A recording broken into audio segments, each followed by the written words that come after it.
Hey, it works. Awesome.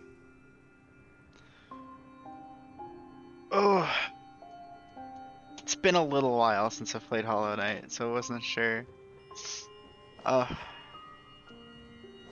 I've debated playing all kinds of stuff. Like I don't know what to. I don't know what to play.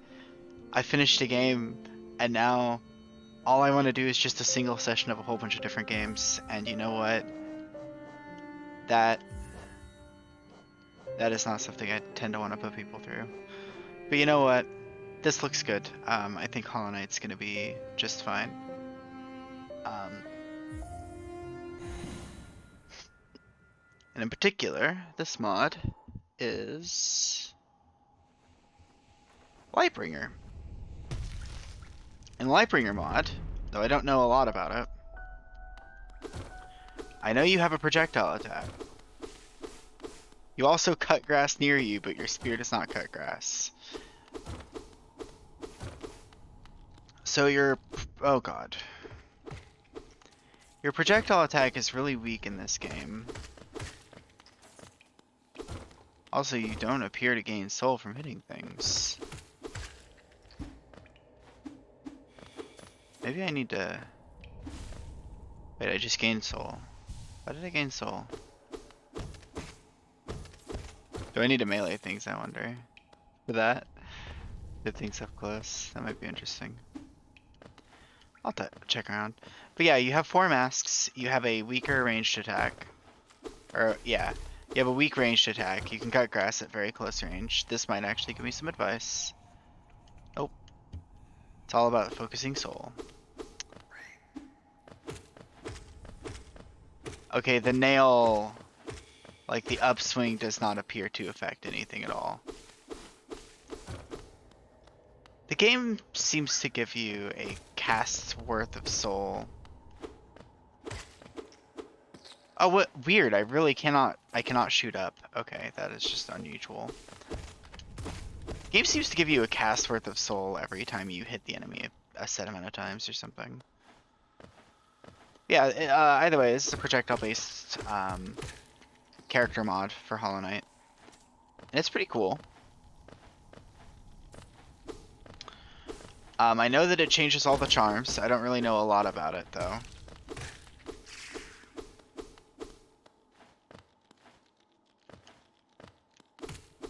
It changes a bunch of different charms. It changes all kinds of little things about the game. So it's fairly comprehensive. I think Fury of the Fallen might be completely worthless to go pick up right now. But who knows. May as well go get it. Actually, I may as well also pick up this Geo.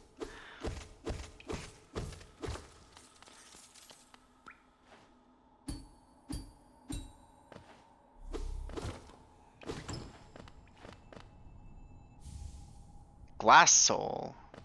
Okay, so it's different. Amplifies lance damage based on current health, but the user will be destroyed in a single blow.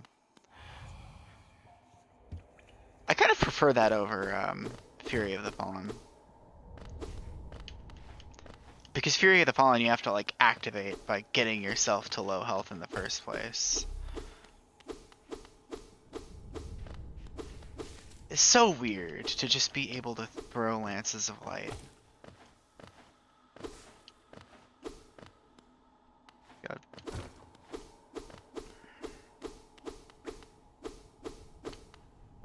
Oh, hold on. Oh god. That was a bit of a risky pogo. I wasn't sure if I'd be able to make a deck up out of that. So none of these are any different, right? Yeah.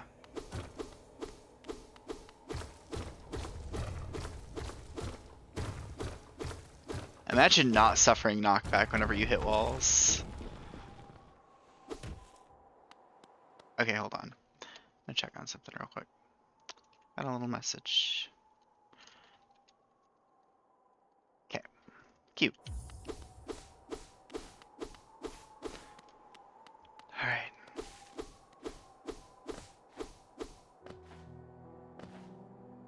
So Elderbug probably doesn't have anything interesting to say to me.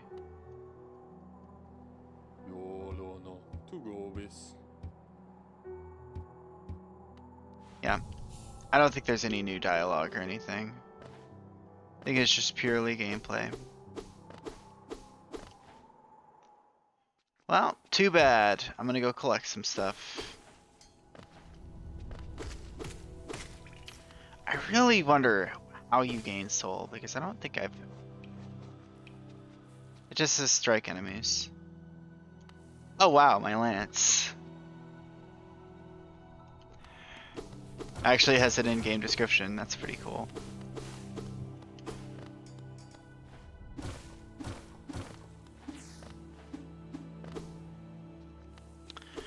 Uh, 5 hits to kill those guys. Your damage, I think, starts off at 3 instead of 5. So you're dealing like half damage in this mod. Which is a bit brutal, but I mean, that's the price you pay for a ranged attack.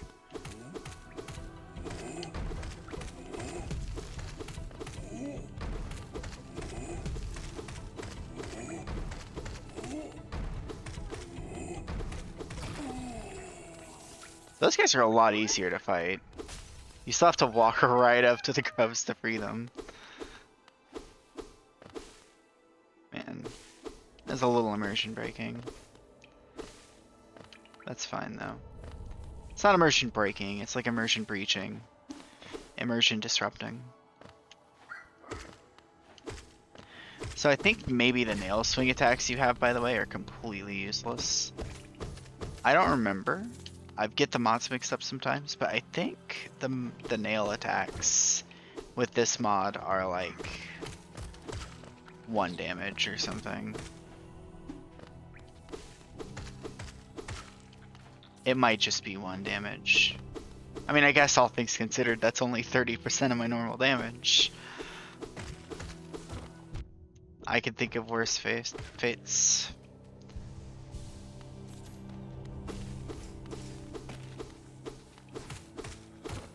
It's another mod I fiddled with a little bit called Black Moth, which makes it so that you have infinite recharging shade dash, basically.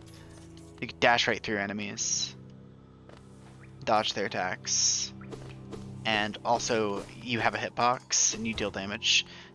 You just have infinite sharp shadow dashes right from the beginning of the game. But your nail doesn't do any damage, which is a rather dramatic downside. Your nail does 1 damage.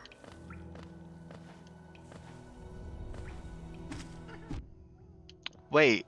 Okay, no. That has not been blocked or anything. Come here, bug. Come on, Vengefy.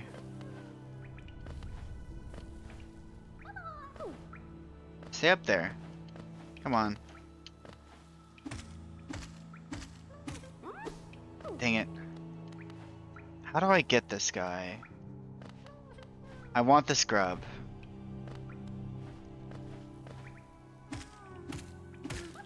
Damn it. Fine. Fine, you win this round, grub. Actually, you lose this round, really. Don't think the grub wants to be up there.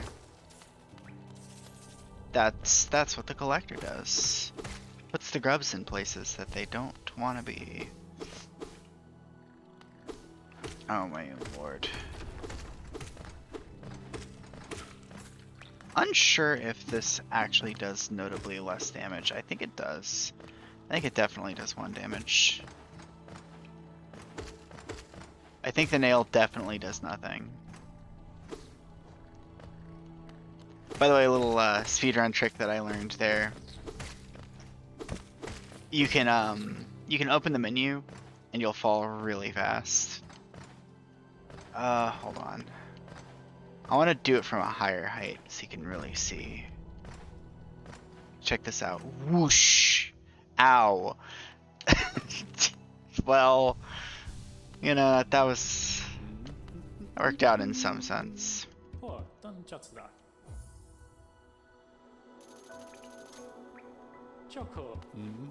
Not that I think I really need it, but I would like to have the map. It's kind of insurance.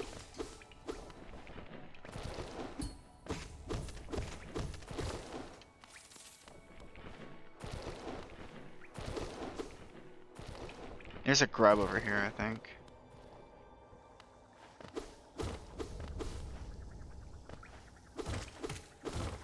Oh, these are gonna take forever to kill. Oh lord. Alright, I don't like this at all. Oh, they've got he's spawning minions. The minions don't die in one hit. Oh my god. The absolute bug swarm. There we go. Okay, that's something I'm gonna not do if I have the opportunity to avoid it. I'm gonna just not fight those guys. I think that might be a not bad idea. Wait, does my nail not collide with the ground anymore? Huh. Interesting.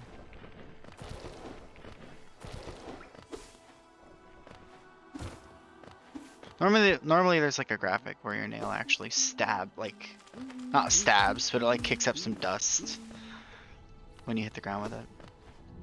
I don't think that's like a mechanic or anything. It's just kind of interesting. Get that. Yeah.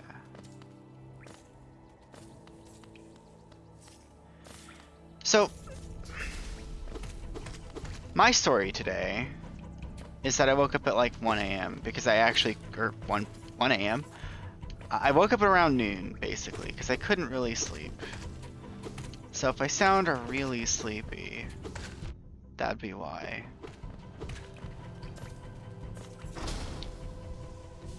But it's also why I just wasn't really sure what to play, and I had like all of an hour to think about it. Really, truly, I had less time to think about it. I think there's nothing down there to the left. Oh, great.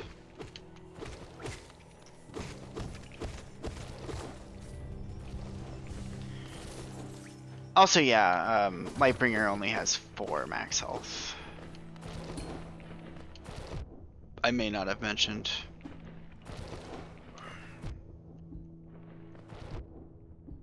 God. Oh, please leave me alone. Hi, Benchfly. Enjoy yourself up there. Alright. Here's my little trick of the day. Right there. Bounce right on up.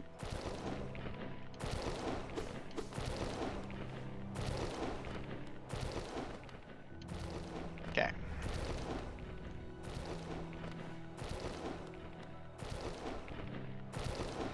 This particularly deadly trick. Oh my god. Imagine getting this mask shard without the dash. Alright. Or the wall jump, as was no doubt intended.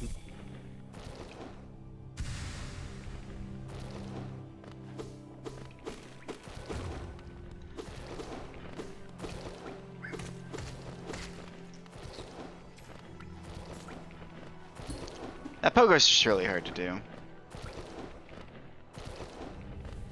Because, like, the Vengefly can be killed by these things. I forget what these are called. But the guy you got a pogo off of can easily be killed. So that would be a really tragic occurrence. I'd rather give my life to protect that Vengefly, you know what I mean? The noble Lightbringer would rather give its own life.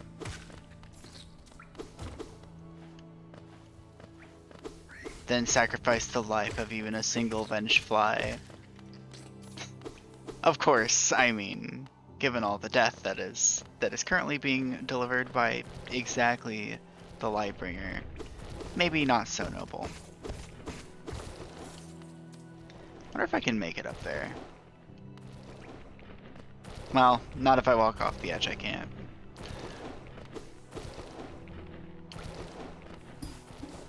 Oh, hello. Okay, so up here's the stag station. I'm gonna just go ahead and hit the bench. But I'm gonna take care of Gru's mother and see what I can learn. I guess I'll do the static station. Gonna go grab Sly.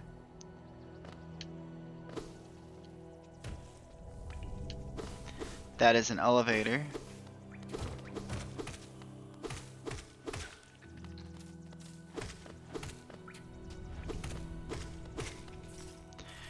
This is another game I was thinking of playing, was either More Shapes.io or Octopath.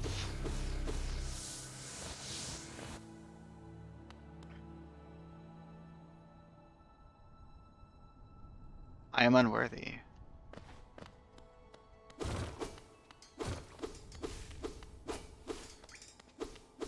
Of what? What the?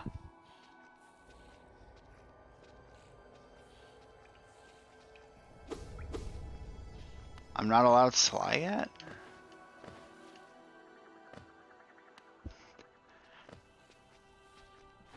I'm a little bit scared of the pink Gru's mother. The Gru's mother of love. I'm a little bit terrified of that. Oh god, get me out of here. Oh, I made it. Look, if I'm unworthy of a shopkeeper, I'm going to go collect bugs. I'm gonna go make some grub friends.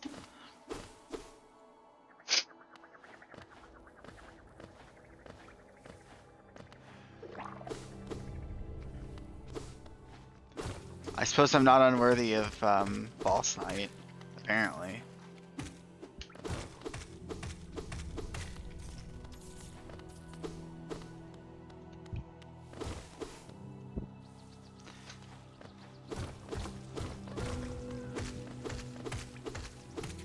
In case you aren't me, which is actually really understandable, I actually, like, my heart just started freaking out whenever I saw the pink Gru's mother.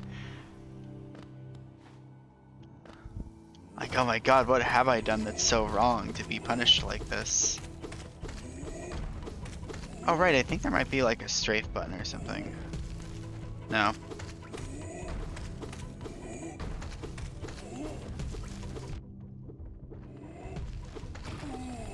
Goodbye. You gotta take your free 45 Geo when you can get it.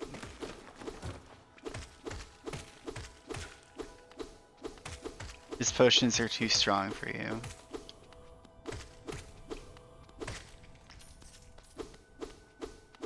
True.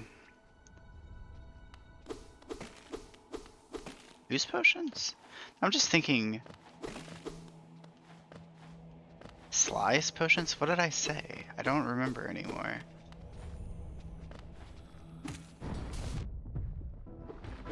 Hi, False Knight. I'm not really scared of you at all.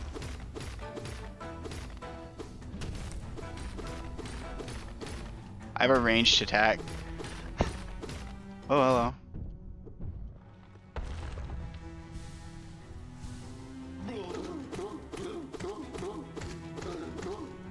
Takes a while. Takes a while to face advance him.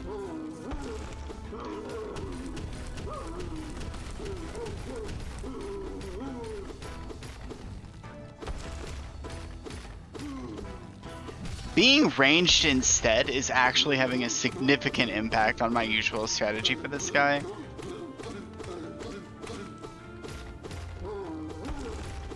Because normally, like, if he jumps towards me, I'll just walk under him.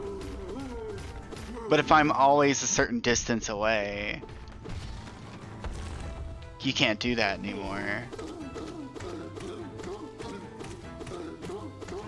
This takes a while.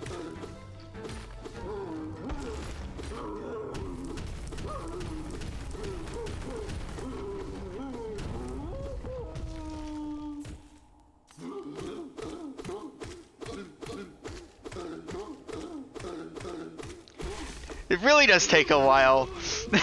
It's a little bit absurd. I'm sorry, False Knight. If I could do it faster, I would.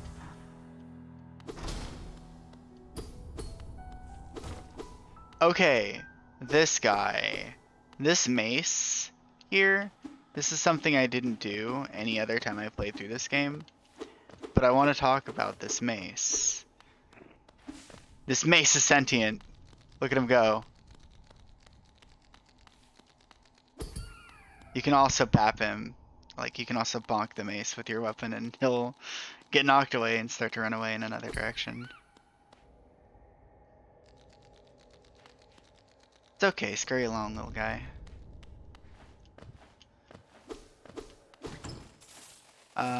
God, by the way,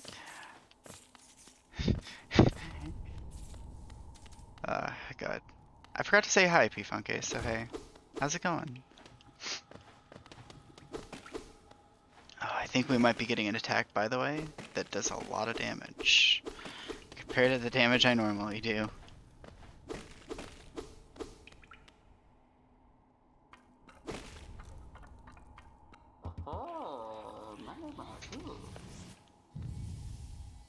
Oh, God.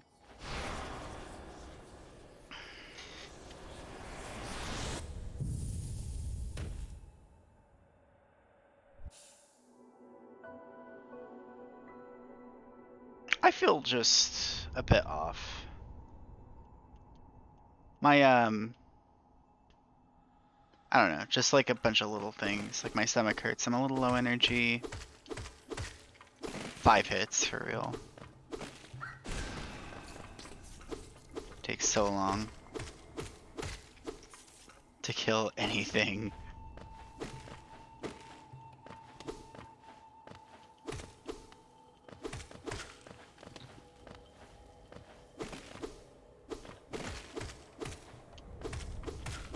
There we go. Take that guy out.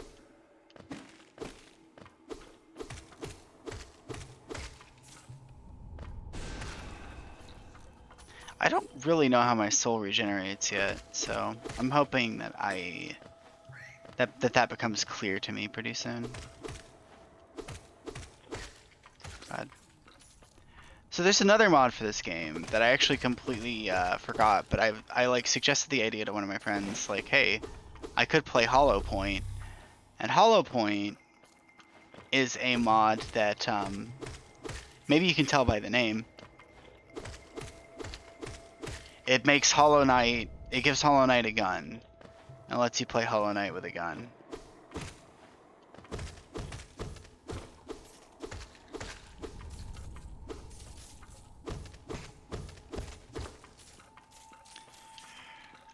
And it is not even remotely balanced. Whereas this mod, I think, makes an attempt to be balanced. Oh god, actually, let me get over here. Wait, I could just shoot him with my lance? Yeah, get destroyed. Oh, that's the first satisfying moment I felt all day. Twin Fangs as well, which is going to be a new charm. Split the lance attack into 2 projectiles, allowing the user to hit multiple enemies at once. Cool. Normally that's Soul Catcher, which gives you like 2 more soul every time you get hit. Every time you hit something, rather. Here's my 2 lances. Also, I start with 4 notches. I think that's new. But yeah, okay, so the gun mod, it does drain your soul meter, the meter to the left of the masks. It drains that every time you get, every time you shoot your gun, and yet if you shoot your gun and hit something, then it refills your soul meter. Basically, the mod's really powerful. Because it kind of gives you this very slight drawback for using your gun, but it's not super committed to it. It also has like multiple classes. There's some really good mods for Hollow Knight. I think a lot of them are not really getting maintained anymore. It's kind of the only thing, but there are some really cool mods. Somebody else made like a mod that adds like class-defining charms to the game. Alright, am I worthy now? I need to go find out. Go check if I'm worthy. I suppose I could have also just gone directly to green path. I had no reason. Unworthy. I am unworthy.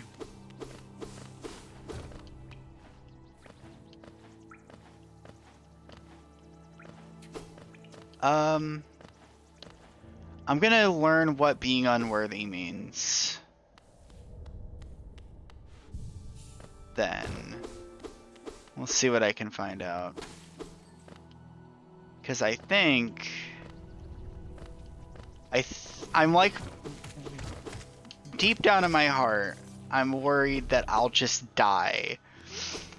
Or something. Like, it'll be like the vendor in Link's Awakening or something. If you steal from him, he zaps you with lightning, and it makes this really loud sound, and it's terrifying. Empress Musnik.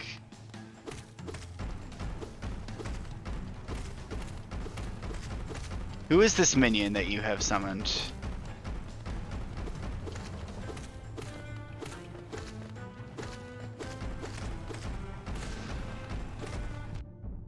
Okay.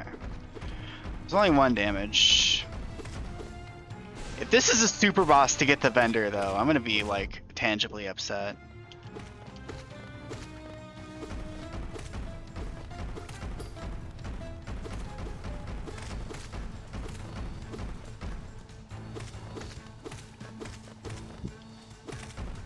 Like, they just felt like making Gru's mother really, really strong.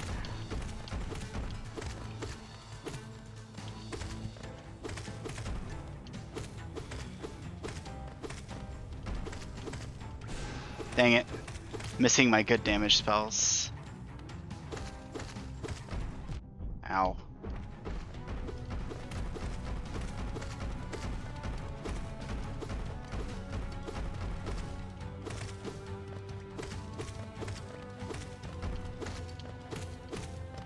I have no way of knowing whether the boss is almost dead or anything. I also have no way of... knowing when I'm gonna get more soul. I don't know when that happens. It seems to just regenerate on its own very slowly. It's not at all based on nail hits. Alright, I'm gonna go grab my money. Wait, what the... Who are you? Have I forever angered Empress Musnik, and thus her children are everywhere in the dungeon now? That might be a bit unfortunate.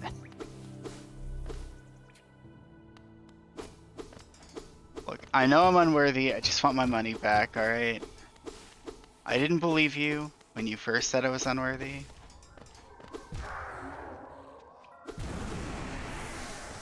It's a good thing I got a ranged attack, we'll put it that way.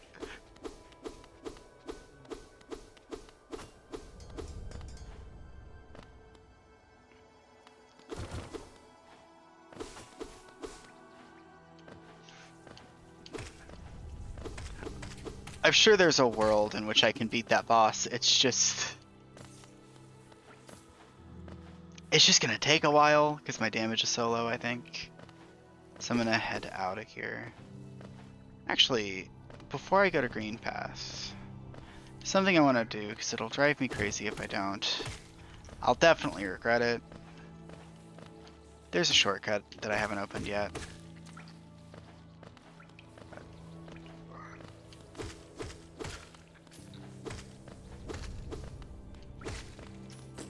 So it's up here. That one. I actually never remember exactly where that shortcut is. Alright, to the left. Oh my god. Unbelievable. Robbed of half of my health because of a single stalactite.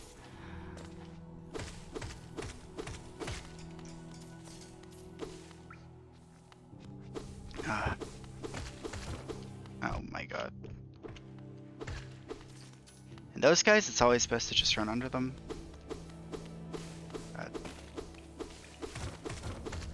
I am reminded of a completely unrelated thing. Like, these guys who jump towards you, it's kind of better to just walk towards them. yeah, it's kind of better to just walk towards these guys. Oh jeez, missing all the bugs.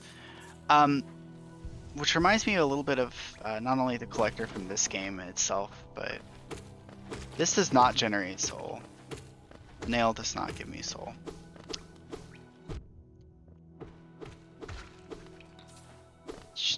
Anyway, right. Walking towards them is better. The collector's like that. There are a number of enemies that are like that. Largely like mid-bosses and stuff, but I think that that's just really interesting design. And it reminds me of a particular monster in God Eater 3, who, if you consistently run away from him, he'll just during a specific attack, he'll just keep jumping towards you, doing this attack over and over again that does a ton of damage. He'll just keep jumping towards you. What you actually have to do is go under him, I think, or like just run past him. If you do, then he'll only ever do one jump towards you, and then he'll do like a spin attack instead, and then that'll end the sequence of jumps. Attacks like that always mess me up.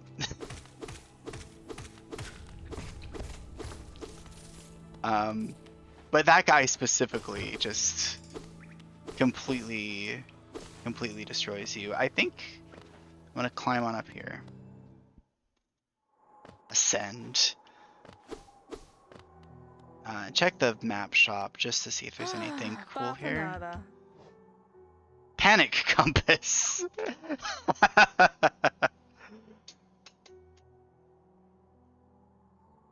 Oh my god. Let's get the panic compass. Oh jeez. Oh god. Oh, I need to know where I am. I gotta get out my panic compass. I'm worried. It'll tell me exactly where I am, given that I am worried. Let's just buy it all. I cannot spend my geo anywhere else because I am unworthy. I wonder if Empress Muznix is actually just invincible. She might be. Alright, let's equip that. I'll not equip the glass soul. Well, okay. I could overcharm the glass soul. It wouldn't do anything. It would only increase my damage. We're not doing that, though. I'm not that bold. Would be neat to know how much damage it gives me, though.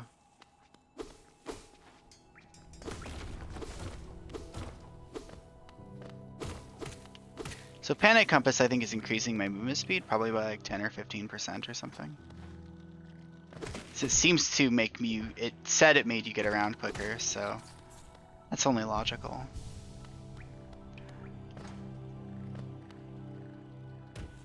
Okay. Do I want to try to fight the boss? No, I'm not going to do it. I also learned this speedrun trick. Check this out. Never mind. I don't know how it works.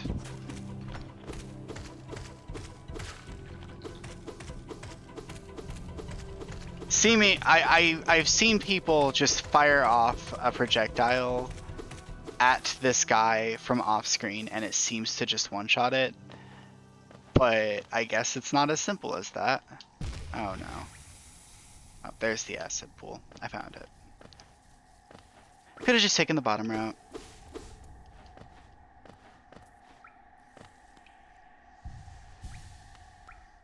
There's actually a Twitch integration mod for this game as well, which I think is really cool. Takes 4 hits for those guys. Takes so long to kill anything.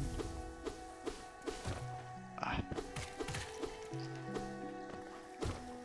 think there is nothing valuable in this room.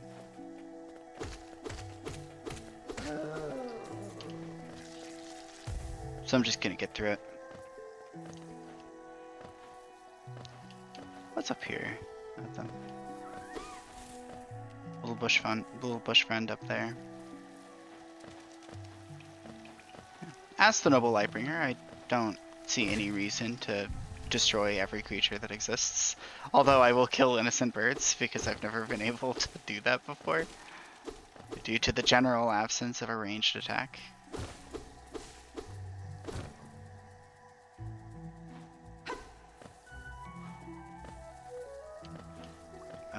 Okay, so this is something I do know.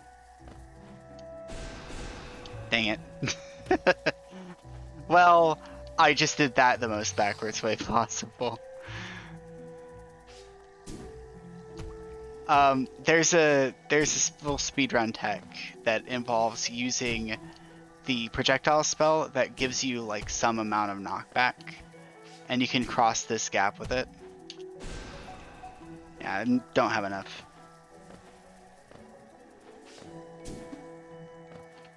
Range on it. I need 2 casts, I think. Oh, could you please just go up here? Up here? Yeah, get out of here. I did it. I haven't played Hollow Knight for any degree of time, so I've completely forgotten where all of the acid pits are. It happens. God. The Black Moth mod was so much more powerful. So much more overpowering. But another game I play lately, that I play, has gotten mod support lately as well, which is Deep Rock Galactic.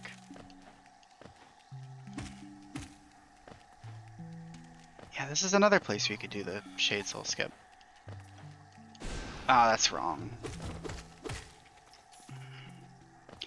Yeah, Deep Rock Galactic got mod support.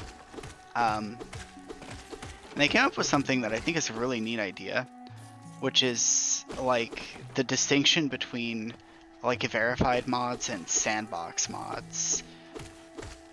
Like as mods go, is this a mod that completely removes all the difficulty from the game? Because if it is, or like if it just gives you a bunch of stuff for free, then you know we can't have that in the regular pool of mods. But you can still like use it. You just use it on a dedicated sandbox like save file, basically.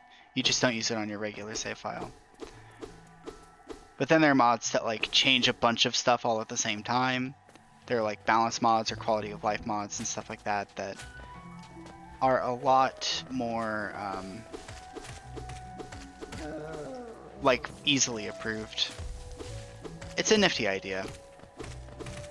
I don't think I was super into it at first, but I'm okay with it, especially because it seems like it kind of encourages mod authors to get a bit more creative with their mods. At least from what I've seen from people from like the mod pool, because I did look at the mod pool earlier. It doesn't seem like there are nearly as many mods that are like infinite money. But rather, most of the mods are like... Oh, there's the projectile. It's going absolutely nuts with him.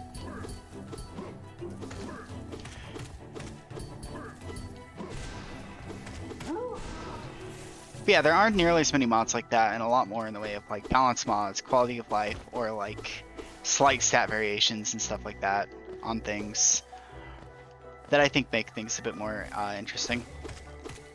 Because I feel like if anybody wants to, they could just make themselves an infinite money mod.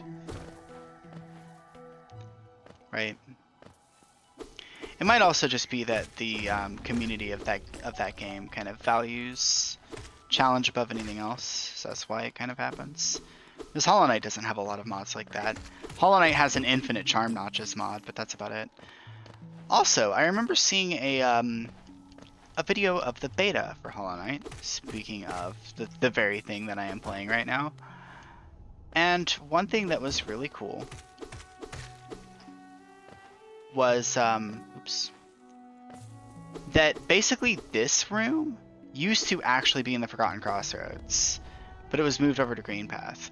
At least it was in Forgotten Crossroads for the beta, But like it also has the aesthetic of the Forgotten Crossroads kind of, so I don't know. It's just nifty that they moved a room. And yet it still kind of fits in aesthetically. That's the thing that really impresses me. It still looks pretty good. It's just the part of Green Path that isn't as green. Not unreasonable.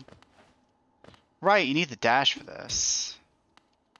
I've been so spoiled by mods that basically just give you the dash for free. Like the randomizer or, you know, Black Moth or whatever.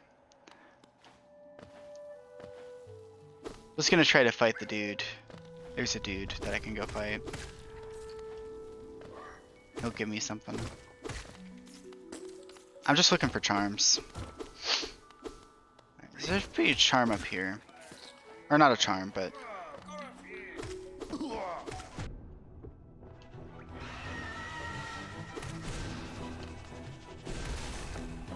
Got him. Doesn't take a lot of effort to kill that thing.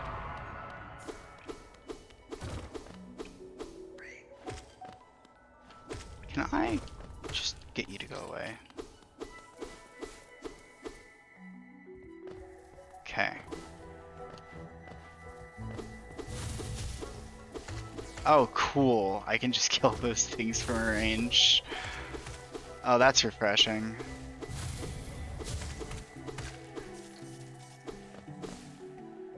Oh, right. I guess there's lore here. I don't remember where all the lore is. Right! These guys are going to take 1,000,000 years to kill. Wake up. If I could get you guys to, like, go get closer together, that'd be really cool.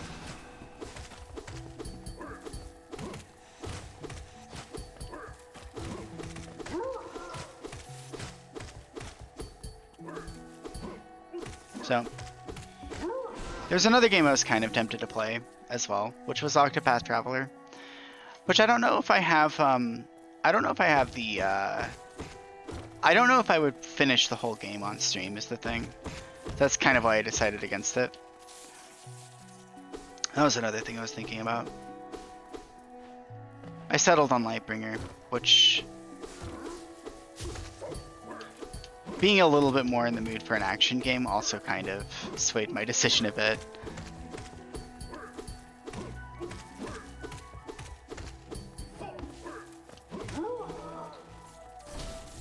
God.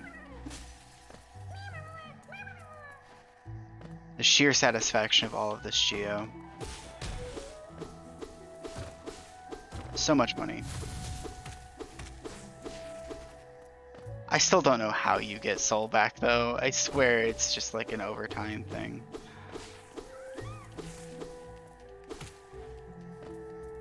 Oh well. 502 geo. Let's go ahead and do that. Wonder what you need to do to actually go get to Sly. And I wonder if it's something like the mod maker just didn't want, if the mod maker didn't want people, like, doing the Salubra skip. There's a skip that you can do, where if you die intentionally in a specific location, you can actually get your shade over and, enter a tunnel that is just above Salubra's house, at the bottom right of the Forgotten Crossroads.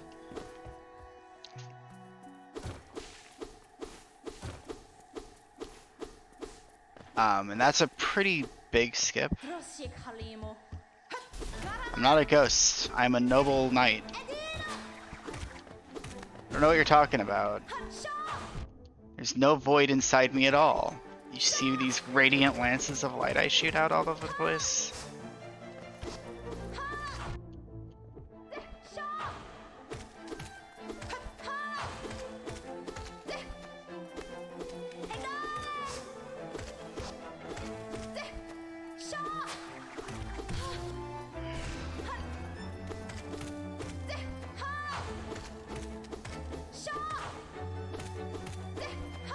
I really want to get soul back whenever I hit things.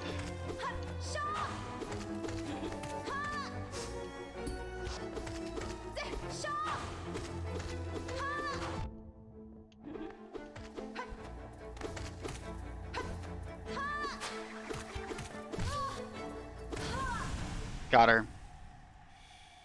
Oh, thank God. Of course. This is just gonna be the Mothwing cloak. Yep.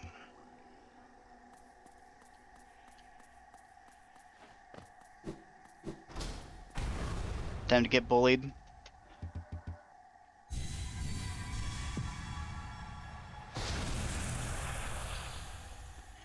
I'm missing getting soul back when you hit things.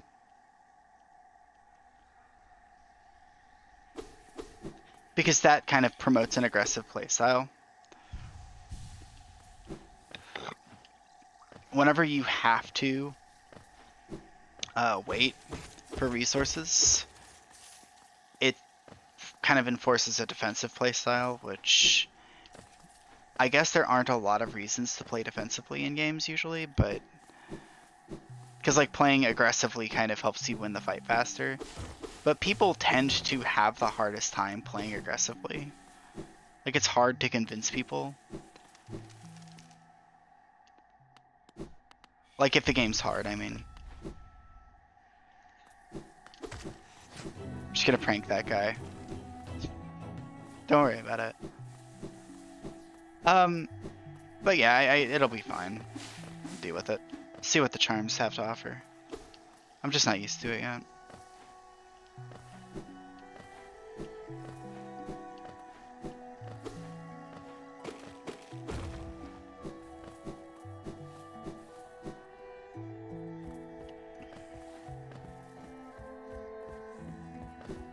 What else can I do? I can do Thorns of Agony right now.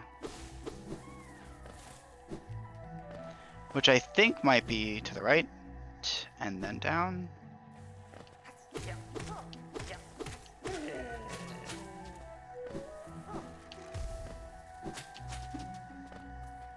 Down? This might be the wrong down.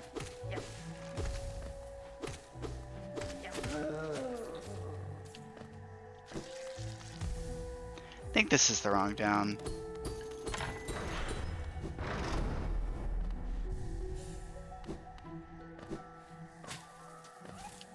Yeah, this is definitely the wrong down. I thought about the Thorns of Agony room for even a moment, and it became clear that I'm in the wrong place.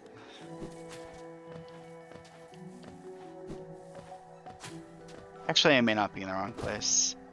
Wait, what is that? Hold on. There's something up there.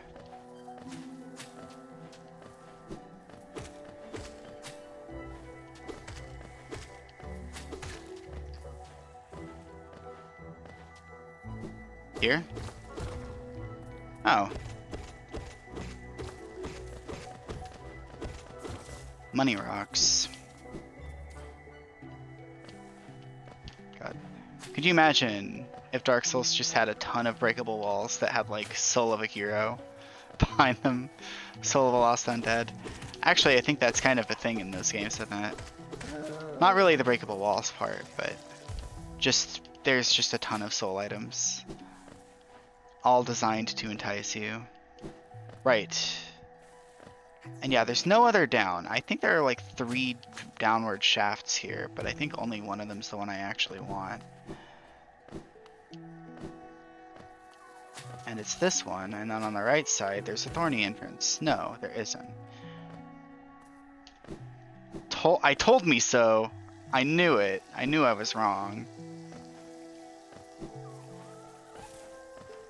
It's up here.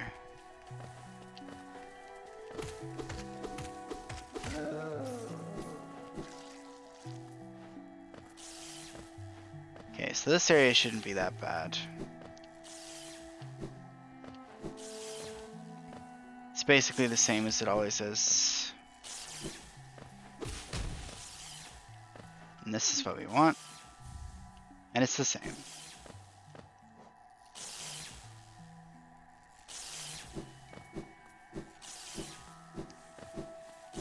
Nothing exciting. It's the same thing. Now I have the dash, I can go to all kinds of other places.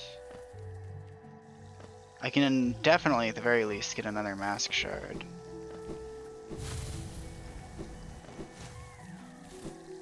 Because I think I can get enough grub friends to do that.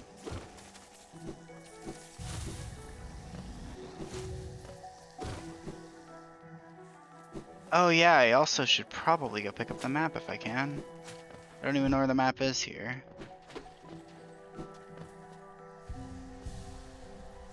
Or I can run through Fog Canyon. I'm trying to remember the whole game. And I just can't for some reason at the moment.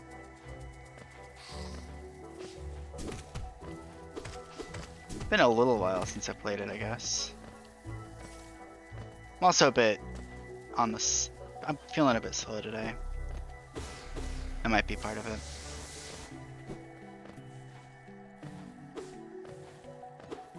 Oh my god. The up slash doesn't do that? Wow. Alright.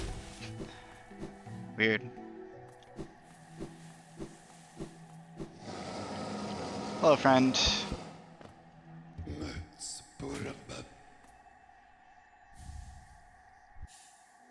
May as well pick up the Hunter's Journal.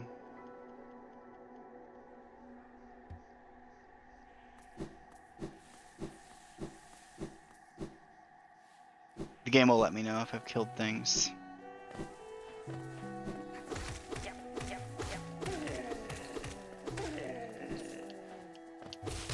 Sometimes it can be hard to tell. Obviously. Right, the map's over here, and he's not gonna be here. He left, because I feet Hornet.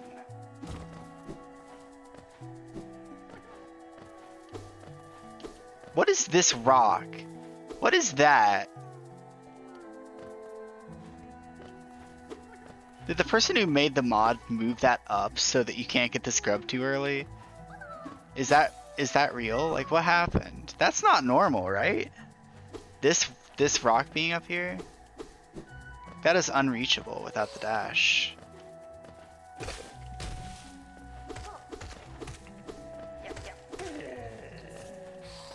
Kind of funny if true. Let me cut these down and make sure that isn't. Yeah. No, you just genuinely need to dash to get the grub. I swear that's not vanilla.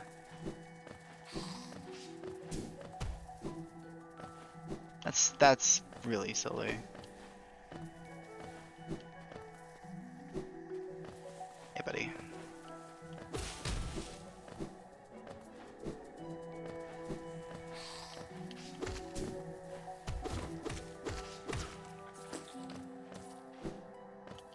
Like, you can't even lower the platform. How are you supposed to do that? Okay. Well, I can't get the map here. I think there's really not much else I need to get in Green Path right now.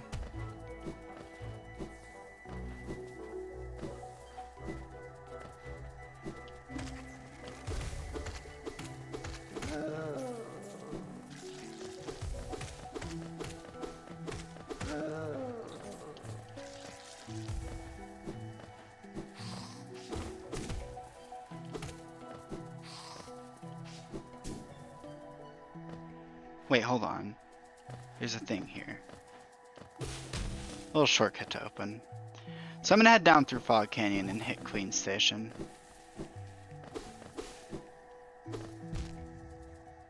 Because I'm kind of thinking that there's not gonna be a lot that I can really do in this area. I can't really go back to the Forgotten Crosshairs and pick up Sly yet. So I think that's just the way to go.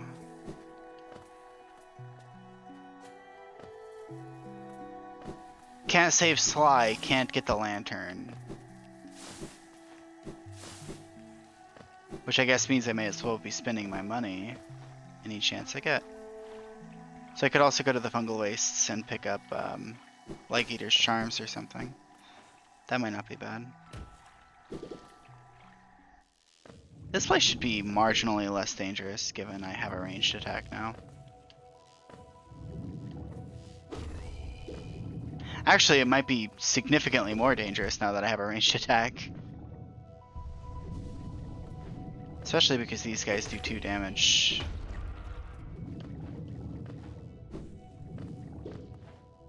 They do 2 damage and I've got no health.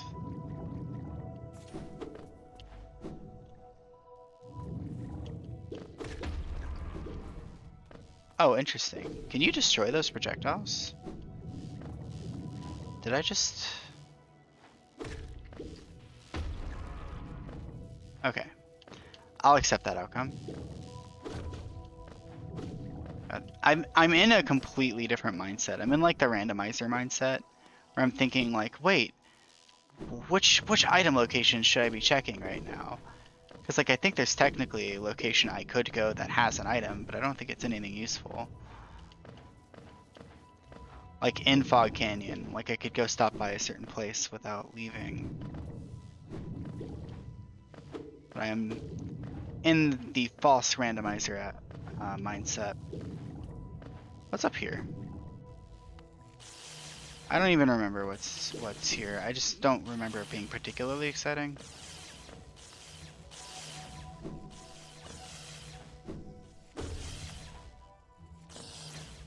Up here, I think. There's lifeblood up here.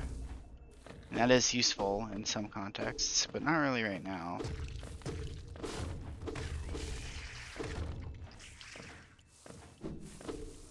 This thing! Halona seal. Yeah, that's not very exciting.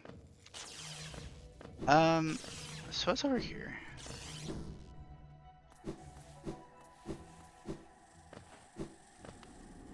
Okay.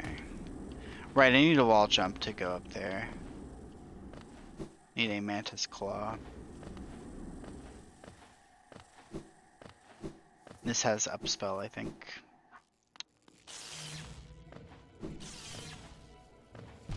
Oh my god! There goes all that lifeblood. All because of one minor lightning supernova to the face.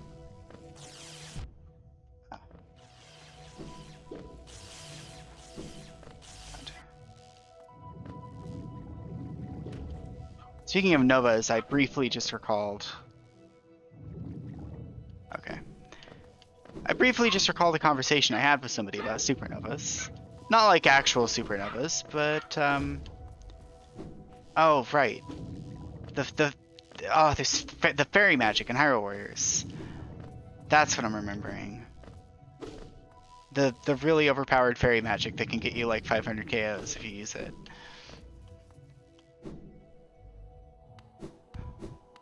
This is the bank, which I don't really care about right now. Okay.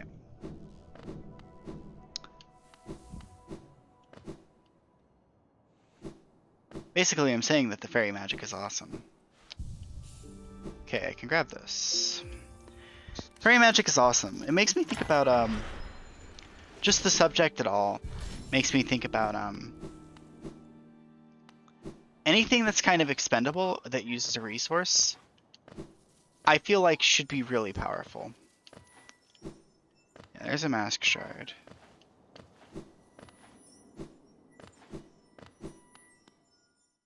Anything that uses a resource should be really powerful. Hollow Knight spells actually do fulfill this for the most part, especially if you pick up the upgrades for the spells. They do a lot of damage.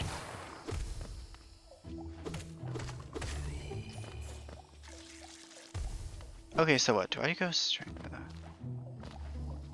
But yeah, like if a spell, like for instance, doesn't deal a kind of a nasty amount of damage, then I feel like you almost end up with Castlevania sub-weapons, but like circa the Metroidvania era, right? Where they don't, like, it's almost better to just swing your sword at things. Like, that's at least my opinion. It's almost better to just swing your sword at things, because it will do more damage over time, and MP takes forever to regenerate. It's always been hard for me to kind of justify spending MP in a game like Aria of Sorrow. But a game like Bloodstained actually basically made all of the spells really overpowered, which I think is a reasonable way to go about things, because you gotta convince people to spend their MP for some reason.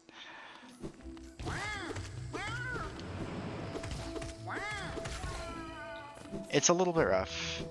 It depends though. It depends a little bit on, like, if it's quick to restore your MP, then it's a lot easier, I think, to convince people to learn how to use it. So, like, in Hollow Knight, it is okay to make the spells even a little bit less effective than they would normally be, because you can get your MP back pretty quickly just by hitting enemies with your nail.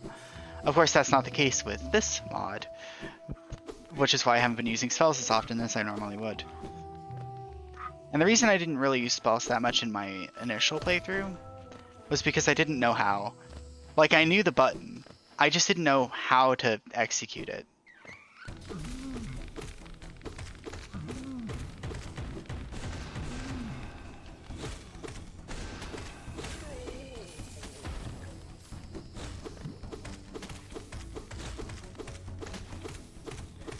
Like, I didn't know how to use a spell such that it would hit the enemy without me then getting hit.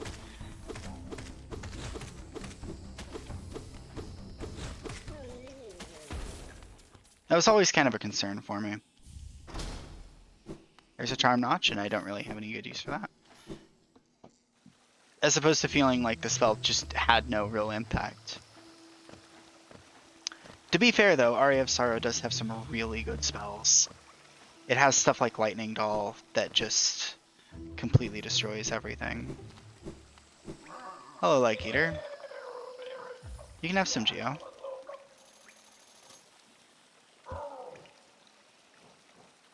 Fragile Nightmare. That's what it's called! Fragile agreed. If you're afraid of dying, you need this charm.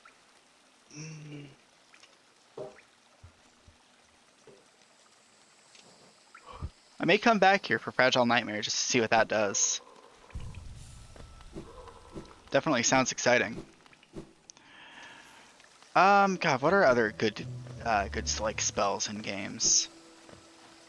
I guess Dark Souls magic probably counts, because just having a ranged attack in a game like that, it on its own is just pretty valuable.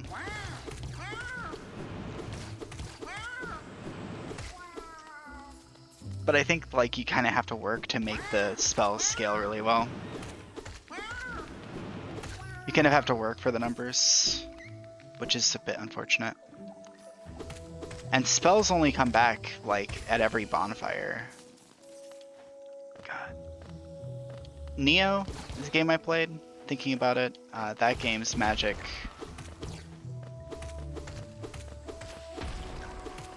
Oh, I can't pop that and destroy the enemy. It has a couple of options for people who don't like spending all of their magic, including like Untouched Onmyo or Untouched Ninjutsu, which basically just give you a chance to not consume a spell whenever you cast it. Need a Dream Nail for that.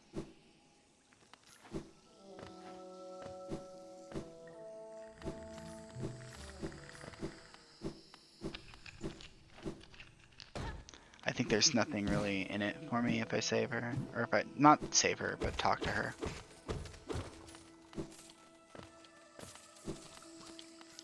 Another trick I learned in Hollow Knight: if you like menu drop onto these mushrooms, then you can stand on them. You won't automatically bounce on them like normal.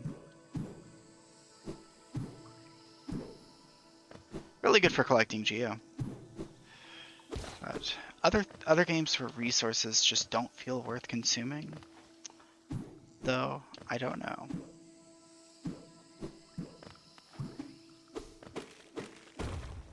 Alright, I guess that's another thing about Hollow Knight, is one of my other concerns was genuinely just, I didn't want to like run out of soul for healing. Wow, that is me pressing every wrong button for healing. I was just talking about Neo and Dark Souls, and I pushed the healing buttons in those games. I think I might have slightly blown up Hornet with that enemy. Drop down onto her. I hope she's okay with that. Get out of here.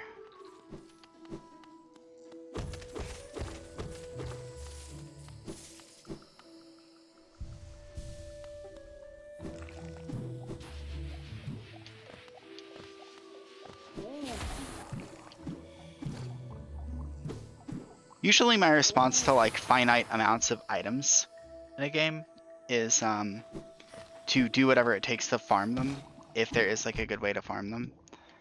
So like in Neo, I increased my elixir drop rate a lot. As much as I could with like shrine blessings and stuff.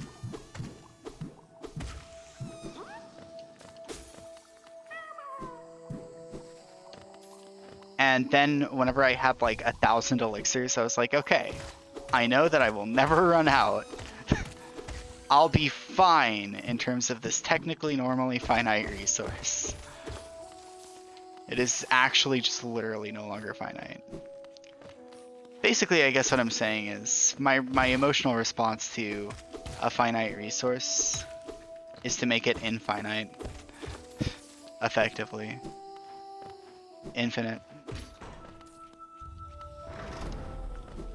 I think actually maybe the map is on the left side here.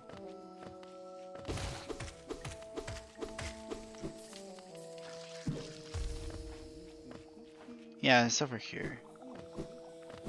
Top left. Oh, but I'm almost to 600 geo. Alright, the map's gotta wait. I know the layout of this place well enough. Goodbye, map maker. I'm heading on up. I need to know what Fragile Nightmare does. It might make my lances into Nightmare lances, which deal more damage to creatures of the dream. I don't know. That'd be kind of cool. Nonetheless. Dun, dun, dun, dun, dun. Right. Gotta climb up everything.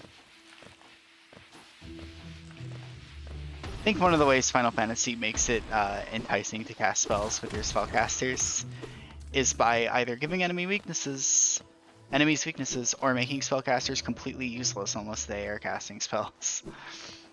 Just thinking of other ways other like resource solutions. You could just make melee attacks terrible. I actually really like the idea of Castlevania Order of Ecclesia as MP, where some attacks do just consume a lot of MP. They're effectively just spells. They just consume a lot of... I need 3 more.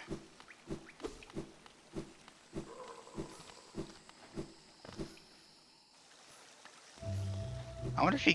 Can you not just like sell me that for a reduced rate? Is that not possible? A slight discount.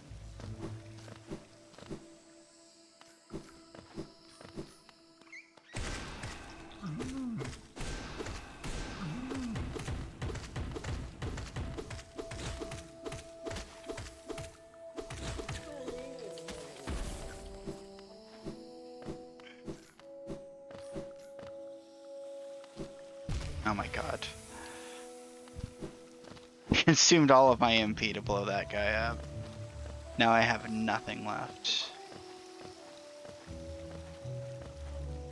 So I take that opportunity to jump into the acid. Acid bath's always nice. Fragile Nightmare, please. Okay. I'll unequip that compass and get Fragile Nightmare. Oh, attacks cost a small amount of soul, but lance damage is increased based on current soul, up to plus 10 damage. Increases soul regeneration rate.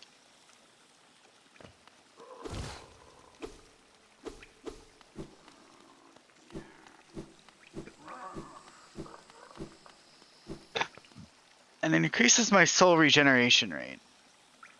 But it doesn't really... It increases my damage based on my soul. Increases soul regeneration rate there. Soul regeneration is actually kind of seamless at the moment.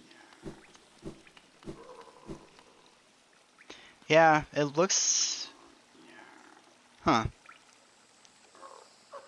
That's interesting. I think I will choose to not use it for now, though. We'll equip Thorns. Increases damage based on your current soul. Your attacks consume soul. Soul regeneration rate increased slightly. Well, I'll fight the mushroom on my way back to the map guy.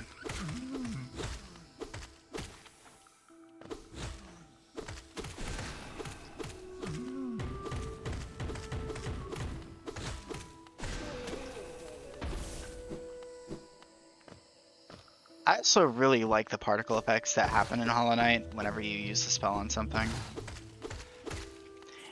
It's actually possible that I feel like the spells in Hollow Knight are so powerful, partly because you don't see damage numbers for anything.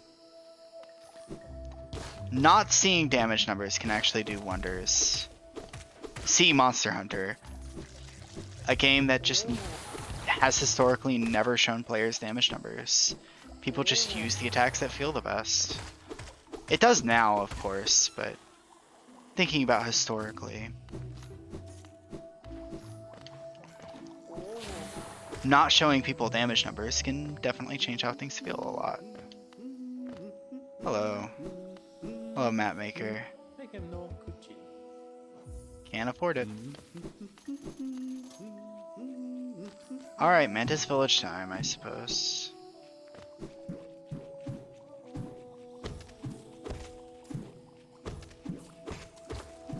Give me that.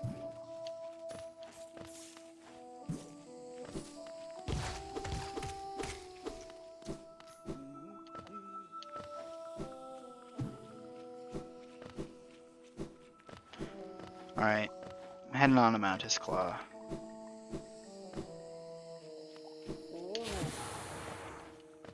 What have we got? Right, down here. That's the skip. You just bounce off of the thing.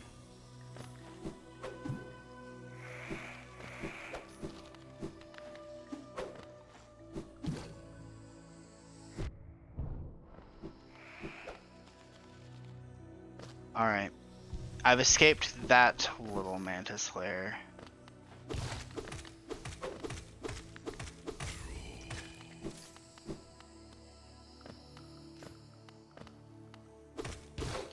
I think the mantises may not fully understand what they're doing.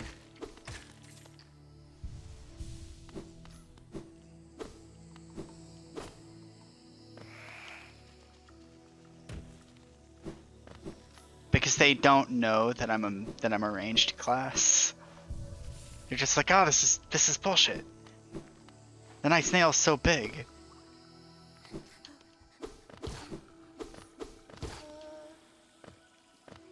There's a charm over here.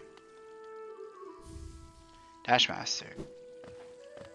Same charm. Does it do the same thing? Dash more often and dash downwards.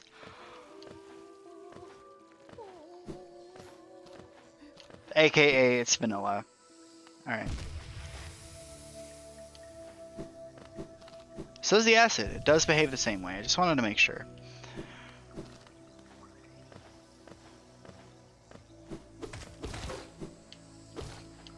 Come on over, Mantis.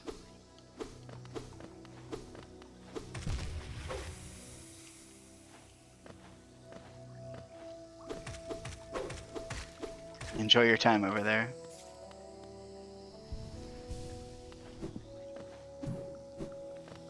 One of the mods I played actually was kind of broken. I was able to just fall directly through the acid, and it was really funny. Because I would basically just fall until I hit the map's out of bounds area, and then the game was like, alright, well I don't know where you are, but I guess we'll just put you over here.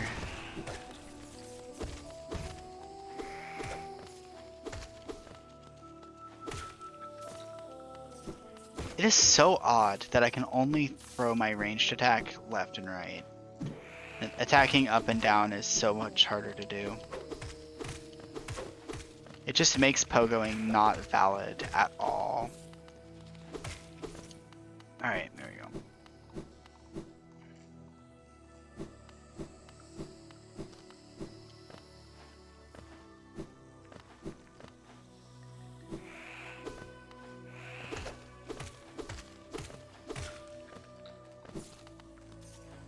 Man, what is the deal with my mood today?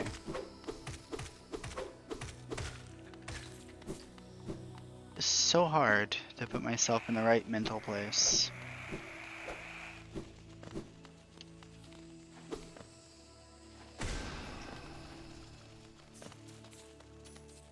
Who is that in the foreground that was impaled there?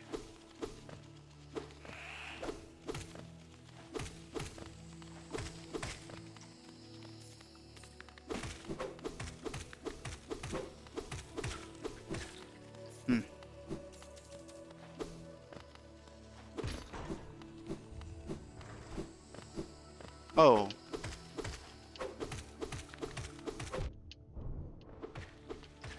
I really need to unequip Thorns of Agony. The momentary pause after getting hit where you just can't move is a little bit devastating.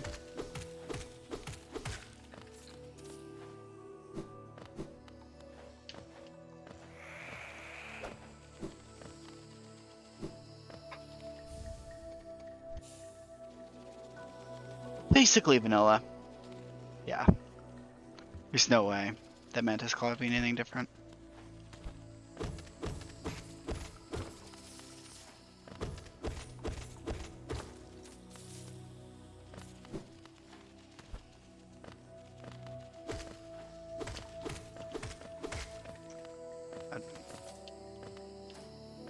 God.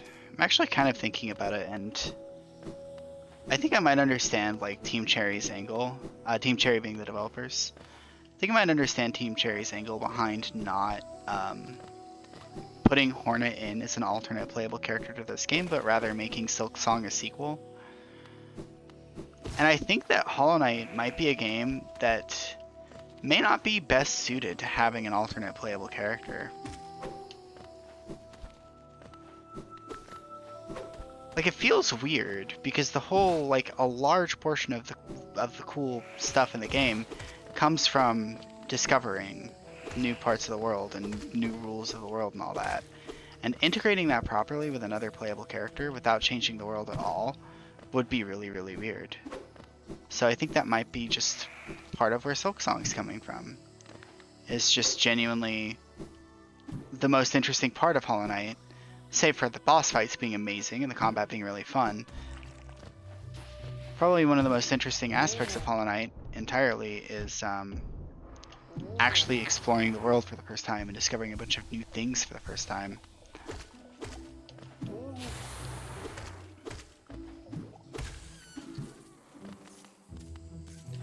I think that might be it. Basically, I'm glad that they're making Silksong a sequel, but, or maybe a prequel, I don't really, another game. I'm glad they're making it another game. Because, yeah. Because of the discovery factor.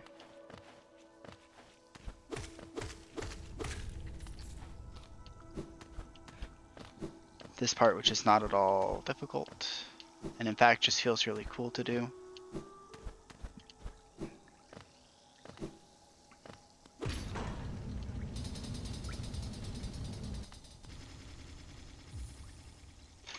Insert the city crest, let's go.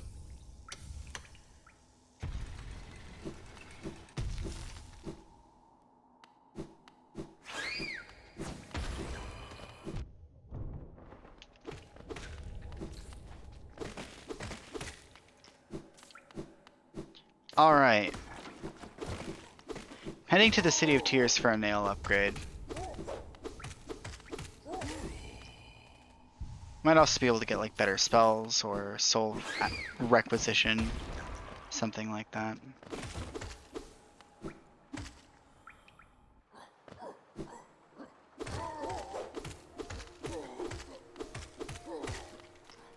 It's so weird that I can just fight those guys without a sword duel.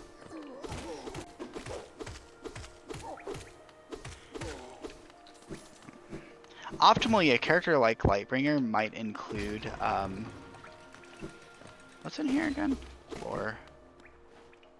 Optimally, a character like Lightbringer might include, a bunch of, reworked enemies.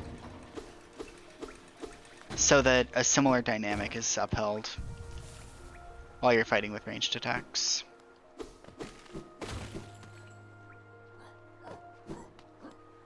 Something like that. Whereas like the alternate character modes in Castlevania games and stuff, those game modes are really, really cool, and I like them a lot. But ultimately they're pretty arcadey and completely break the entire game's balance. The point is, you know, if you're a Castlevania player, you probably are a fan of Richter, right? Let's play Richter.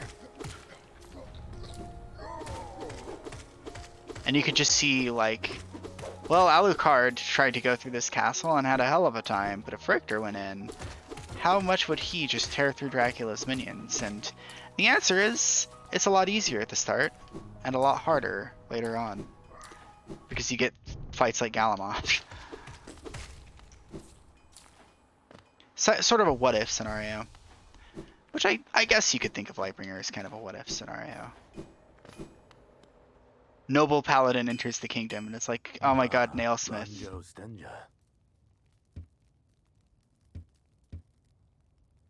He can strengthen my nail? I don't really have a nail. I was half expecting the dialogue to be a bit different. Alright, do I actually have a new icon in my inventory? Lance of Light +1. Alright. There we go. Oh, what if there was a mod for Hollow Knight that let you select your weapon here? Like, you could just select this icon in the inventory and it pulled up a list of things that you could equip.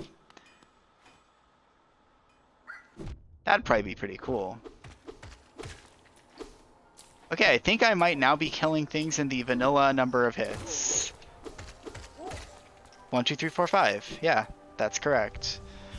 Oh, that is quite a huge damage upgrade. 2 hits for Vengeflies, thank god.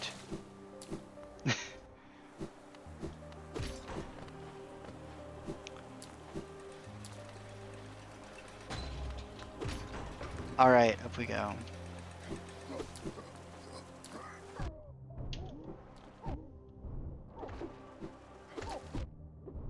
I don't yet have the vanilla amount of health though.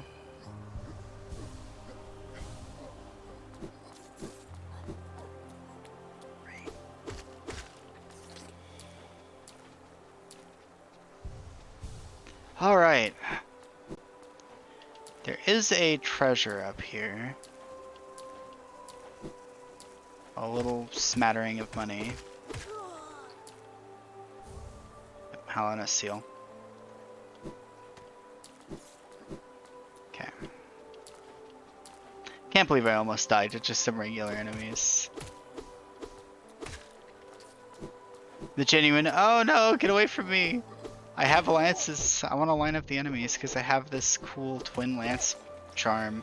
I keep wanting to call it a mod, as if I'm playing Warframe.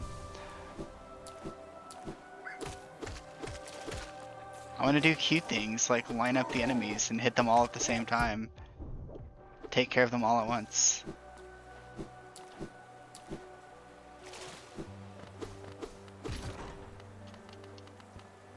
I want to go to the location of Soul Eater. I might be able to even do that now, right? How do I get to the resting grounds? I need a lantern or dive.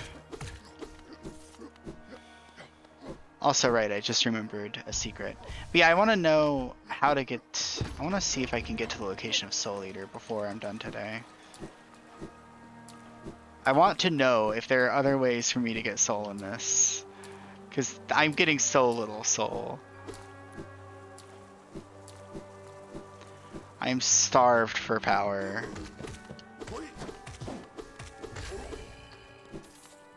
I think those lances might have been double hitting that guy. what's up here again? This might be City Storms or something. Actually, this might be heading towards the Sanctum. I think this might be heading towards the Sanctum. Or no, this is... it's either Storms or Sanctum.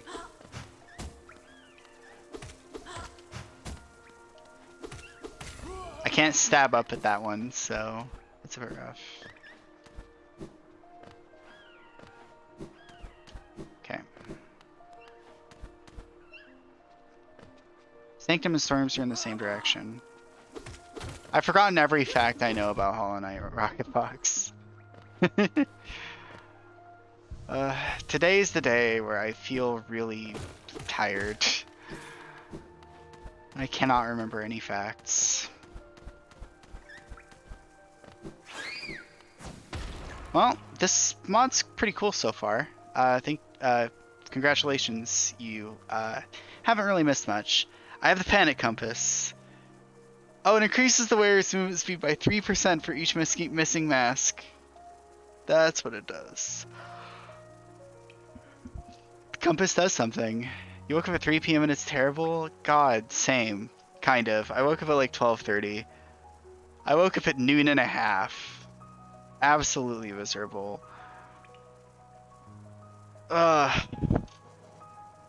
Here's Twin Fangs. You throw 2 lances. Throw 2 lances, you can only hit 2 enemies with the 2 lances. You cannot hit the same enemy twice. Dash Master's the same. Fury of the Fallen was replaced with Glass Soul, which increases lance damage based on current health, but you will be destroyed in 1 hit. And Fragile Nightmare, which makes attacks cost soul and increases lance damage based on current soul, and gives you some soul regeneration. Basically, they nerfed strength, is what I gather from that one. Which, to be fair, I think strength was like basically one of the strongest charms in the game. So valid.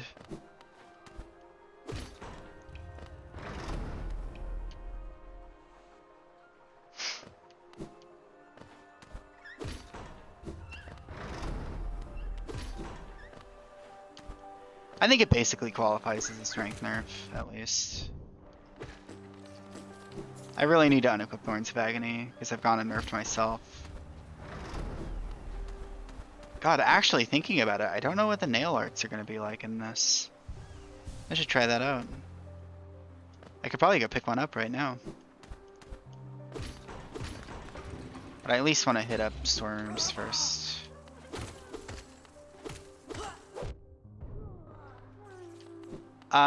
Also, you're seeing me fighting post 1 nail upgrade. So, with 1 nail upgrade, it seems that my nail damage has been increased to normal.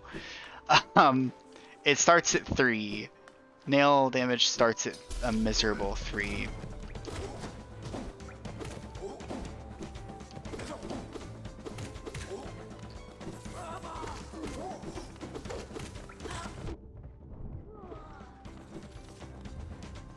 I believe. It's either 3 or like 4 instead of 5. It's really bad.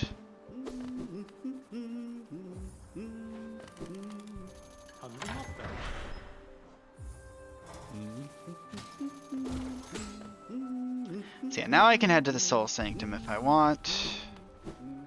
I think I will.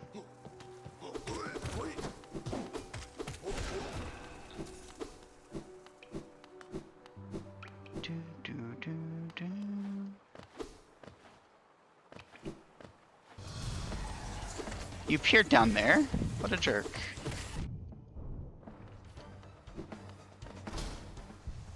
Those guys are actually a lot easier with a ranged attack. I hope your day turns out okay, Rocket Fox. Despite waking up quite so late.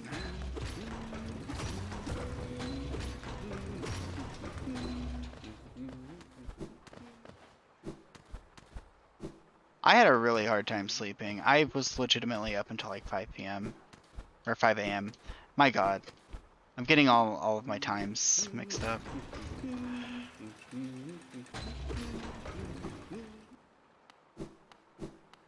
All right, I'm gonna dip into the Soul Sanctum a bit.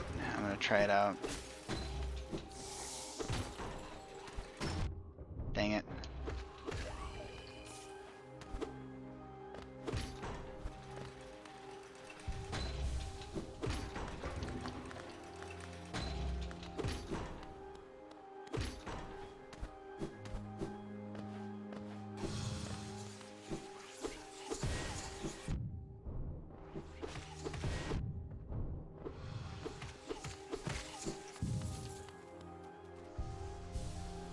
I wonder if anybody's ever thought about those guys having like basically the same orb projectiles that the Radiance has.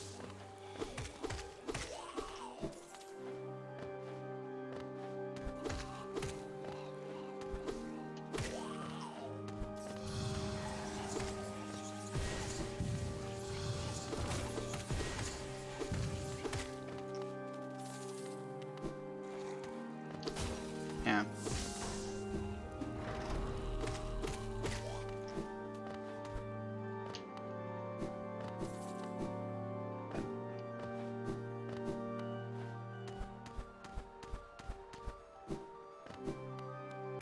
Oh, Soul Warrior.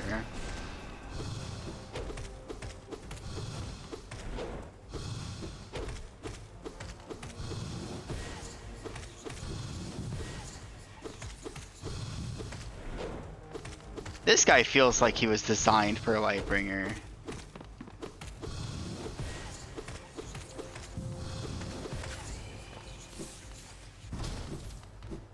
That enemy feels really designed for this. So I like that guy. This is a shortcut, I think.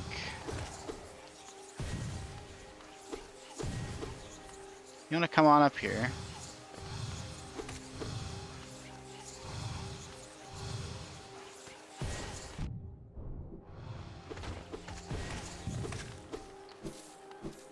God.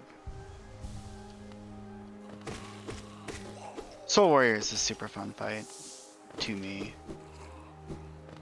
That could just be me being a bit of a weirdo. He's not very hard, but it does feel like a fight you actually have to pay attention to. Fundamentally easy, but still kind of cool. It's a fight that always looks cool, because there's projectiles flying around everywhere.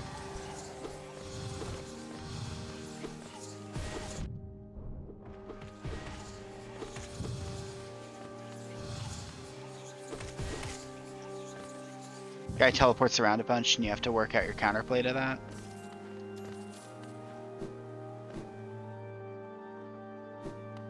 Yeah, that was the Soul Wizard.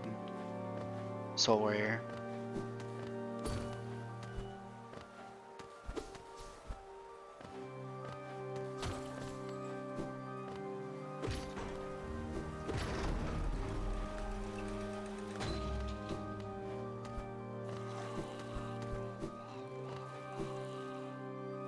Okay, so I think there might be a charm somewhere here.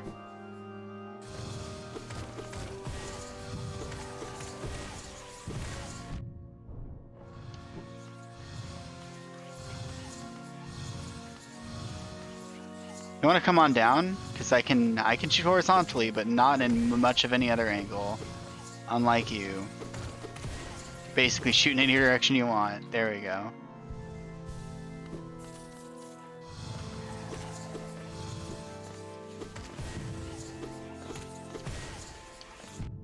Oh my god.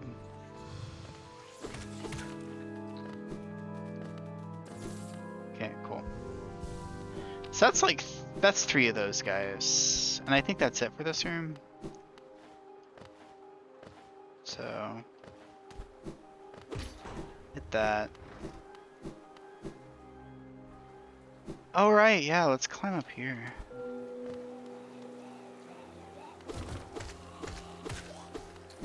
There's something soul related in this room, so there's probably something interesting for me to be able to do after I clear this room out.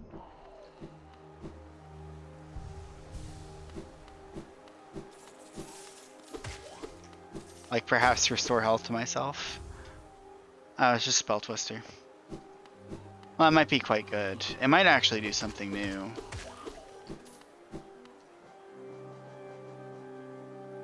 Reduces the soul cost of casting spells. It's vanilla.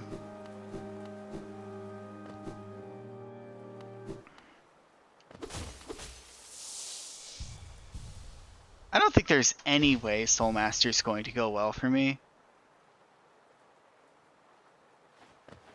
He's not that fast. I'll probably be fine.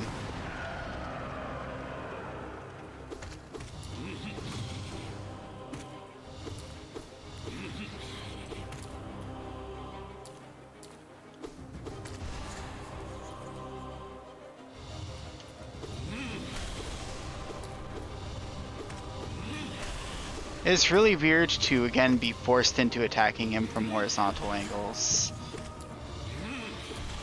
I'm used to attacking him from below or above.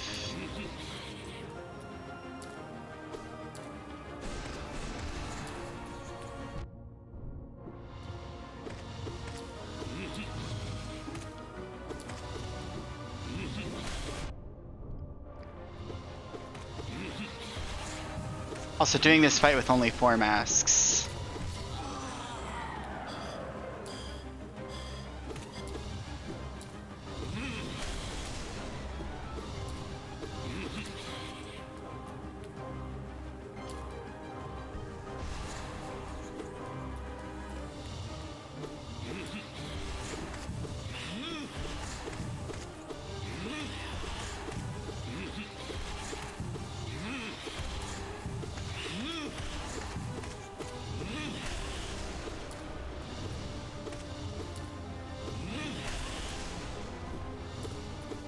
He's trying to latch off that wall. Whoa. Wow, the Hunter's Journal even pops up after you beat him. That's wild. Anyway, I'm just gonna regenerate some soul here. Alright. I think we got him. He's definitely dead. And he'll definitely wait down there for as long as I need him to in order to regenerate all my masks.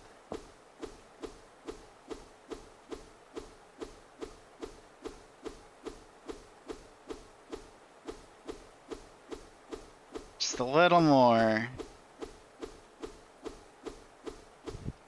I mean, he'll wait down there for as long as he needs to, for as long as forever. Because the Soul Master is dead. And that's what dead things do. They wait.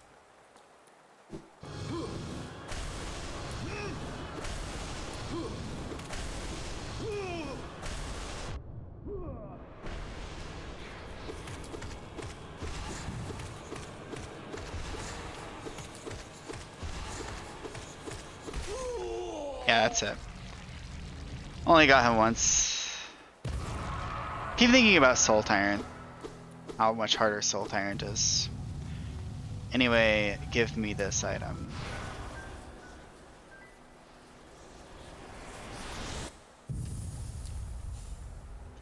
Vessel Dive.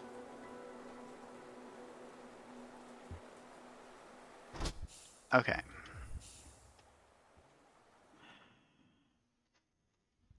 Not quitting, don't worry. Oh no! Oh, it puts you here.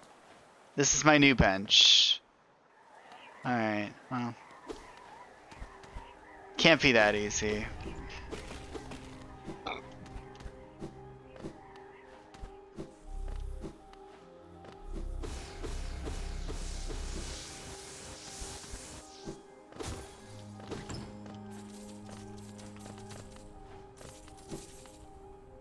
Today I learned.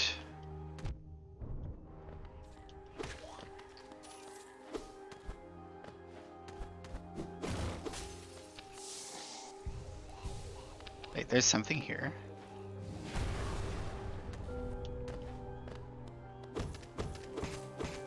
Did I get this before? Record Kenda. Spare thought for those consumed. Through their grace we are evolved. Right.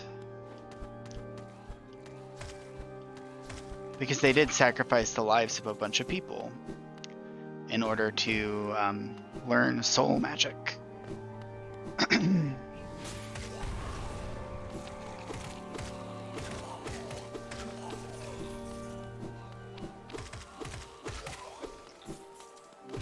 So I kind of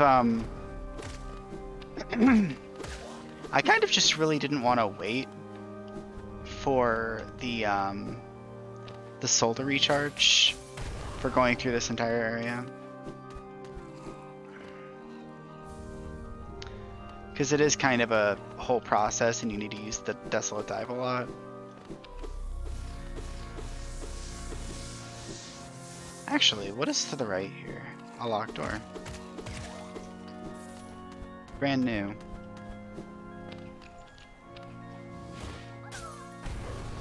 And there's a grub up there.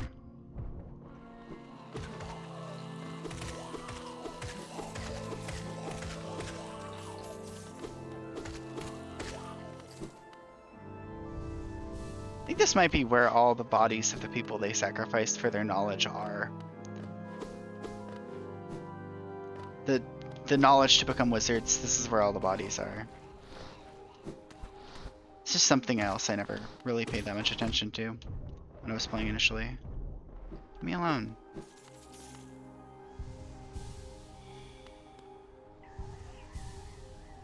Want that grub, the grub's up here. Want that grub is amazing.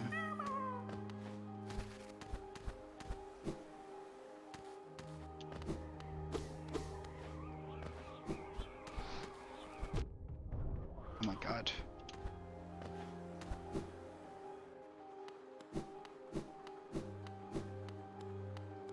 Body is not dream nailable. It is so funny doing this whole process without the dream nail. Because that's normally like this really haunting omen, but now it's, I guess, really kind of just dark and depressing.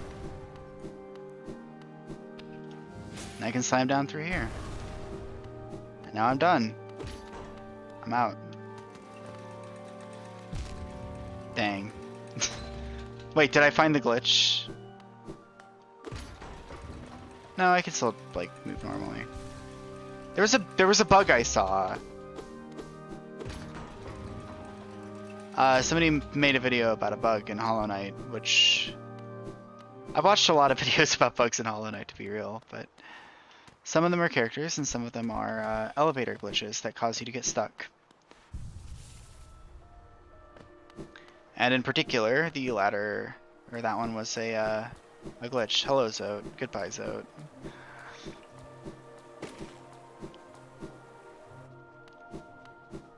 Zote's role on repeat playthroughs is effectively to just get ignored. Poor guy. My god, would you leave me alone? I didn't want to attract every enemy under the sun.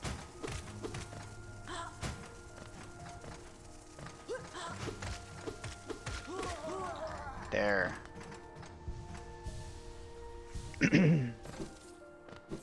Get out of here. Alright. I don't think there's really anything I can do here without Dream Nail.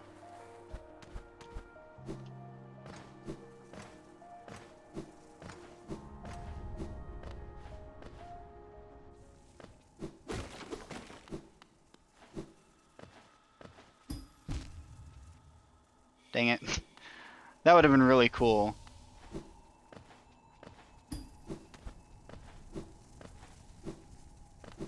That little trick.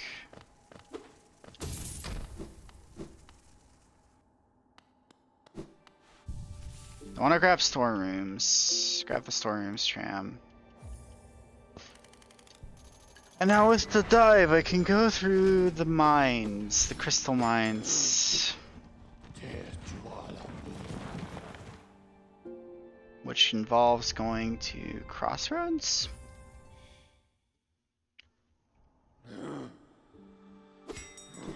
Am I now powerful enough to defeat Madame whoever? Rocket Fox, if you're still here, I gotta show you this. I have to show you that I am unworthy of meeting shopkeepers. I am unworthy.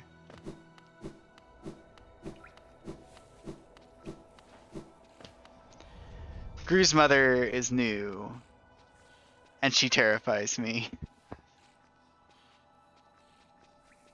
She cannot be destroyed. I do not have enough damage for this.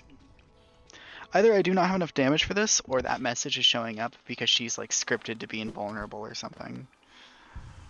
Either way, I am literally like incapable of getting any shops. Like any real shop access is just not feasible.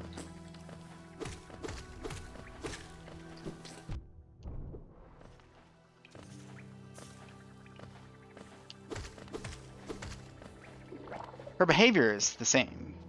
It's just she's pink now and didn't seem to die whenever I hit her a bunch.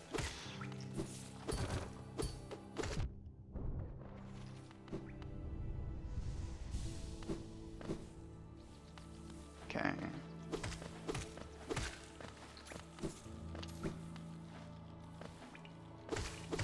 Well, I might be able to go beat Brooding Malek. I definitely can't do that room, but I can go up here and do the Crystal Caves. Maybe get Dream Nail. Wait, is she already insane?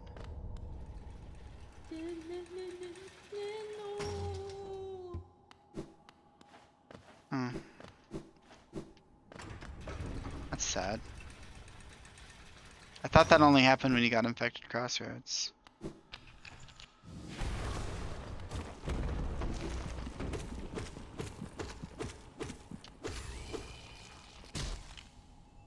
I know how to get this rancid egg.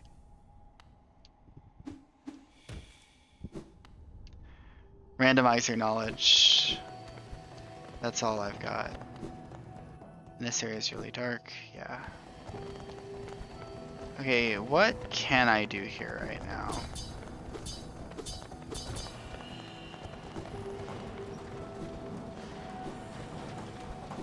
Because I don't even really remember what I was planning on doing. I was going to get...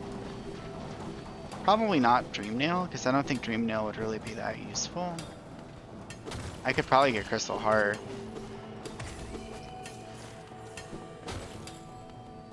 There's a dark room bench to the right there.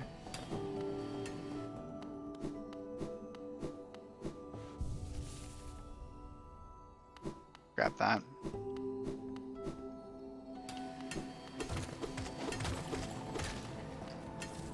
What was I gonna do?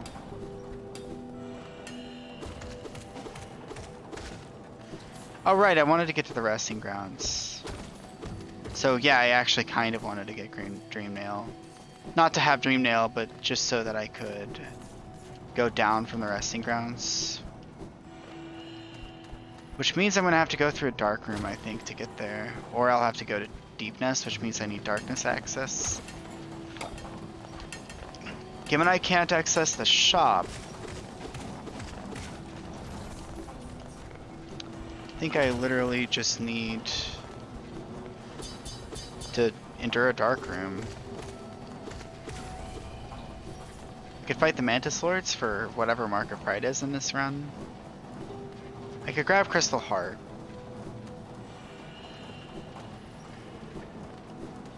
Grab some grubs.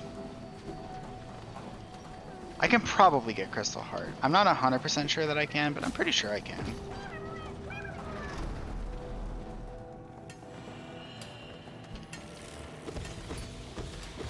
This isn't all you need, really, the wall jump and the dash.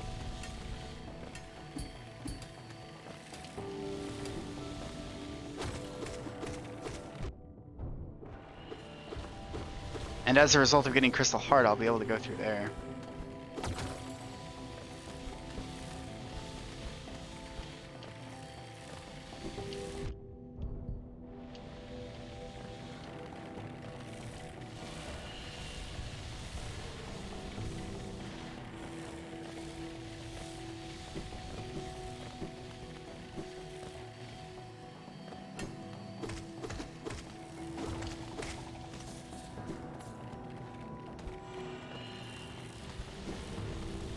can also get Sly's key so that I'm really nice and ready once he decides to show his face.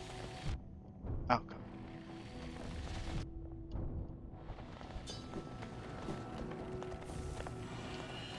Or once I can rescue him, really. I think it's more the thing.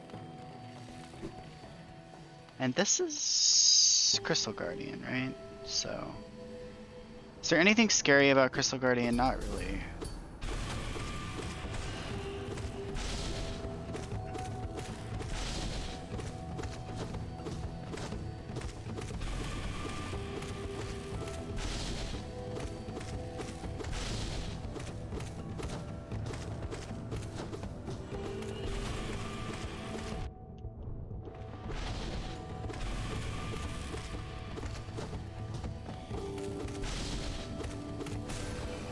Get out of here.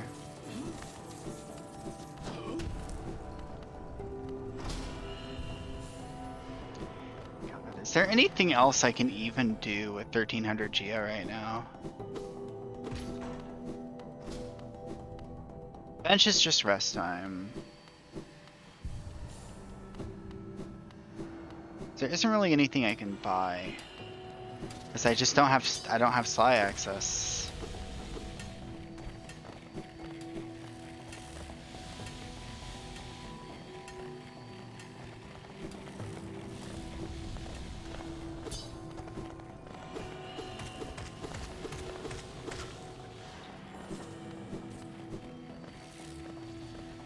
That was a nice kill. Alright.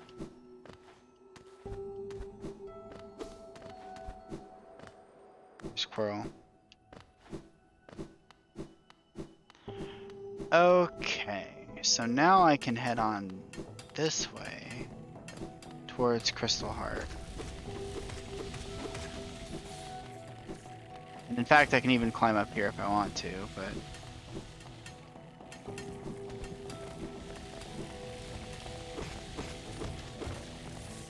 Finding out that no shortage of people always thought that you needed to,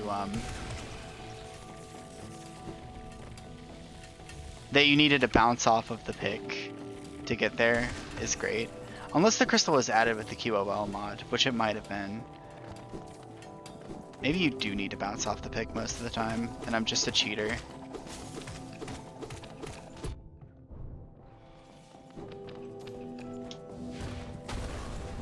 I want the money.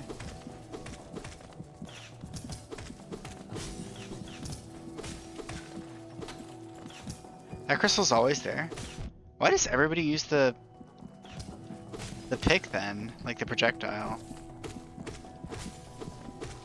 Bouncing off objects just doesn't really come second nature then. Who knows?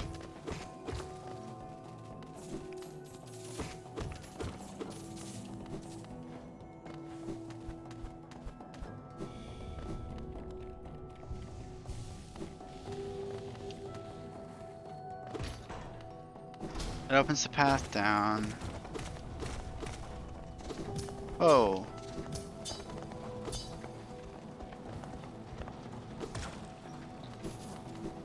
Okay. I don't actually really remember at all where anything is. This is the Crystal Heart room. This is what I was looking for. Basically, all I really remembered is it's to the right. Oh god. Excellent.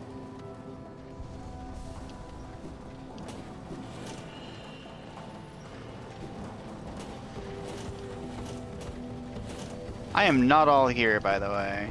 Just jumping directly into spikes.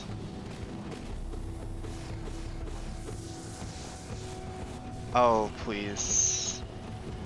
Delicious nectar of life.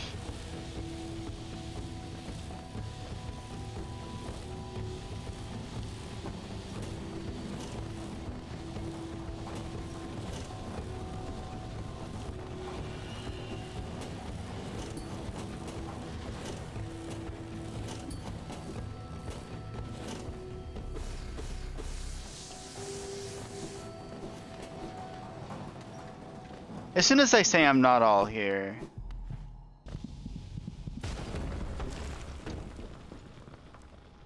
I managed to find my crystal heart. Alright.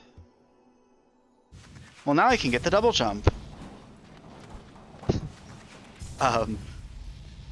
That thing that I just didn't realize my first playthrough for like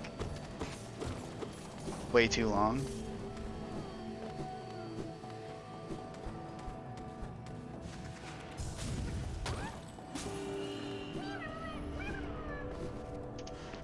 There's all kinds of stuff you can do with the crystal heart. So I need to head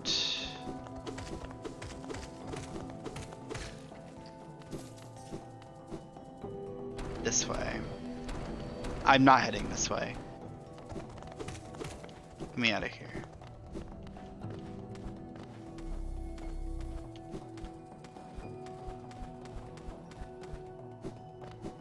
Yep, this is the bench room. Okay.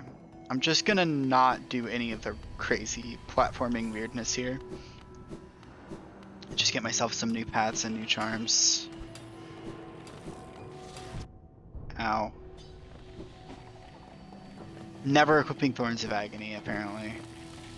I'll just never remember to do so.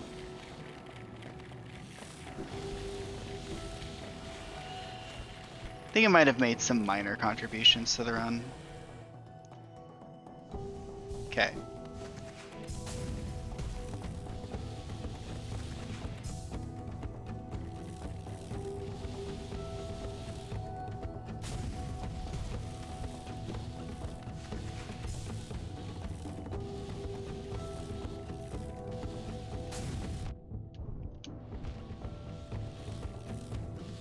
You make a mistake here, you just take 2 damage. That's pretty brutal.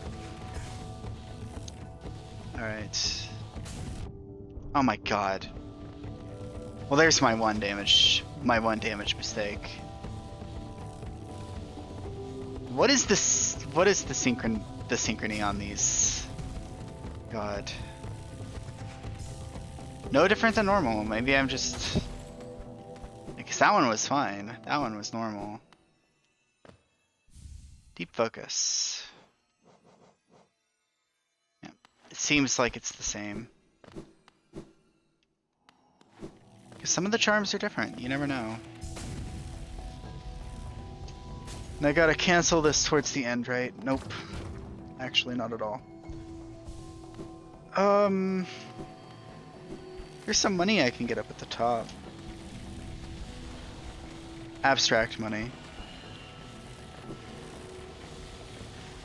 A soul of a hero. Soul of a great warrior.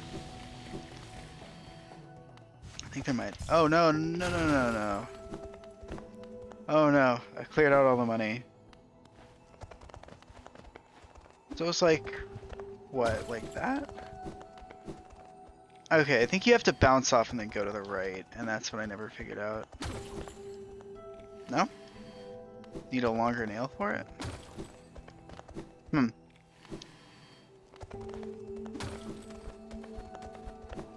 Boop. Oh, you're so rude. King's Idol. It's like good money. Some good money there. Oh, and I guess I just didn't show up to the map guy. I guess I know the area too well.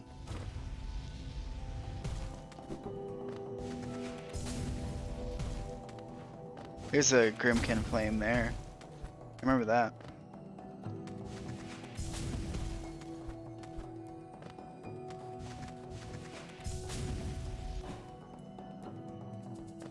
Okay, there's a grub here, and a fake grub too, I think.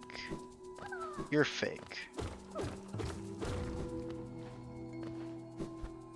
Yeah, this is the real one.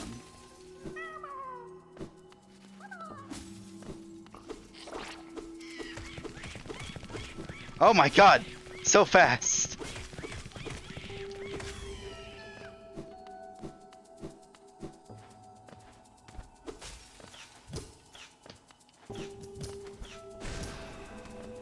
Oh my god.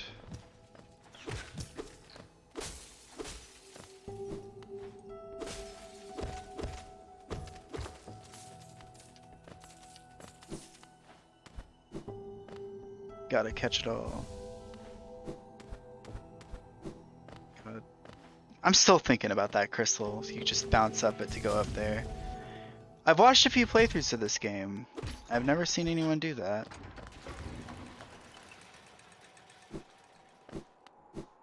I've never seen anyone bounce off that crystal. They've always gone the hard way. Also, I'm gonna unequip this. My god. Spell Twister costs 2. Is that normal? It's like Shaman Stone's 3, Spell Twisters 2, right? I guess. Either way, anything to improve my soul economy, jeez.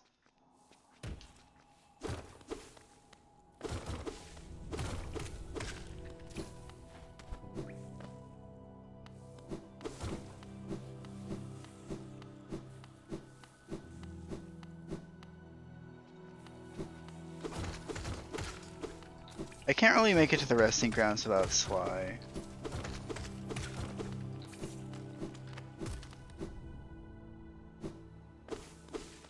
And I can't make it to the right side of the City of Tears without coming in from the right, I think. What else could I do? I could do Mantis Lords and give myself a Mark of Pride. Or whatever it's called in this wacky new universe I live in.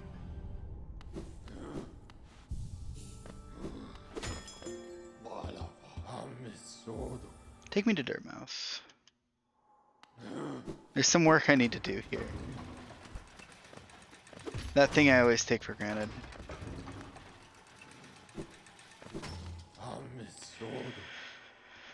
Okay, Queen Station, I can get a mask shard. I actually might be able to get an entire mask now. Yeah, I'm gonna get a mask. I need a mask. I need a mask so bad.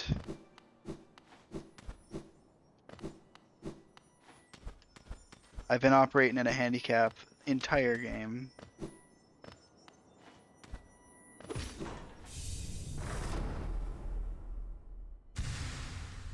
Yeah.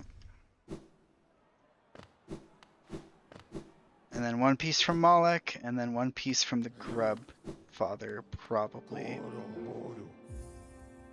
That's actually not where I want to go. I think Dirtmouth is faster.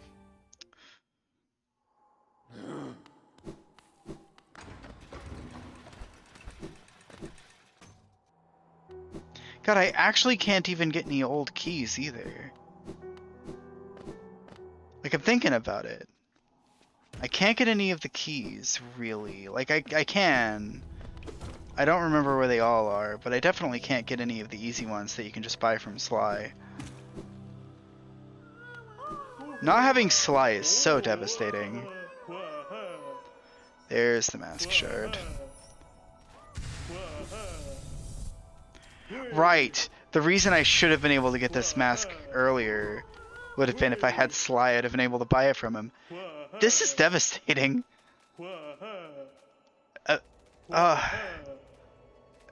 How easy it is to take Sly for granted. He also allows you to spend all of this Blood Song. Hey look, it's a new one. Do you feel guilty or proud? Gain a chance to make a critical damage attack. This chance increases with each new victim you claim in your Hunter's Journal. Blood Song has a critical chance. That seems like a build-defining charm.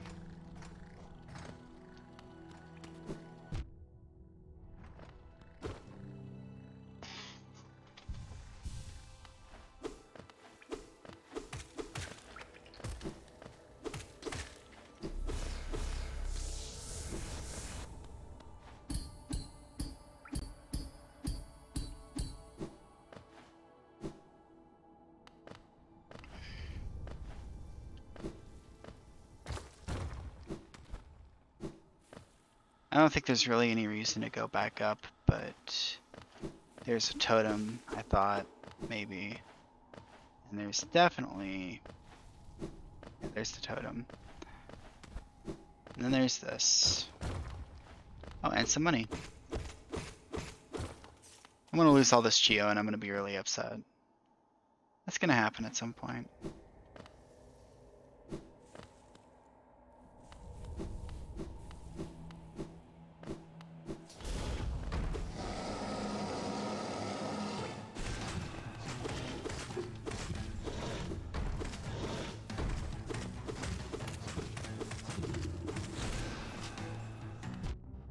Alright, with base nail damage, how long does it take for me to kill Moloch?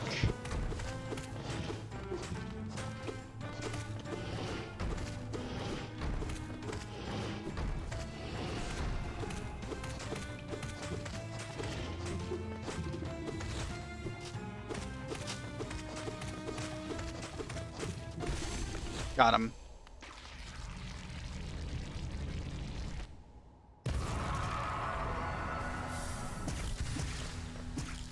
There's our mask. Got him.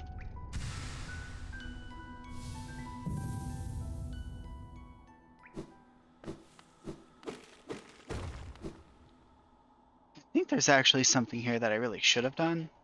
Like I should have gone to the bottom left corner of the map.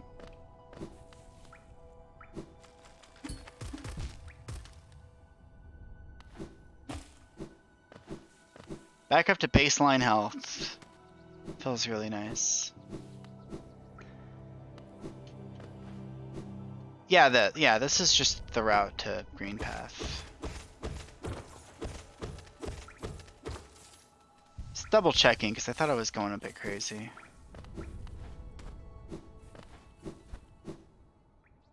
Right, so what I actually want is whatever Soul Eater's replacement is. In order to do that, I need to be able to go through darkness. In order to get to Sly so I can buy the lantern, I need to be able to question mark, question mark, question mark. Maybe I need a dreamer.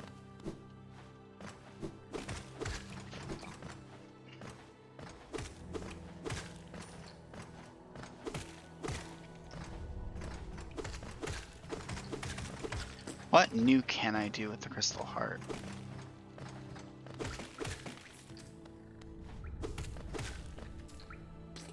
What's the dreamer I'd be able to most easily get? I mean, I would need an old key to be able to do it anyway. I can get a Halana seal up here. Why am I asking serious progression questions?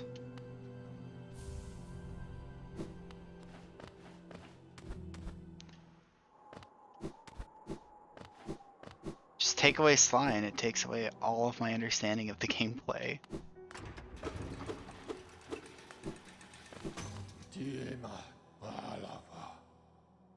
I didn't really do much. There's a simple key below the storm stack.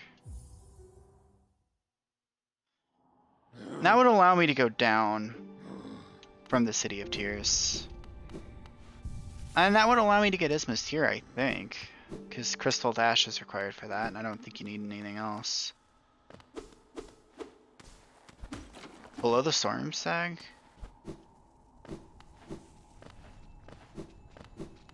I'll explore around here and just remind myself what this world is like. Because there's some stuff here that I still haven't taken.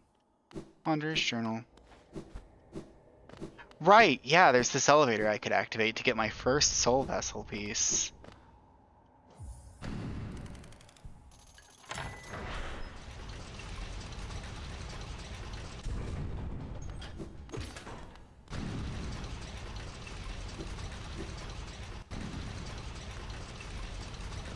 I'm gonna grit this real quick.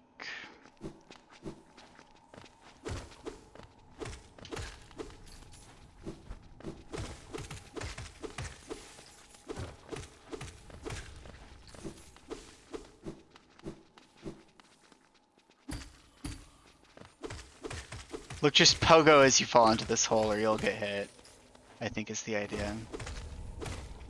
There's a soul vessel here, I think. Yeah.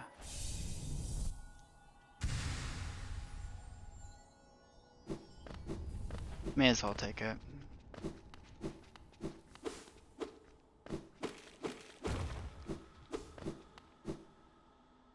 So I'll grab the simple key and then I'll head down, I think, into the sewers. I don't think I'll get screwed by the sewers, really. Not without having a lantern. I don't know, maybe the sewers are all dark. Maybe I shouldn't go to the sewers.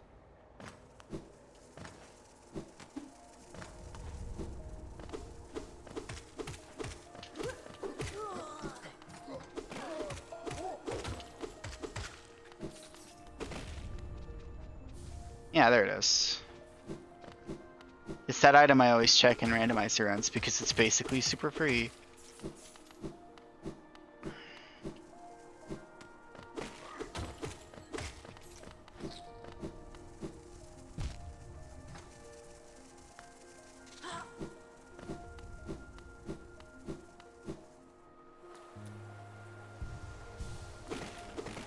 Alright.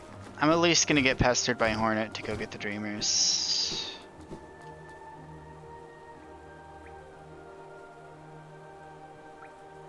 Yeah, it's just over here and then straight down.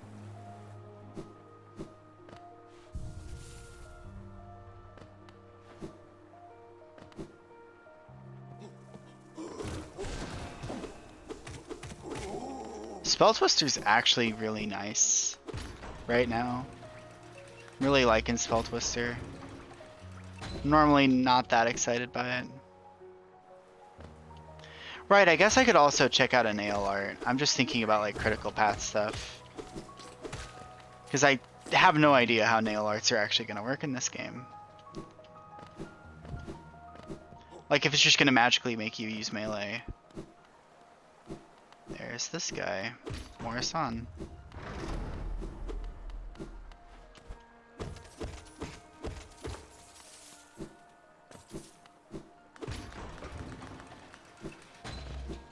So I can go down, and I think that'll get me to Isthmus Tier and everything, maybe. And I'll do this cutscene too.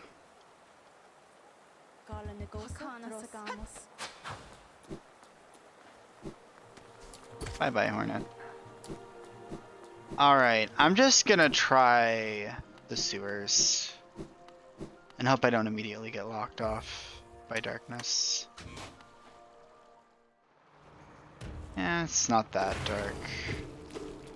It's pretty dark. Oh, sorry, the waterways.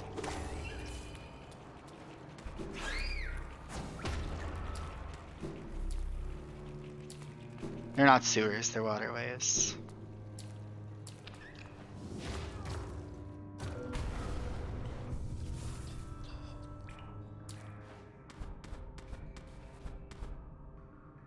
Okay.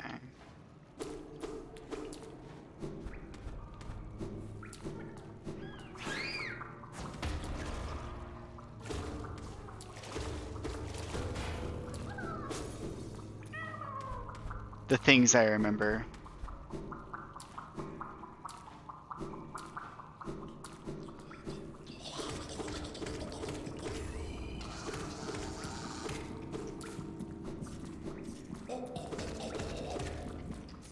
Yeah, I don't need to care about rancid eggs. It's not a randomizer run.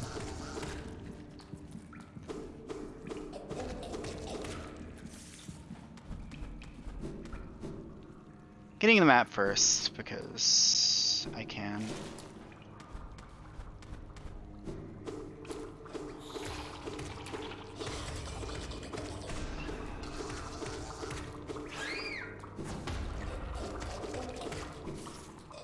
Right, what makes me think that without the lantern I would be able to even get Soul Eater.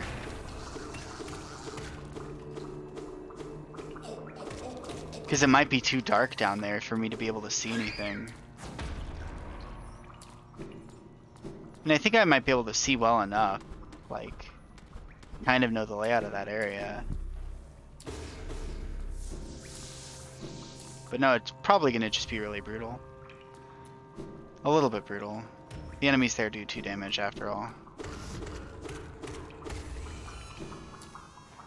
But I think there might be a vessel fragment near here too.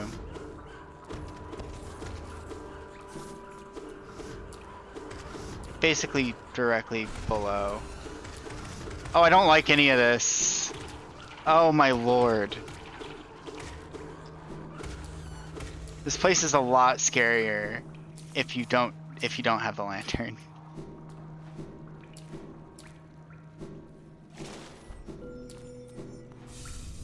That's a mask shard. Why not? When I meet Sly, I'll just be able to buy an entire other mask.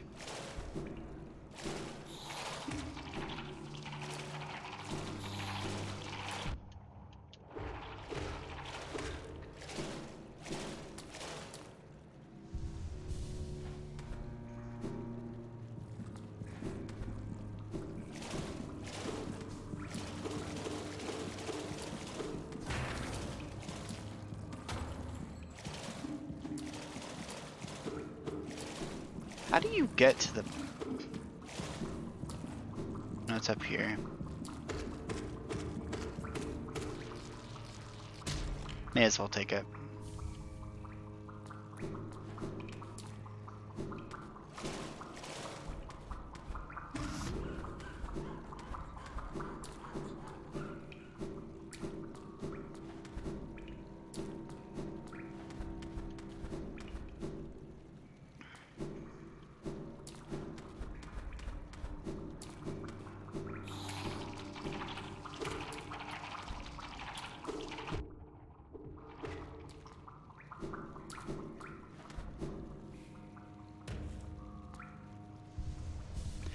Alright, let's grab the map.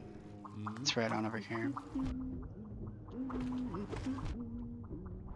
Oh, this is the end for me, I think, actually.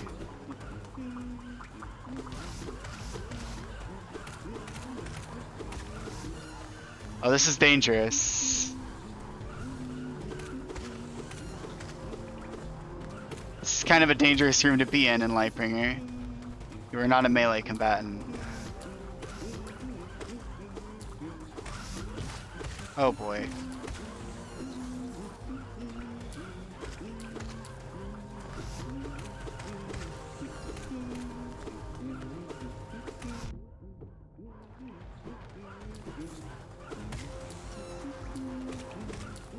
And of course the map maker is not doing anything to help.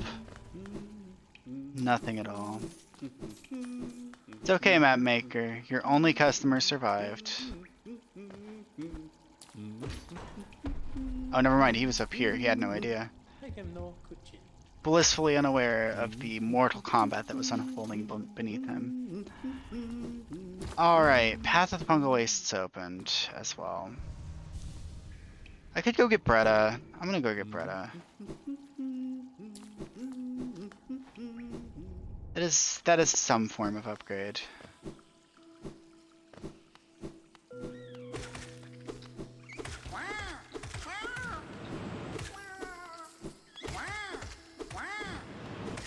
It's an upgrade that is put inside of a box in the village. The box being Bretta's house.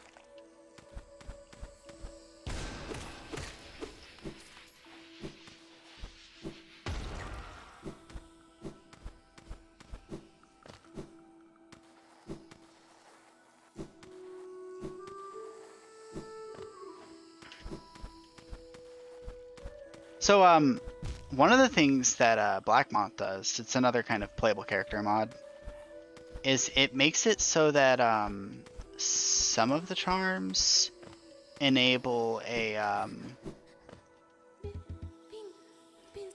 they enable you to dash upwards, or really in any of 8 directions. I don't want to respawn anything, so I'm not gonna hit the bench.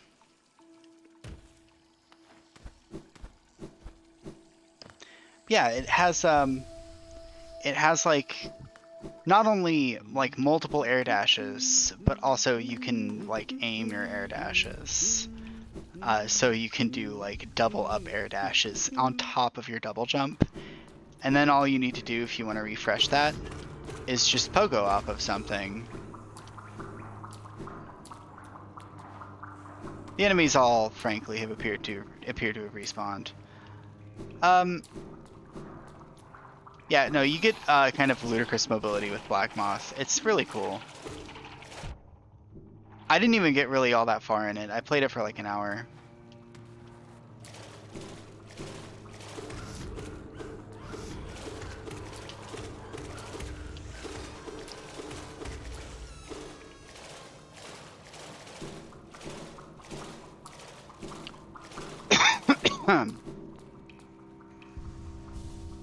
Okay, that is the grub friend, which means the bench is right down here.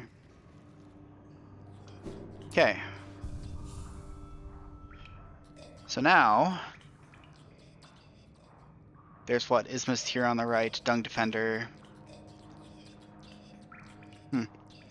Got several of the knights, actually, because I know about the Order of 5 Knights that you can meet, with Ogrim, the Dung Defender, being one of them. A lot of the knights are really close to the City of Tears. Being the capital of Hallownest, that makes sense, but I think that it's a really nice detail. Because there's Ogrim, there's Isma, and then like just below the resting grounds, I think there are 2 more of the knights. And the last one is the furthest one, like the hardest one to actually meet. You actually can't meet that knight at all, because his armor was stolen. But he has the city crest. He's the furthest away, but he has the city crest, so he's still like emotionally really close to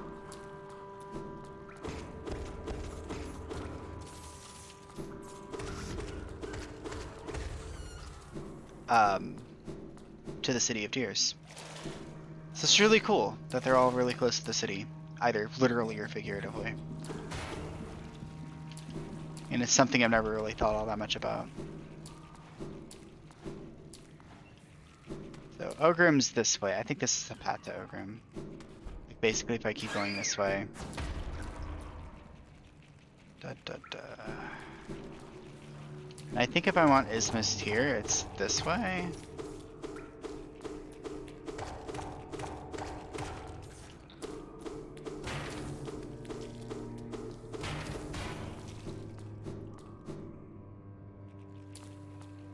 Somewhere around here.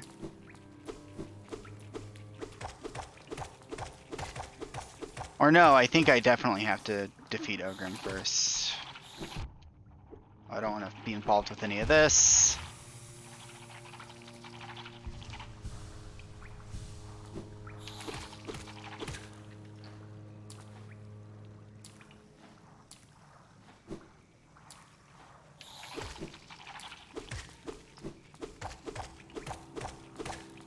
I actually think I might not be able to do this because Ogrim is guarding like the waterway switch. But I can make it all the way to the other half of this area, so maybe.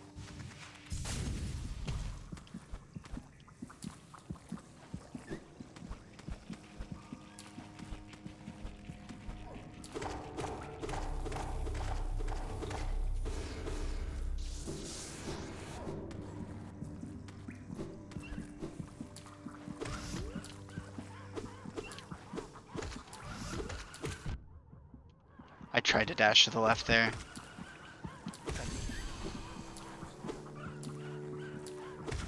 These guys are surprisingly hazardous when you can't just crush them with your nail instantaneously.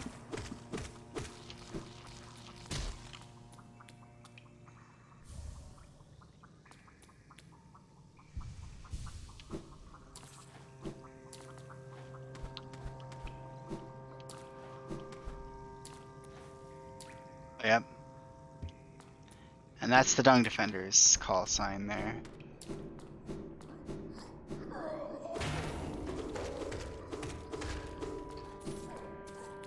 So yeah, that's the waterway switch that he's guarding.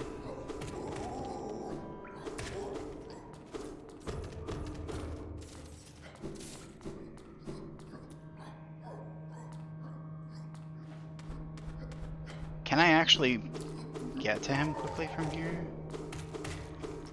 I may be able to approach the right side of the city, though.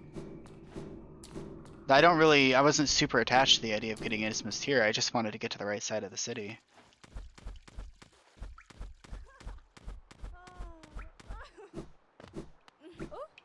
Enjoy yourself.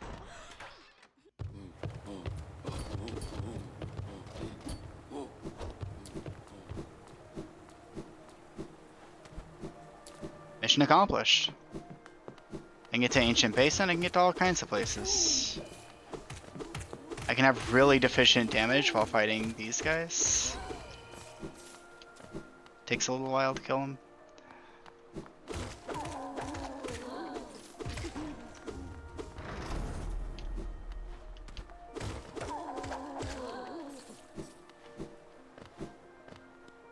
It's actually really, like, amazingly cool, precisely. Okay, there's no way I could have jumped up there. Alright, I was worried. Could I have just skipped doing all that? Okay. It's kind of really cool how, alright, Dreamer location's not added to my map. That's just gonna show me the temple. Yeah, it's really cool how many different paths you can take in this world. Thinking about it. The fact that you can just go through the sewers to get to the other half of the City of Tears. That's awesome. And either you fight Dung Defender or you have the Crystal Dash to be able to get through the whole thing. Pick up any of that, Geo? Want that. This little bit. I don't think there's really anything I can do in the...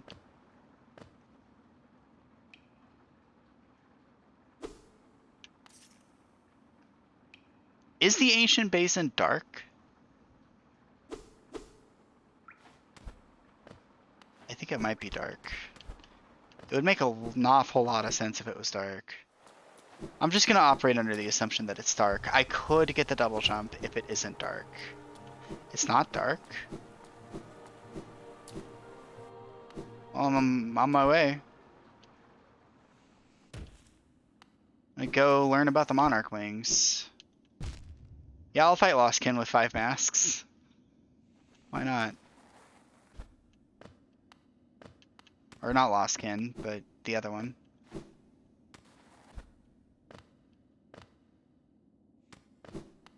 This place is definitely not dark. Yeah.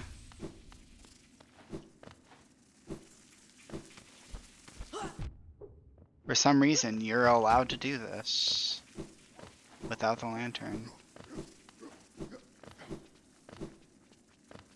This is crazy. Look at this. Down into the Ancient Basin I go. No tram pass, no nothing. What a weird ass route. Alright, go over here. Give me this bench.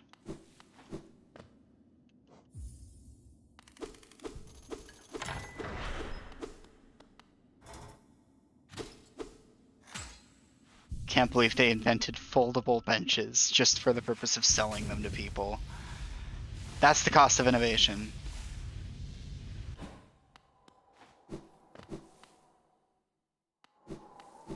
Foldable benches, but we're gonna charge you to sit. Gotta pay the toll. Okay, it's moderately dark here.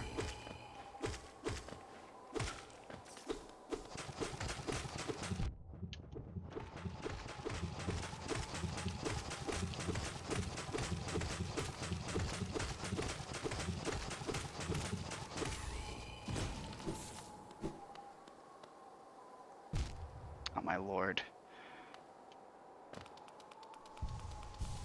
Game is no longer designed around these blind spike drops.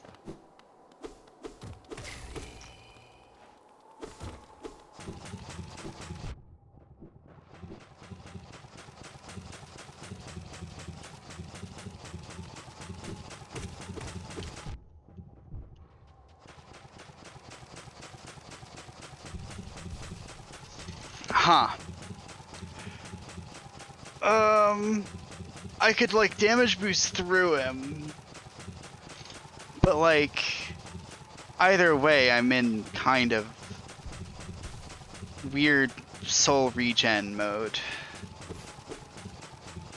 I'll just try to fight it.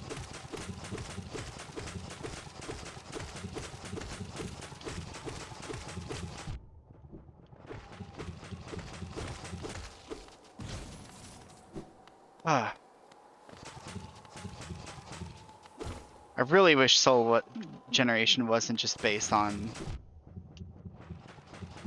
waiting. Because that just takes forever. Gimme. Oh, another simple key. Isn't that lovely? I just forgot that was a simple key.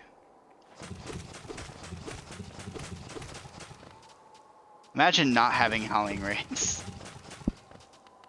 for any of this. Oh my lord.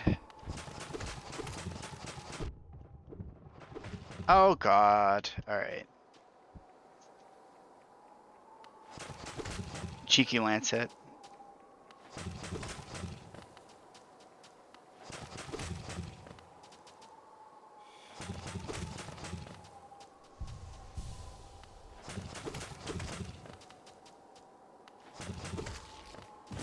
What if Hollow Knight's resources worked in reverse, where you gained health as you hit things?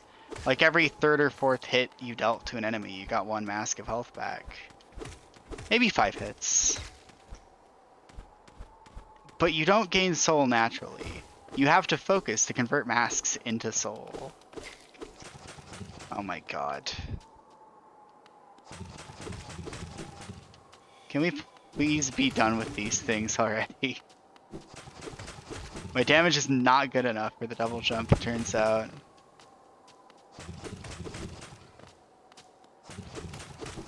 We're doing base nail damage here. Just slightly cheesing it, don't worry.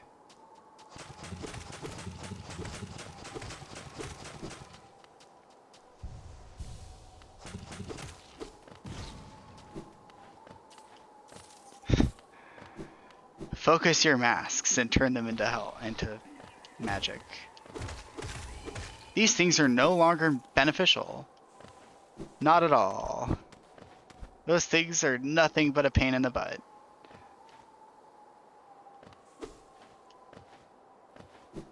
Alright.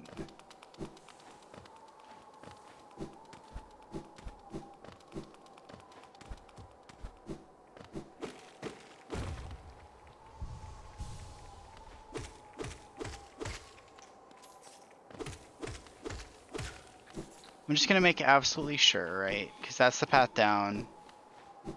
Alright. I'm probably good to go to fight this guy. I don't think I'm gonna have too much trouble. Famous last words. Hello, Broken Vessel.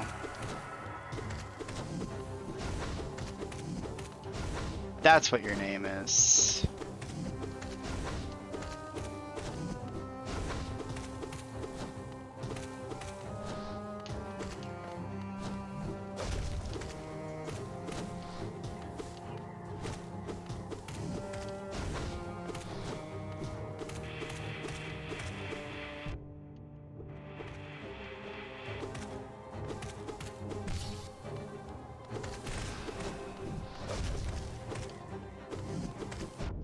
Oh my god.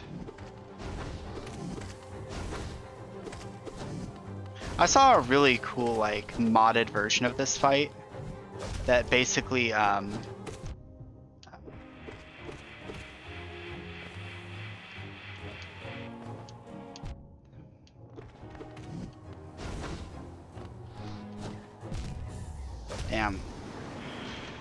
A modded version of this fight that added like a sea of infection under the fight, so that every time the guy jumped, it would like distort the sea of infection and create waves and stuff.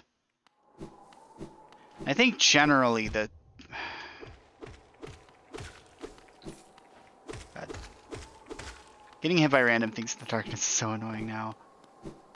I think the Sea of Corruption was like kind of by default low enough that you didn't get hit by it.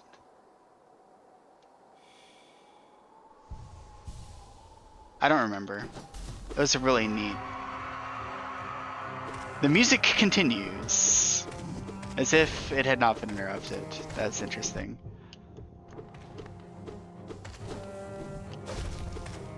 Also, shortening the fight with spells is probably not what I'm gonna do. I'm gonna have to just heal up whenever I need it.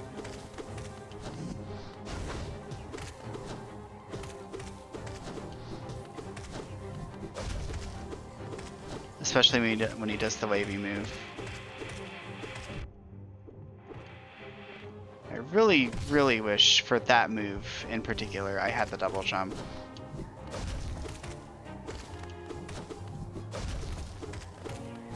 That'd make me feel a lot more comfortable. Ooh.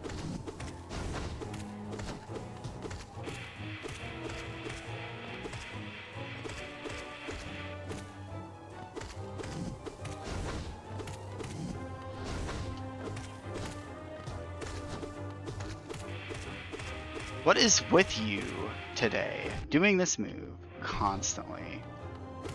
Is it health gated? Because I hope it is. Means I'm doing a lot of damage. There we go. He's gone.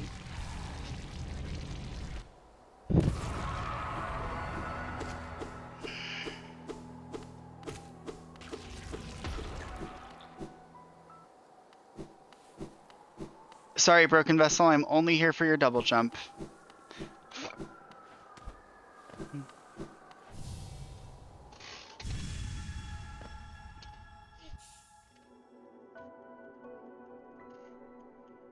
Alright. Now very little blocks my path. Pretty much just darkness. Which, to be fair, I think means I still can't go to, I think I still can't go to the resting grounds. Because I'd either have to go through the hole above Salubra, or no, there's an elevator you can take up to the resting grounds, isn't there? From the right side of the city. So I think I actually can go there now.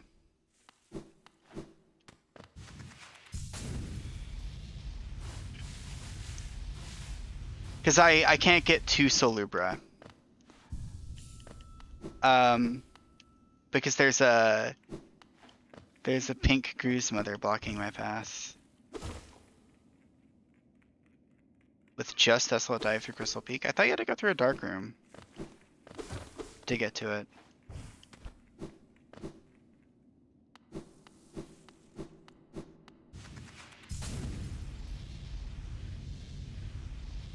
That's why I didn't do it.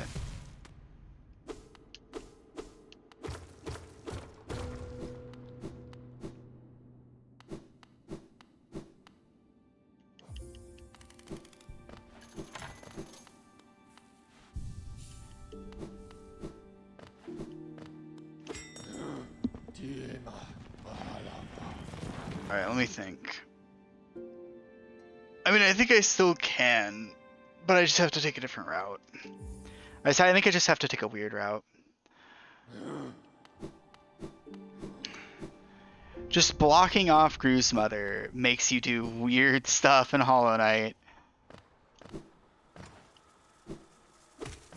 Gruz Mother, however you prefer.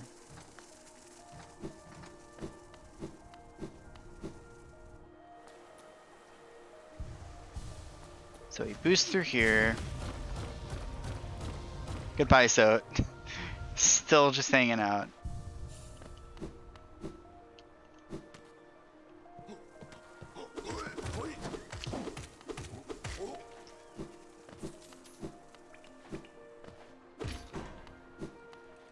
Yeah.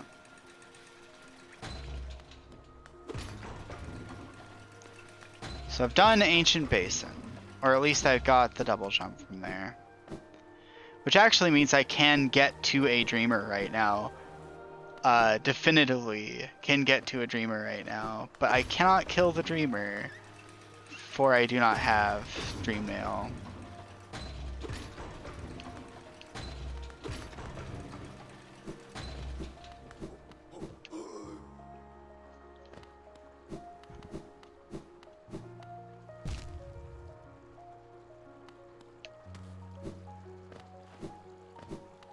I'm gonna check the right half of the city anyway, because there's definitely some stuff I can get from various places to the right of the city, including some really good charms if I remember right.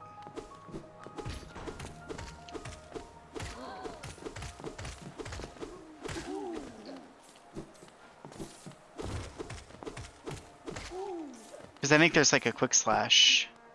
I think quick slash exists on the the outskirts. Kingdom's Edge, that's right.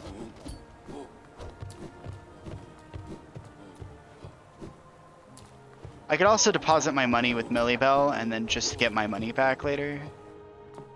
That's another thought, because I have the key to be able to do that. Maybe once I get a bit more geo, I could deposit it all with her and extract it whenever I need it. Yep. On the list of things I should have done sooner. Also, yeah, I guess there might be like a blockade here. I'm gonna check up this way anyway, just to see what is here.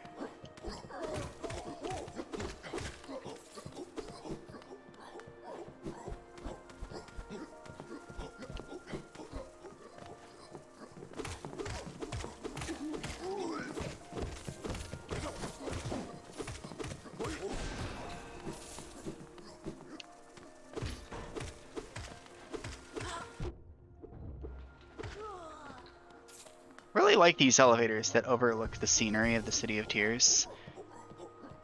It's probably really convenient for the people traveling through here because then they can just like wall jump up the window. Anytime they want to quickly get somewhere without waiting for the elevator. On top of the serenity of, you know, being able to look out upon the city. And or the terror. The absolute terror. I remember going to Bass Pro when I was younger. That place has glass elevators, if I remember. And those terrify me. I'm very scared of heights.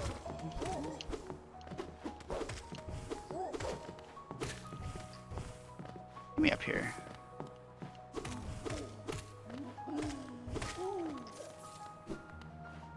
I feel like this is the game that I have streamed that I still enjoy playing the most.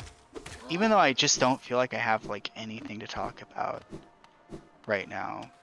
I still enjoy this game a lot. This is an arena, isn't it? I think this is an arena.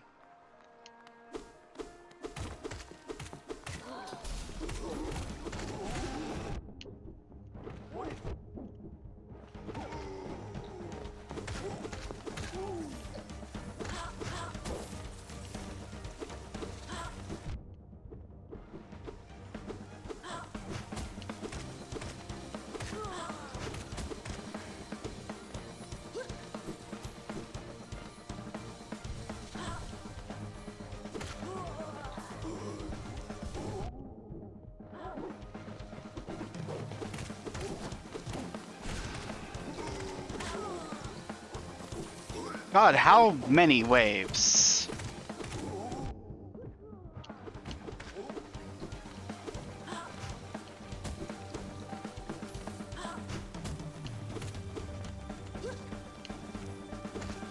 This is the last wave, right?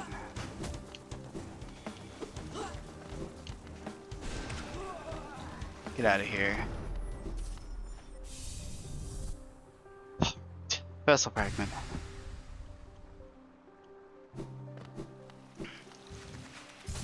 I was actually not sure if that was a charm or an incremental thing. If that was a charm, would have done that in a heartbeat. Yeah, I can access the elevator.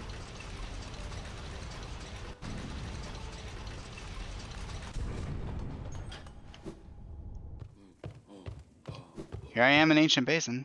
Or not Ancient Basin, but the resting grounds. Precisely where I mean to be. But I can't get to that area from the left.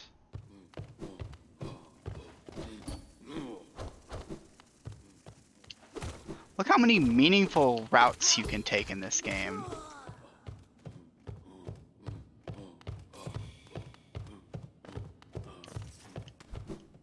This game is insane. The routing decisions you can make are awesome. The quantum lift. I actually thought it was always at the bottom and you just had to like go at it from above, just drop down onto it basically. I still don't have the tram pass, so you more or less like really need the lantern or to go through the sewers in order to be able to get here. Because Crystal Peak's path requires being able to see in the dark. You can go to Deep Nest to get the tram pass. I don't know if you have to go through a bunch of dark stuff to do that.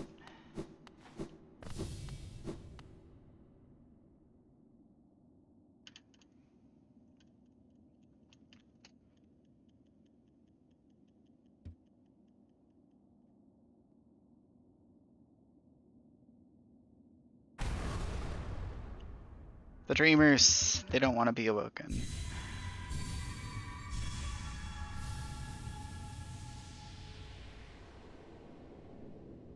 God.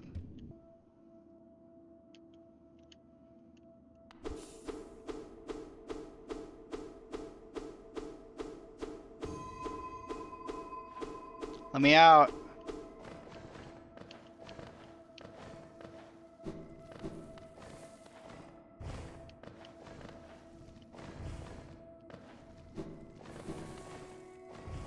Imagine having the Monarch wings while getting Dream Nail. This feels so weird.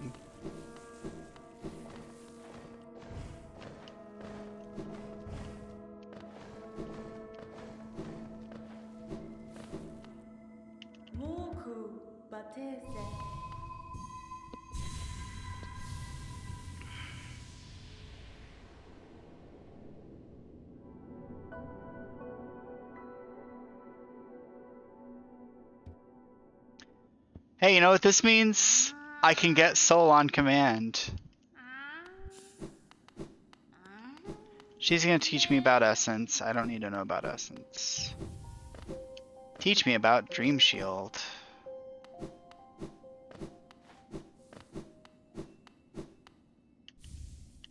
It's the same. Probably. Yeah. Does it cost 1 now? That might be equipable. Costs 2. That's new, right? It normally costs 3, I thought, right? I think they might have actually reduced the cost of Dream Shield.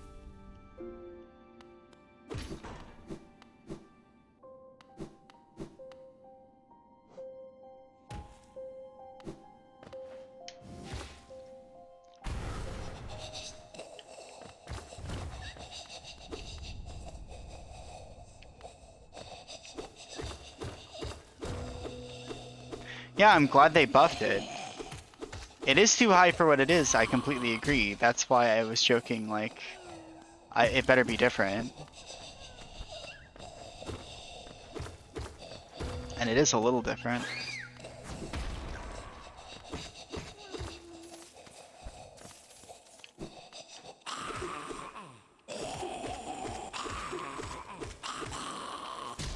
I think now that I'm in the resting grounds, I might actually also be able to get Sly.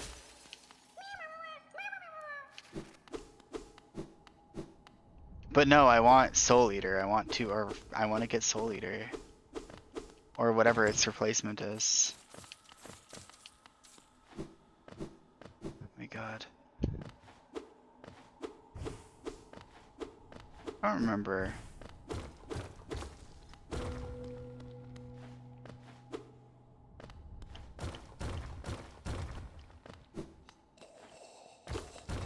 Oh my god. I'm being menaced by everything. Faulty wallet.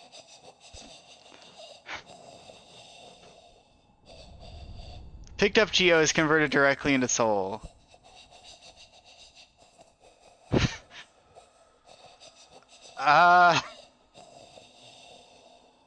They don't want Soul generation to be easy in this mod, I see.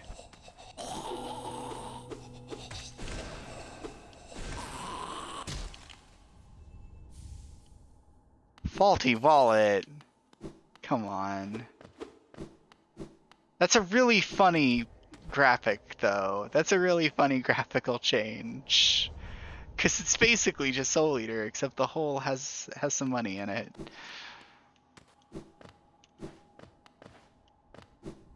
I forgot. I know I've like read about the charms that are in this. I just don't remember any of them. Well, now I'm gonna go stop by Sly and Salubra and see that the way that I guess they nerfed Shaman Stone is by just making it hard to get.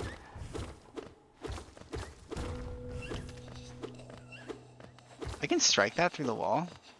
Weird.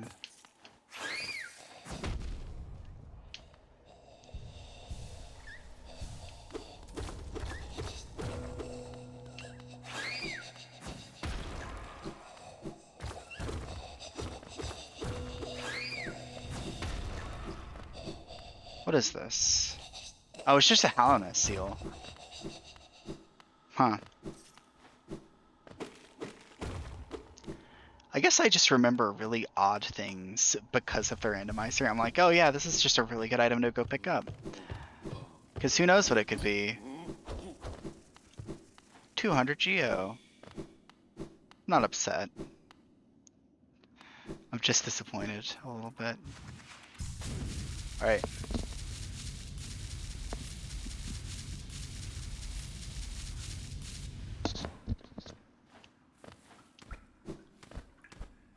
Okay. This way. This is a rancid egg. I don't need to be here. I don't need to be here at all. This is a rancid egg. I know the randomizer. Unworthy, you say?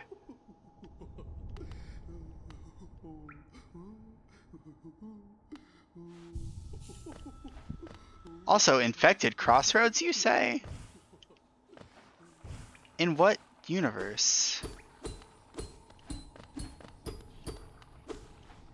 Because thinking about it, I haven't done anything to result in this happening. Alright. So yes, now every charm here is just completely different. Monarch Wings trigger infection. Oh, okay. That's not a mod thing. I thought they were going to be like, no, you skipped our cool boss that you need a specific item or whatever for. Alright, Rising Light.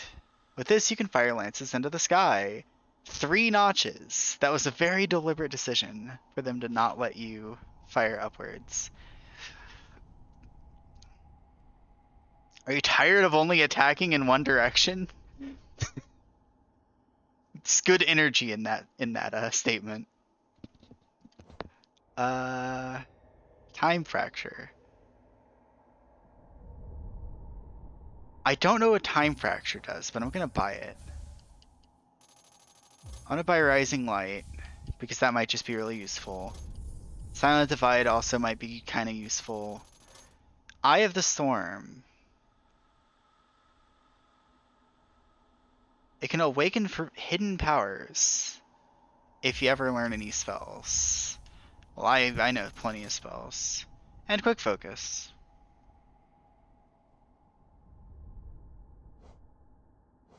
And Notches. How many more charms do I need for a notch? 3 more? Why not? I'll buy Quick Focus too. You are unworthy. Oh, I think not. Eye of the Storm.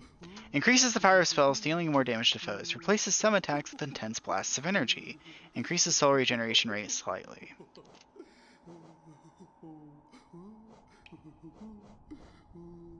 Slashing upwards speeds the flow of time. Right. This thing.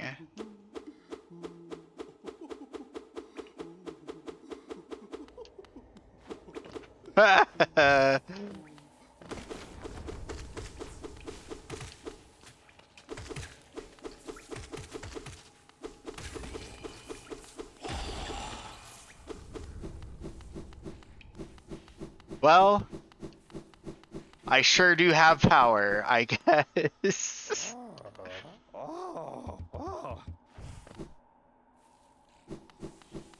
Unworthy, you say? I think you're the unworthy one. I appear to be unable to disable the effect.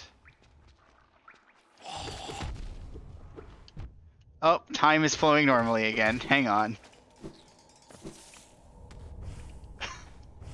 That is completely ridiculous.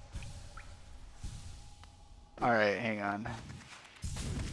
I'm going to just completely reshuffle my charms. I just wanted to play with that a bit. 'Cause 2 projectiles is nice. I want Eye of the Storm. I don't want Time Fracture. I want... Oh. I'll try Rising Light out real quick.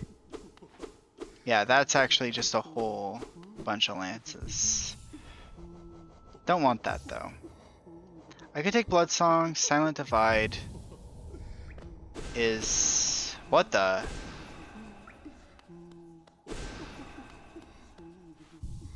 That's an interesting situation to be in. Wait. Huh. That just replaces my attack with an intense blast of energy.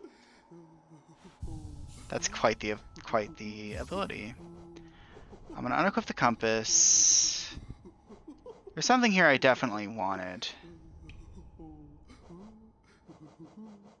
Because there are 2 things I have that slowly increases soul regeneration rate. Is it this one? This one. Alright, fine.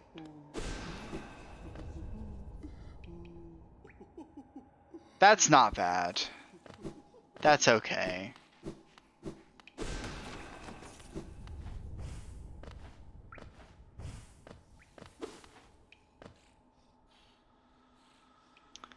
I really don't know what this fight's going to entail. Anyway, I'm gonna get out of here. If I'm permitted to do so. If you ask me, I think I am quite strong now. I think I am plenty strong. I one-shot these things now. Costs soul to do, but...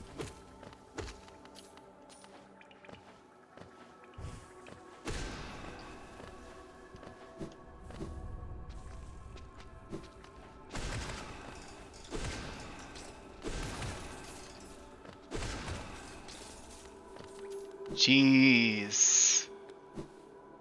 God, this is so much damage. Just need to lay low a bit and let my soul regenerate. Oh god. Hey, 2 hits on those guys. I think the time altering charm actually would be really useful for regenerating your soul.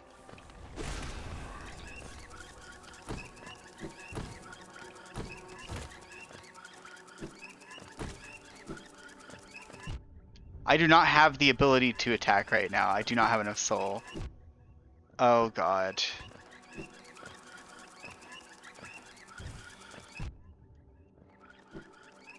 Leave me alone!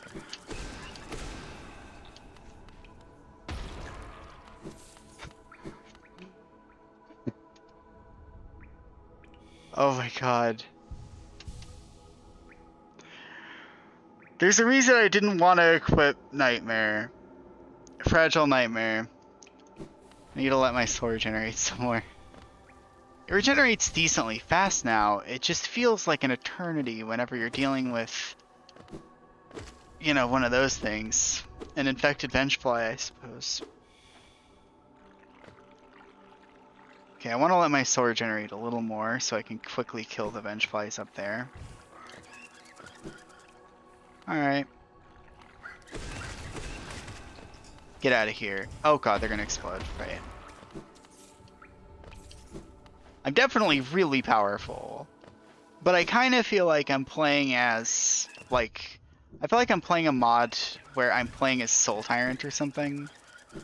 Where just occasionally you just can't attack, because you just don't have the soul for it. You have no melee attacks. You don't have the advantage of having contact damage.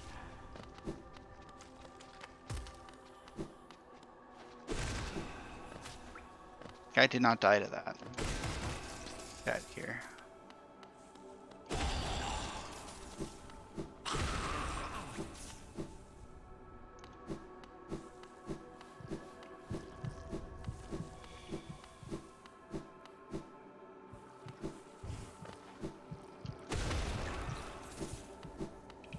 God, it's so good.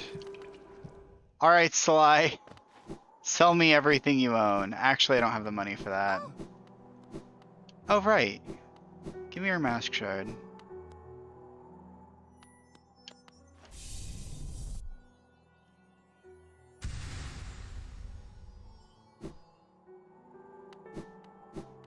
Really wish I had Grub Song in this.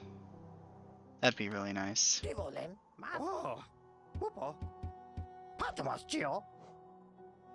Mask shard, vessel fragment, elegant key, Lumafly lantern.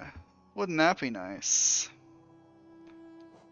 Gathering swarm, tiny shell.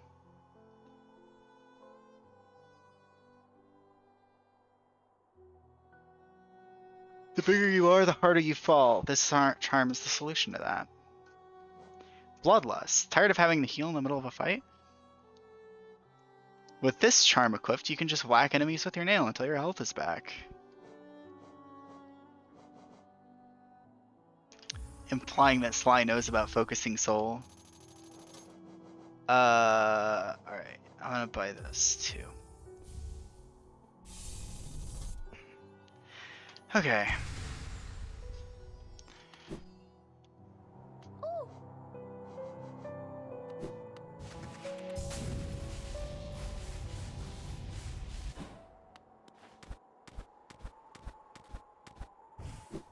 I'm gonna go learn a nail art. Because I want to know what that does. I must know what that does. I also might go a little bit less heavy into draining all of my soul to make my attacks really strong. And a little bit more into practical forms of damage, especially Bloodlust. Bloodlust seems really nice. Safe? Yes.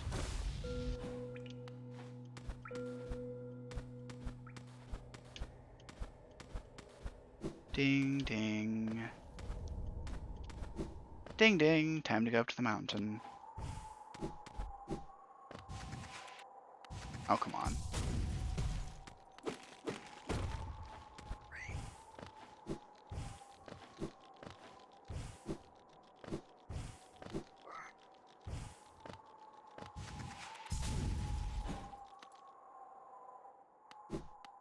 What's the nail art?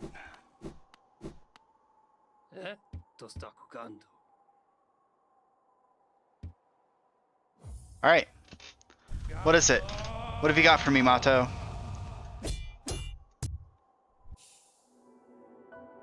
Cyclone Slash.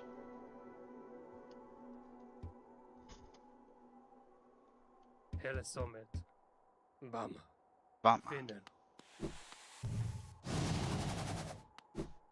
Okay. Well, it's probably gonna do no damage. I'll try it though. Because the nail itself does little damage. It did one-shot a little guy.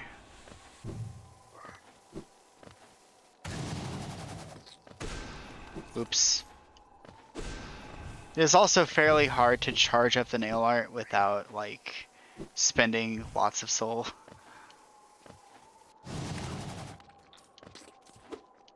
Gotta slash up to do that.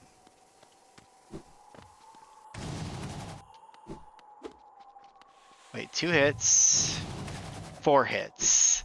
Yeah, that's not particularly good. It's not great damage.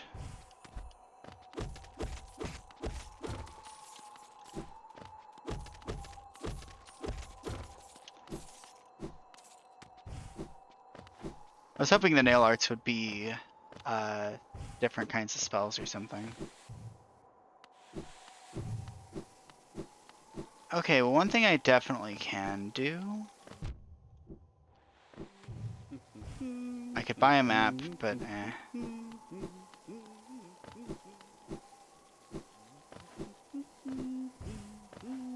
Right, there's a charm that I can't really get.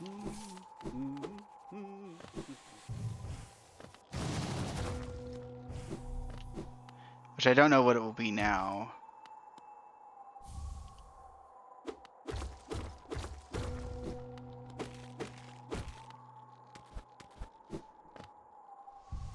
May as well heal.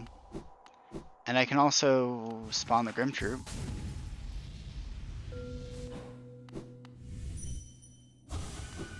Maybe I can get myself an Unbreakable Nightmare.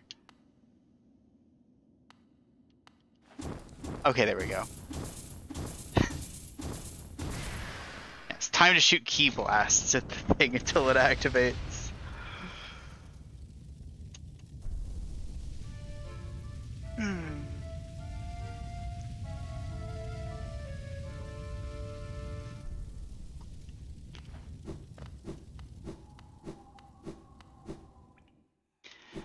Alright. There's another grub down here. And another randomizer check location over here. Which I'm pretty sure is not anything useful for me at the moment. Yeah. I mean, it's money. I could probably buy out Sly with that.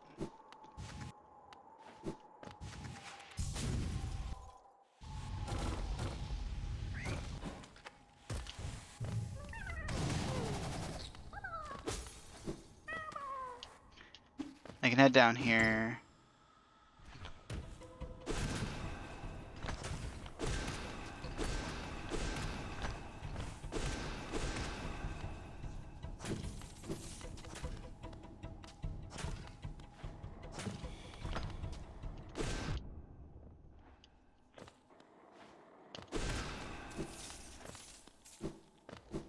This is a really good build, but it's very defensive.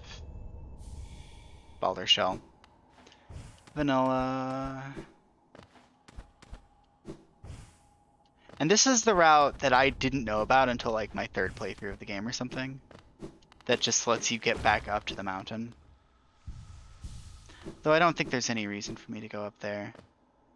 Not much reason for me to really be in Green Path either, though. I'm gonna go pick up a Quick Slash, see what that results in.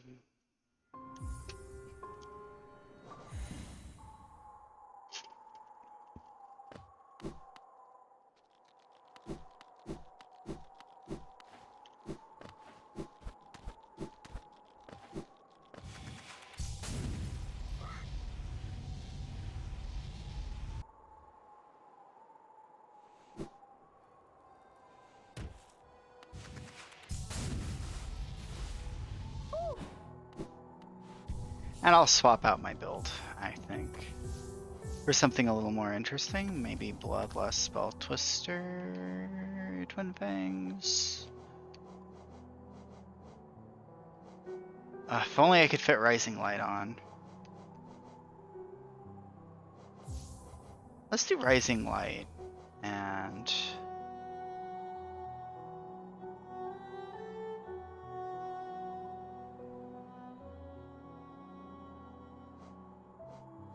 Faulty Wallet might genuinely be kind of neat, but... Bloodsong. Bloodsong's always a solid pick.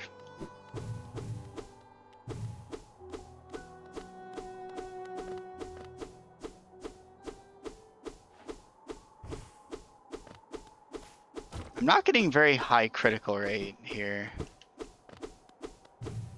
There's one. Yeah. Hollow Knight with critical hits. What is this? Alright. King's Station. Yes.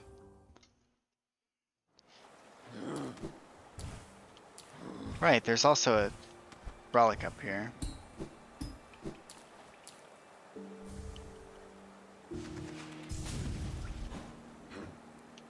Actually, if I'm buying out the guy...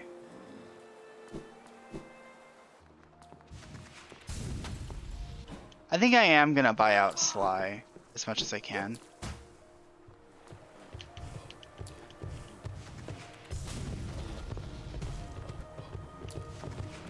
So, adios, City of Tears.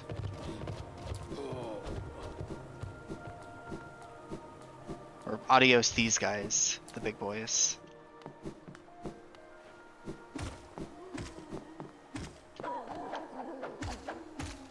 So I have Bloodlust equipped. How can I tell if it has healed me? Do I have Bloodlust equipped? I think I have. I think I may have just not equipped it. Yeah, I decided against it. I have Uplances instead, which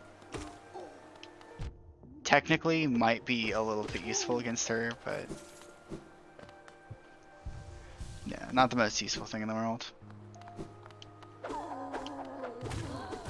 Whoa! Okay, the critical hits deal over triple damage.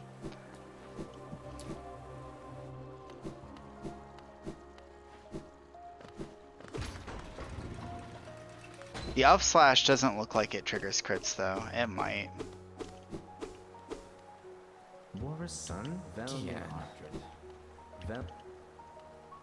There. I think the QOL mod is what allows you to sell all your relics instantly.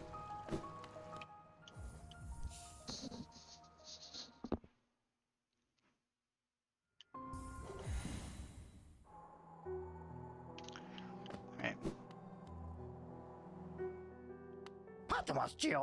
Give me everything you own.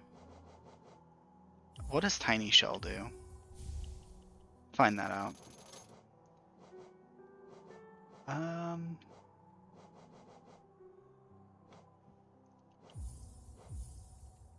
Buy it. Give me the mask shards.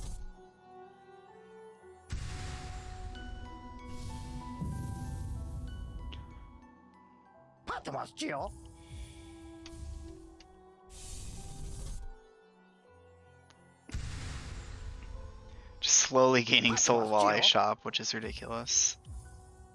Right, soul vessels.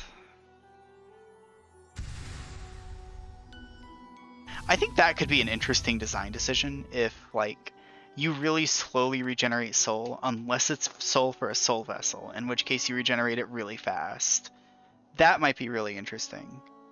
Because then you have to keep your soul as close to topped off as possible. I think that could be pretty cool. Elegant Key. I will buy the Lumafly Lantern because I think I've been despairing over Darkness a bit too much. Gathering Swarm, I don't know. Right? Simple Key, maybe. None of these are going to result in an immediate upgrade. But I'm going to do it anyway. Mask Shard.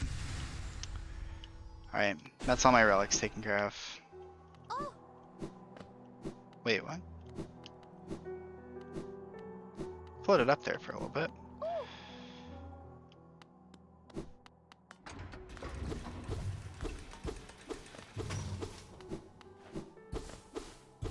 Oh no, my nail range is the same.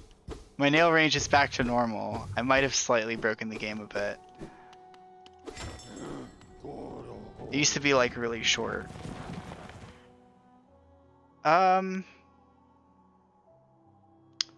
What is the fastest way for me to go fight the Mantis Lords? I guess Queen Station.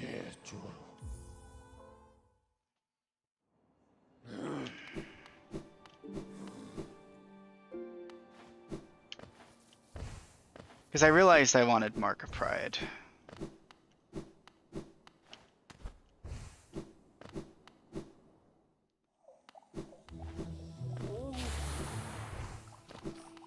I could also deal with Ogrim. Show him that I am noble, indeed.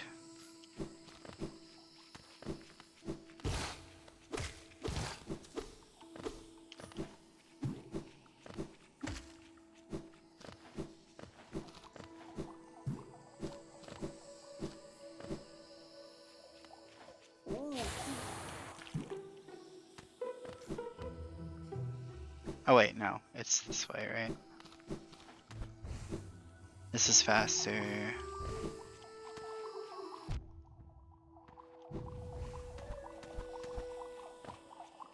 That. Oh wow, right, and I can also go in here. Man, isn't it nice knowing where the double jump is?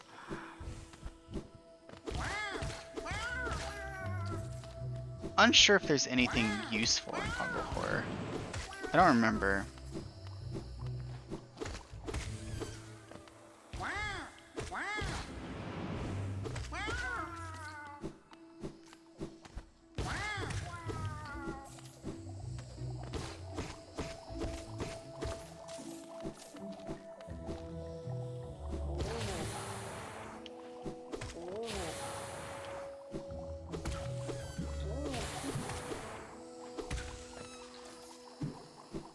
Being able to swing up is actually really, really useful.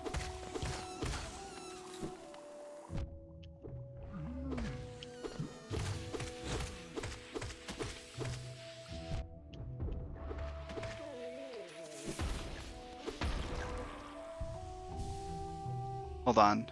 Does my soul vessel regenerate faster? Looks like it might regenerate slower. Maybe it's the same. It's so hard to tell. I don't like this area at all. Wow, that area sucks. That little section right there.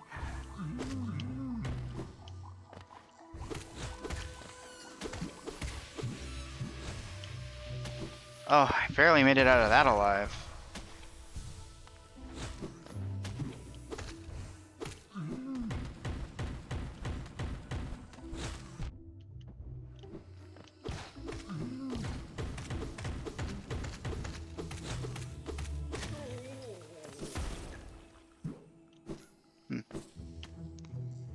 Alright.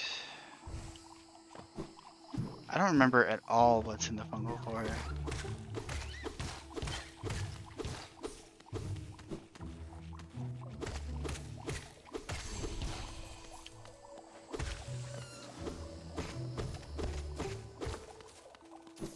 I don't know if the upshot is like impactful enough. It's kind of a quality of life thing. Might be really useful in some boss fights like Soul Tyrant.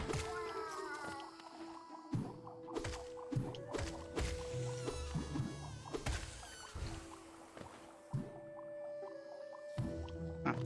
Game is getting slightly buggier as I go.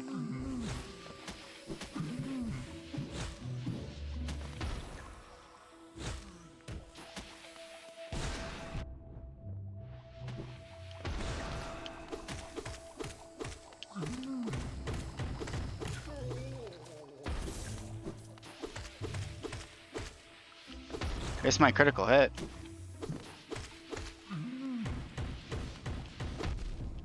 Oh my god.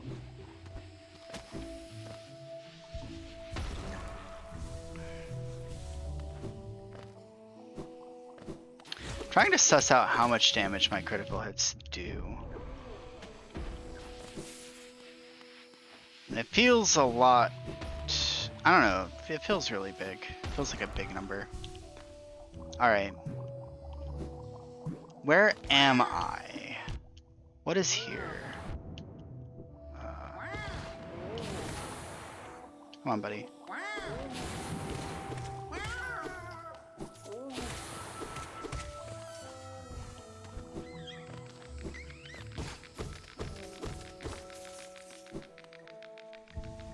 I felt like there should be a charm that makes it so that striking foes with your nail gives you soul the way it normally would, but then you're restricted to like up swings, kind of. You have to swing your nail up at something in order to get normal soul from it. That might be interesting. It's this guy.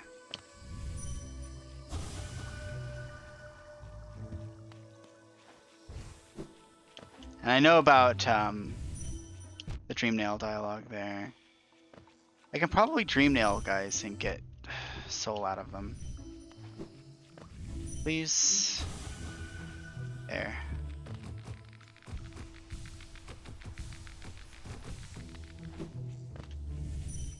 Nope. Right here, right? Perfect timing.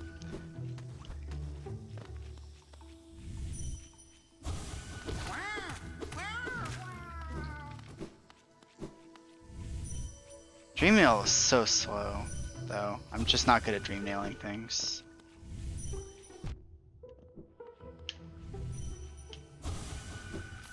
Hungry, hungry. The hungry, hungry mushroom.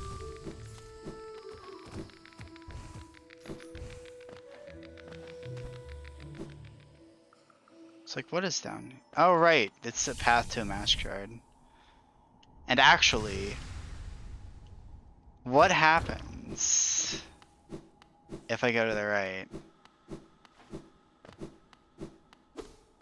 They didn't slam the door on me. So I was wondering if I could just leave. Yeah, I guess that's just the path down to Deep Nest. I would like to leave now. I don't think I can. I think I'm here now. I actually think I'm extraordinarily here. I think I actually might be a little bit trapped.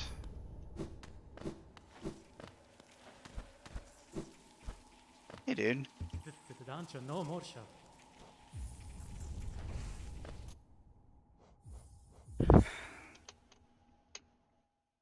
It's okay. I got the safety net. I have the save and quit. Map updated. Alright. Oh, actually, I'll swap out my charms while I'm thinking about it. Because I don't really like the upper swing right now. Silent Divide might be good.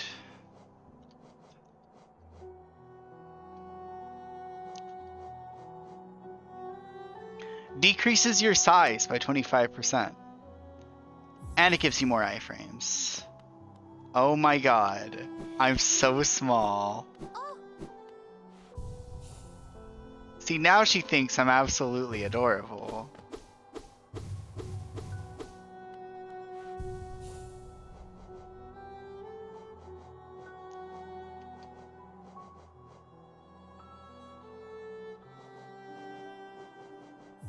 Sure. I'm keeping this on forever. I'm gonna be Tiny Knight forever. Look how fast they move relative to my size. That's not right.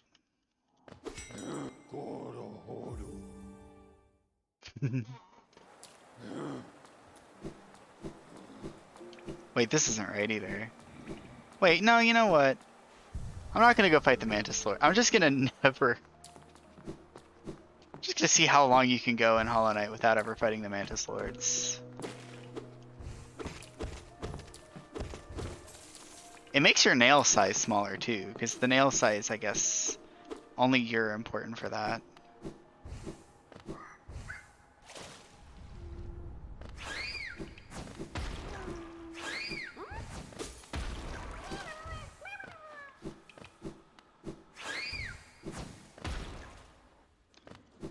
Okay.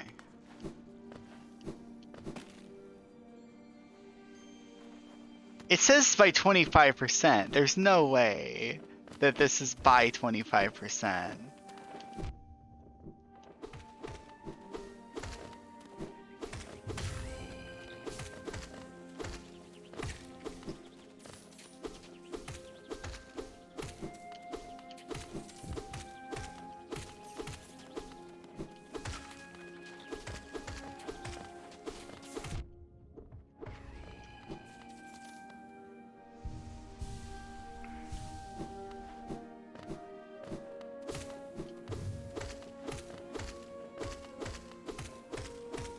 So tiny.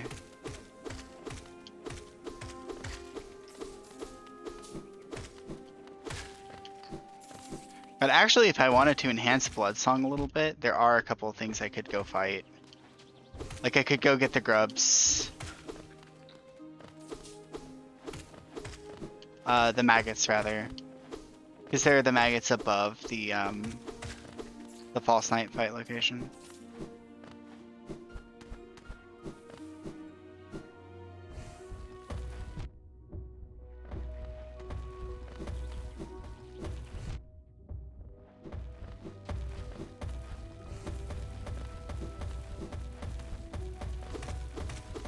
No, come back.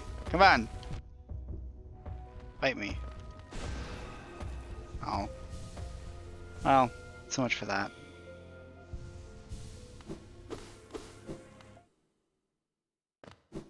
I need Geo for this, don't I? I actually just don't think I care about the nail art. Oh, look at him leap up on the bench. It's like twice his height now.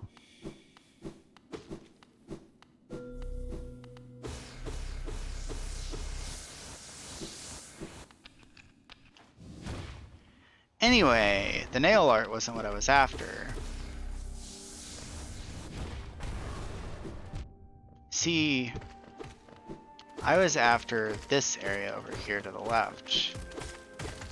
So I may as well fight things while I'm here.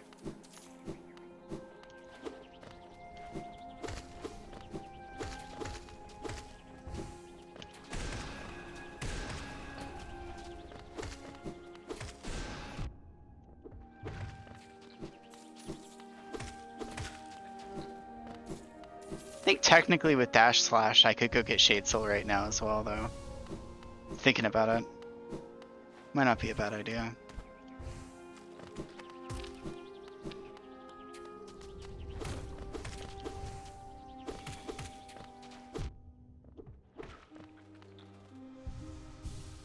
Well. Yeah, there's the totem.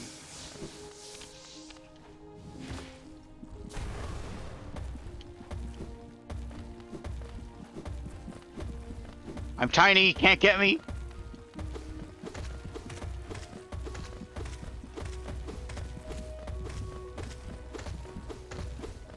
Maybe I proc a crit or two and kill him faster. What was to the right here? I don't even remember ever.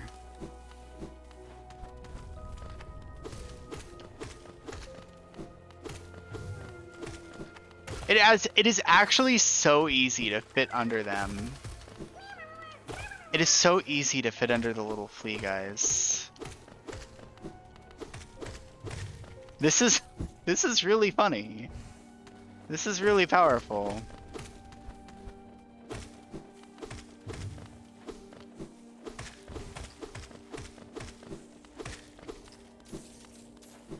Being 25% smaller is what I've always needed in Hollow Knight.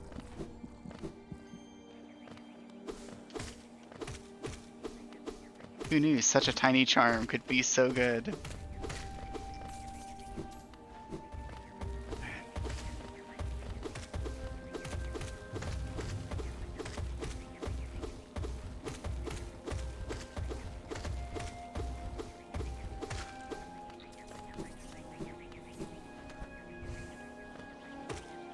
Forget being a noble knight.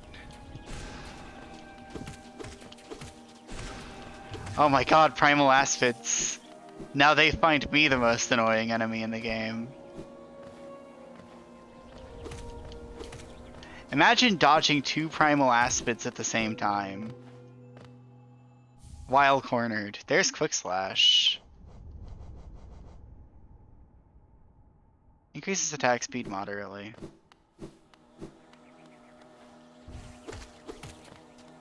It appears to be the same charm.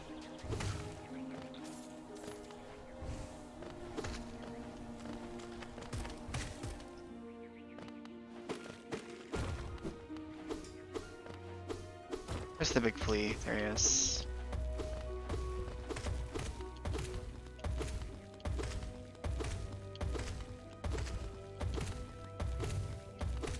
This is really sad of this thing. He can't keep up. Look at him go.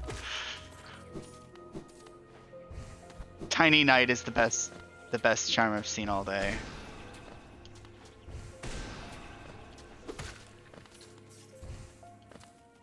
We need to buff the charm that gives invincibility frames. What do we do? How about we make it make your hitbox like actually like 10% the size?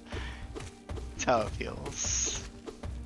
There's no way this is 25% smaller. This is 25% the size of the knight, right? There's no way.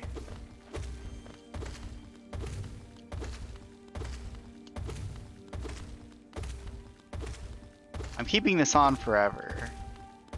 Hope you know that. It's so strong. Alright, what else do I have equipped? Spell Twister? Get out of here. Tiny Shell is never getting unequipped. Blood Song's pretty good. Alright, Quick Slash. Oh, shoot. Alright, drop the compass.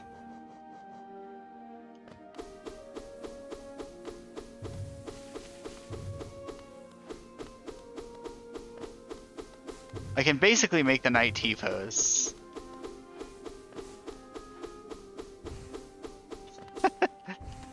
Tiny T-posing knight. Just constantly emitting spears.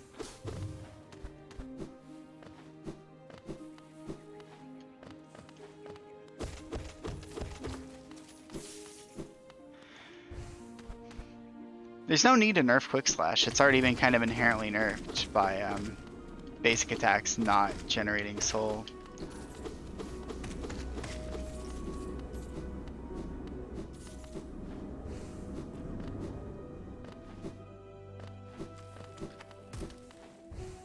Tiny Knight is so good.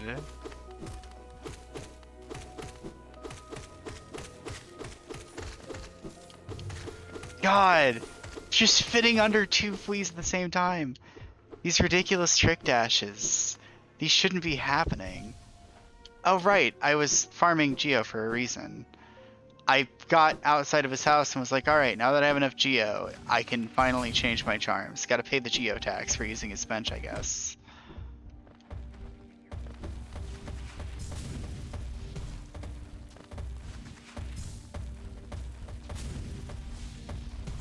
Oh.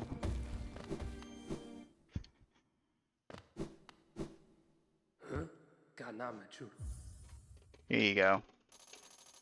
Here's your 800 Geo. I have to see what Nailmaster's Glory does anyway. Gaso. And Dash Slash.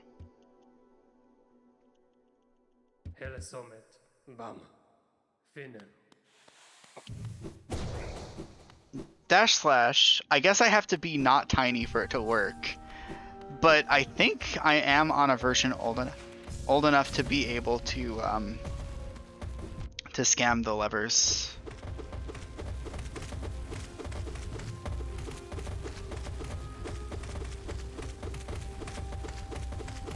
Tiny little void entity hiding inside a cubby hole is like, man, I'm just gonna destroy every gigantic flea.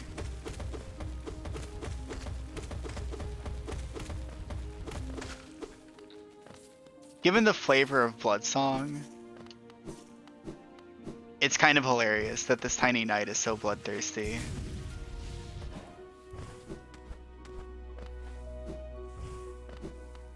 I could go fight the second Hornet fight. I could do that.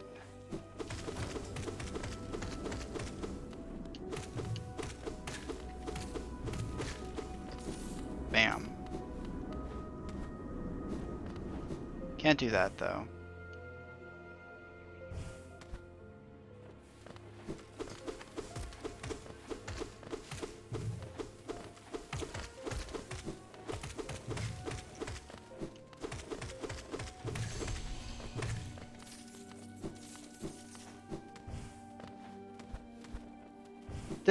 Does Quick Slash in vanilla also say that it increases attack speed moderately?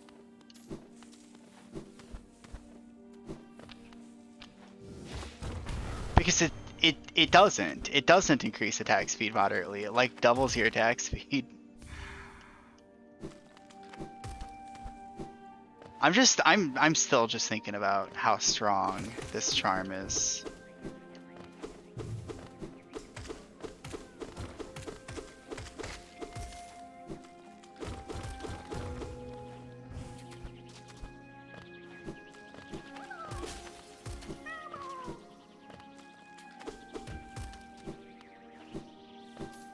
I think in vanilla it must say moderate. I might have, it's possible that I like reacted to it saying moderately and just forgot. I'm so fast. I'm so annoying. Nobody can catch me.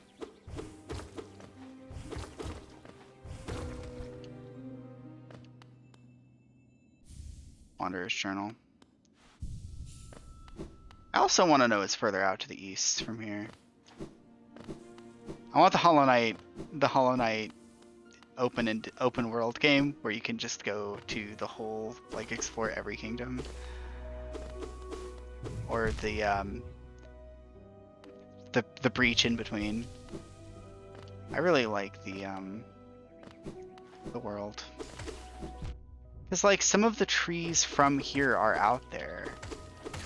And that makes me think... I mean, like, obviously there's got to be ecosystems and stuff outside of Hallownest. That's implied in so many different places. There's the comic. There's just, like, scenery that you see in the game.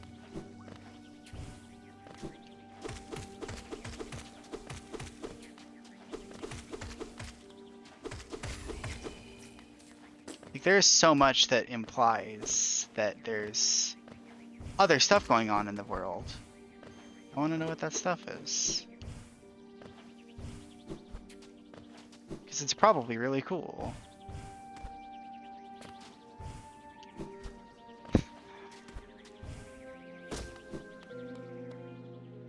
Right. Lifeblood charms could have been affected by... Wait, this is not a lifeblood charm. This is just a lifeblood place? I mean, I guess there isn't a... Huh. It's a whole dedicated room. I thought there was a charm there. I don't remember. I don't remember all the charm locations.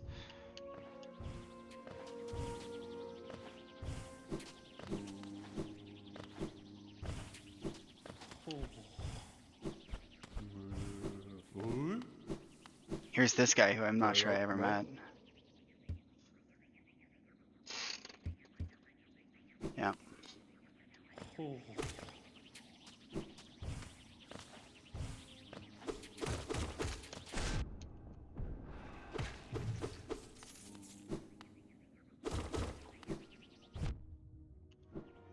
There's definitely a left somewhere that I missed. There it is.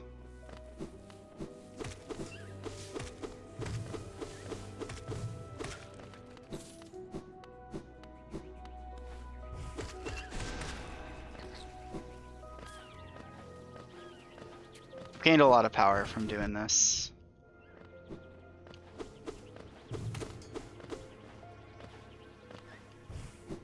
Just quick slash and all kinds of stuff. Quick slash and a deep and intense understanding of how powerful Tiny Knight is.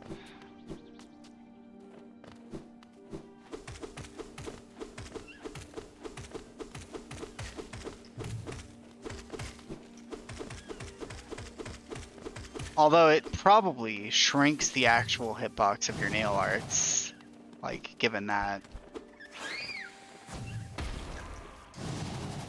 Yeah, it definitely does. Also, I didn't double jump there.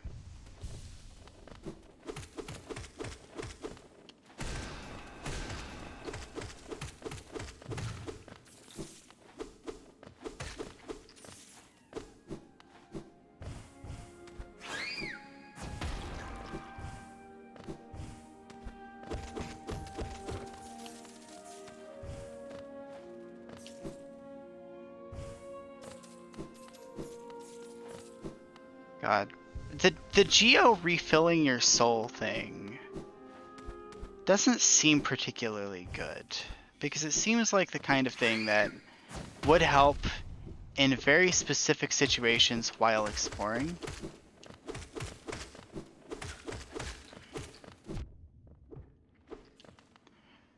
It doesn't seem like it helps in boss fights or anything, because bosses don't really make the habit of dropping geo at all. Unless there's something. I'm trying to think of like all the ways you can generate soul. Nothing really helps in a boss fight. Alright, I'm gonna hop over to the Coliseum real quick. Stop on by.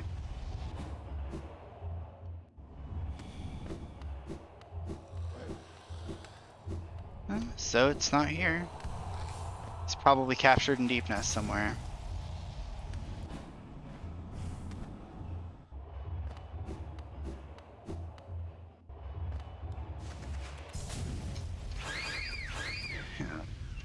Stop by the city.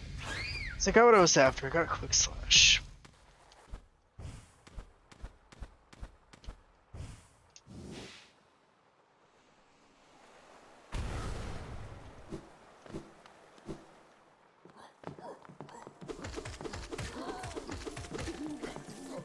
God, that's so strong.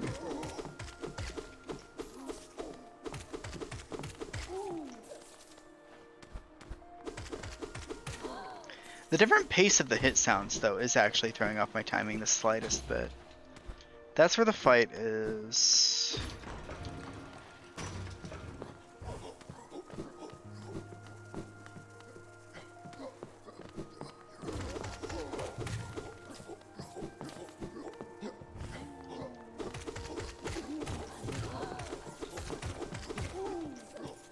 I'm basically just playing Contra now.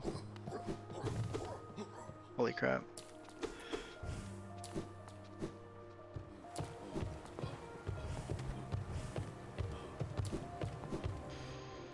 Alright, there's nothing else really to do. Save for like going after dreamers and stuff. That's kind of how it feels. Not ready to do that though. I want to find out what more charms do.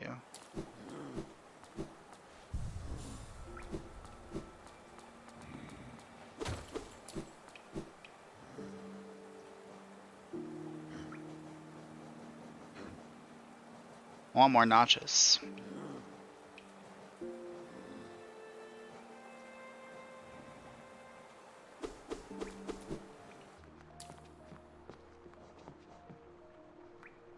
Vengefly King. Defeat one more to decipher the Hunter's Notes. Where's the other Vengefly King? Like, I think there's one in the Colosseum of Fools, but... Huh.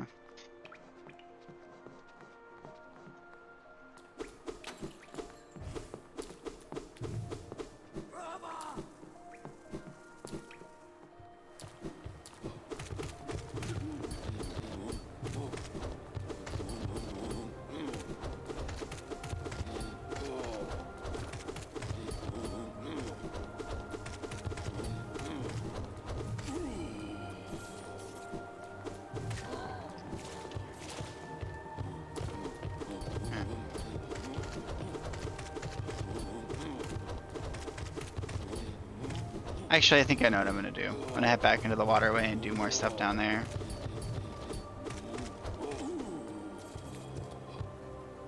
Because I think this is the way in.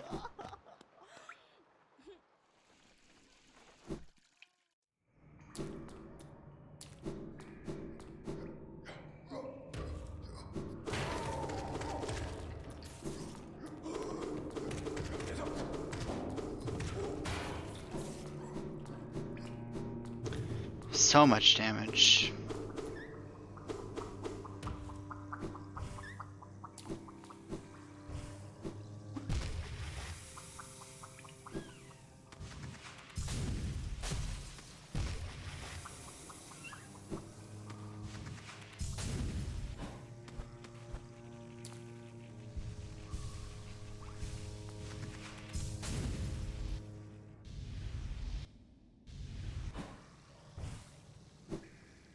Oh, I almost made it!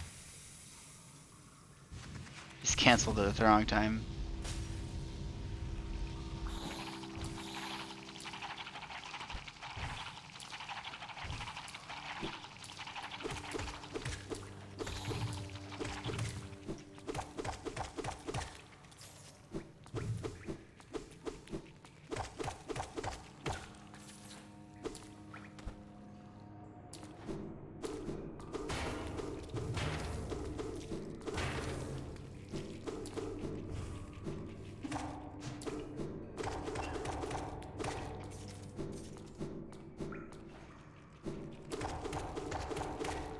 Alright, Ogrim, here I come.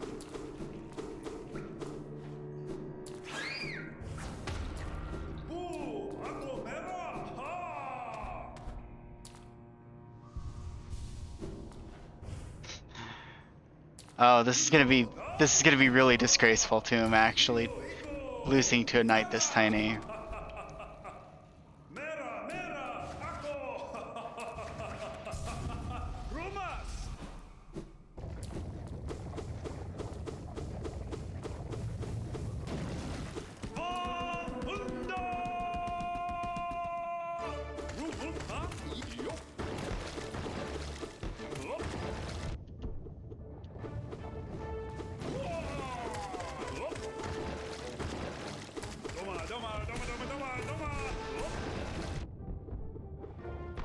And again,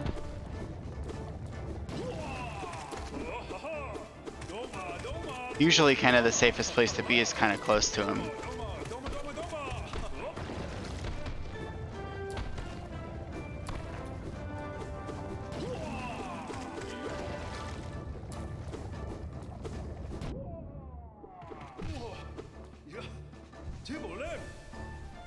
Tibolem.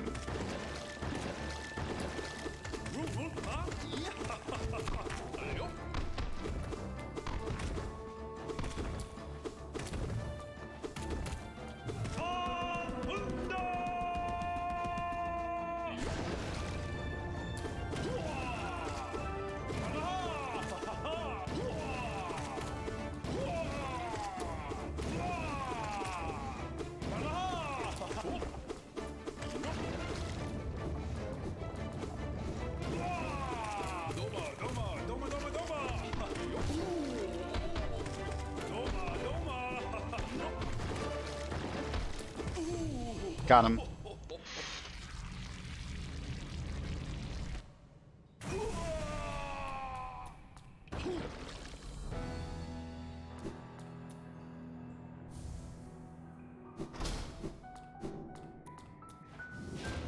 May as well open this up right away.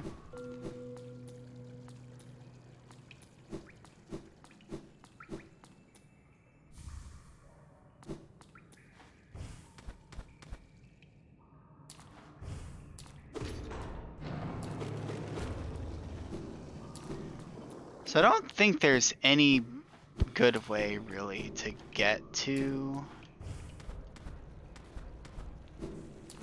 the place I need to go.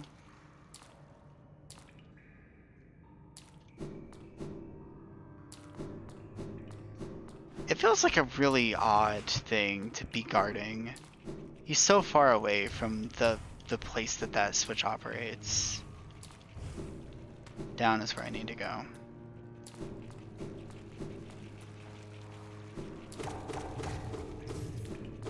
Oh, I got the crit.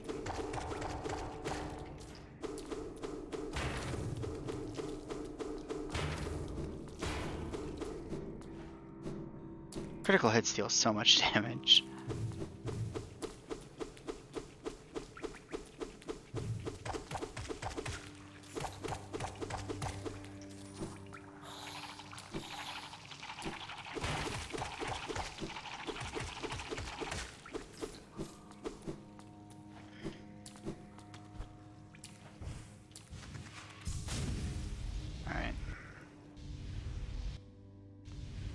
So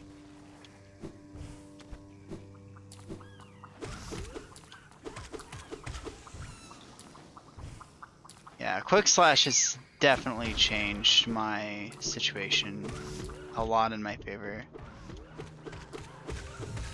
I'm no longer absolutely terrified of these things.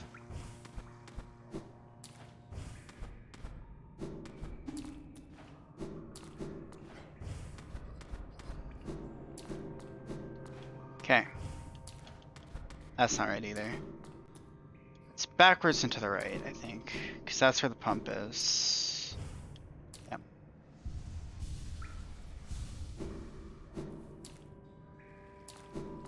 Yep. I don't remember that.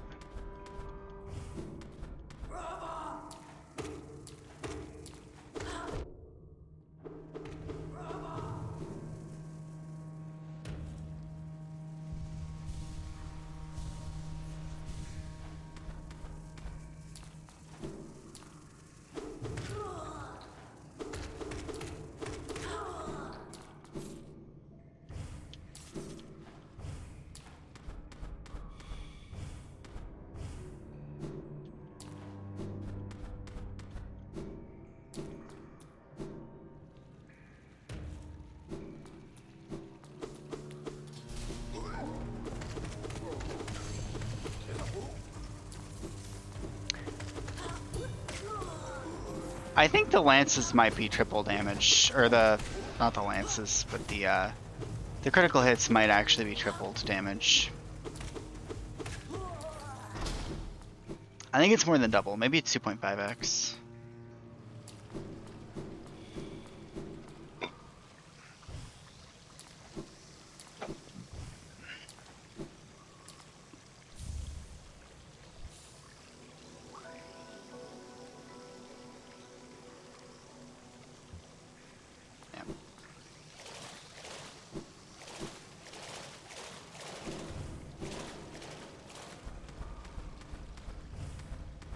This is the way back up? Oh, it's a grub.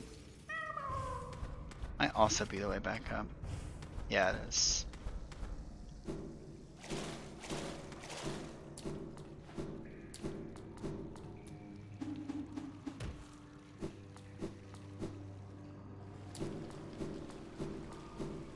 So there was a skip that I learned about.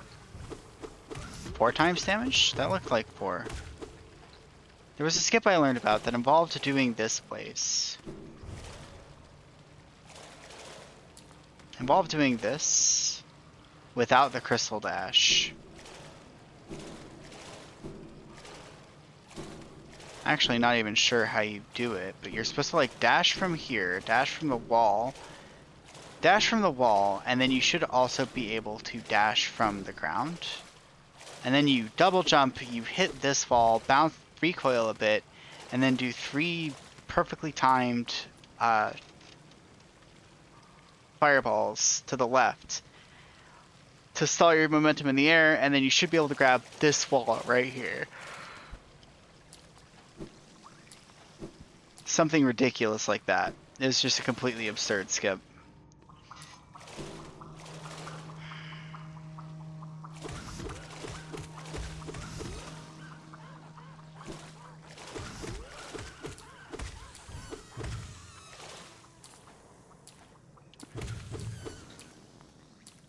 It takes me 5 hits to kill those, and 1 critical hit did it. So 5 times damage?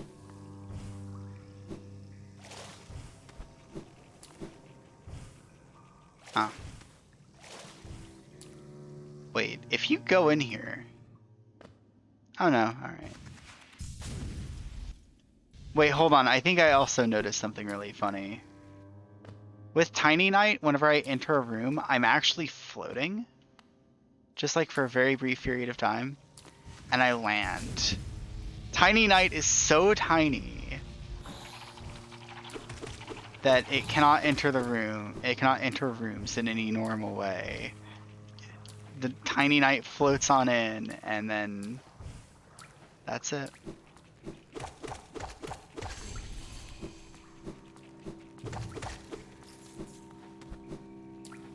Just land on down.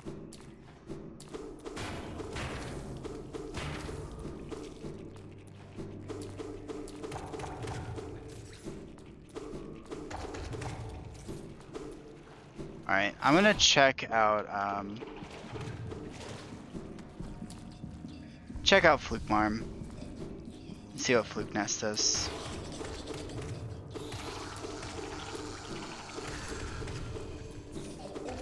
And then I'll probably stop, because I'm at this for a bit. Also, I have my Steam overlay on, so that might actually be showing up.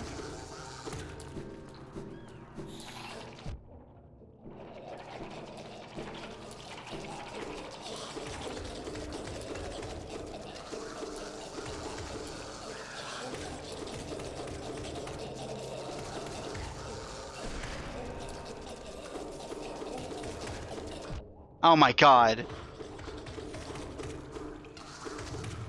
That's what I get, I guess. For ignoring the flyers.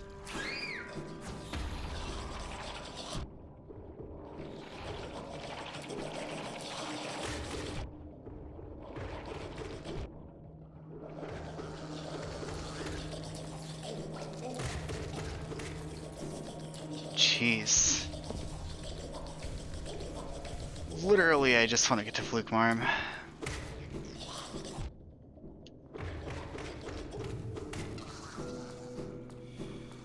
Here we go.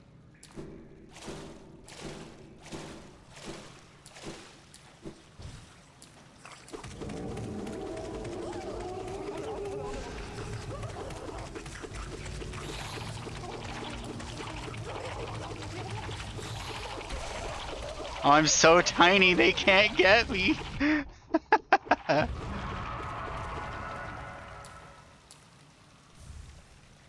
Right, is Fluke Nest any different? It still costs 3.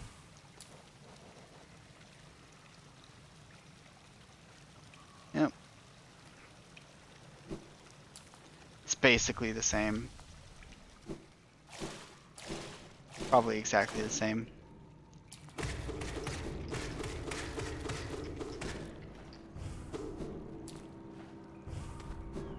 I don't think there's anything else down here, right? In the Fluke Pit. So.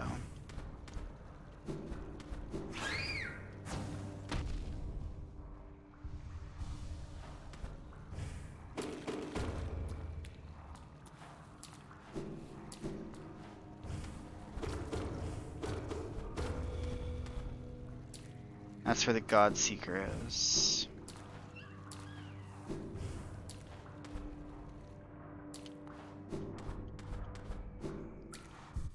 Okay, I want to check out one more thing.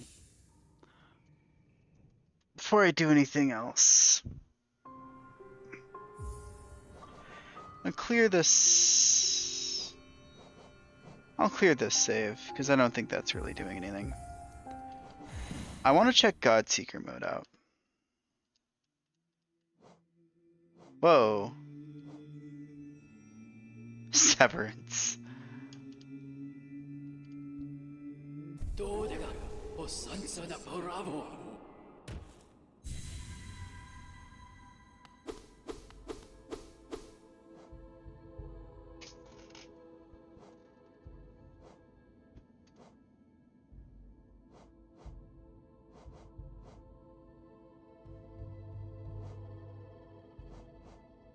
So I've got all the same spells. The nail arts are also all probably the same. Key items are all the same. It's mostly the charms that are different. And I wanted to take a look at the charms, because I'm not sure if I'm gonna like do a whole playthrough with this mod. And it looks like they're mostly the same. Twin Fangs, Eye of the Storm, Faulty Wallet. Yeah. Dashmaster, Sprintmaster, those are the same. Radiant Jewel. Greatly increases damage and lance size. Right, yeah, I never got Mark of Pride. So this is a long nail, which increases the amount of lances you throw. You just throw one to the left, one to the right. Burning Pride increases the range of the bear's nail and causes it to deal more damage based on what they have accomplished. Whatever that means.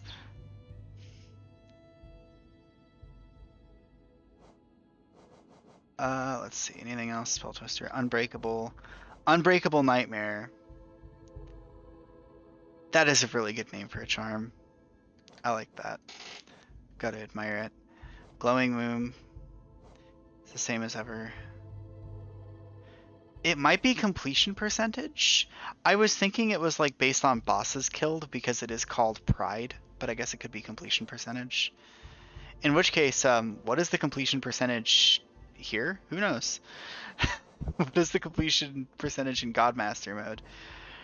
Now, weird thing is that Lifeblood Heart is Rising Light, but then there's still Lifeblood Core and Joni's Blessing.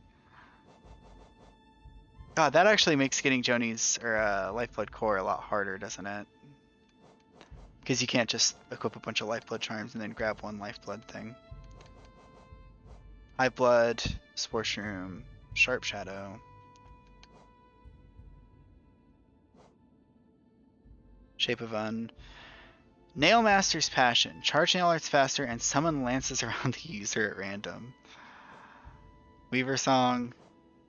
So a lot of these are actually the same. Is the thing.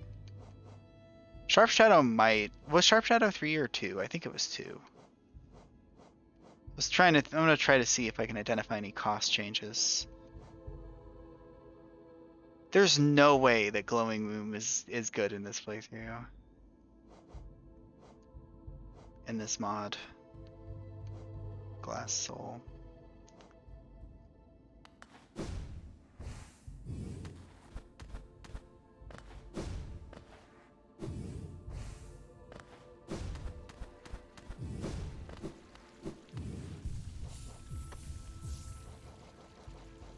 So we do Burning Pride, Quick Slash, Unbreakable Heart, Tiny Shell.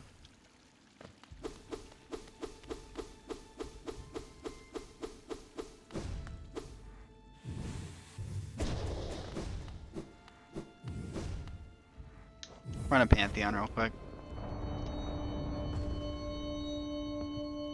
Wonder what counts as completion percentage in Godseeker mode.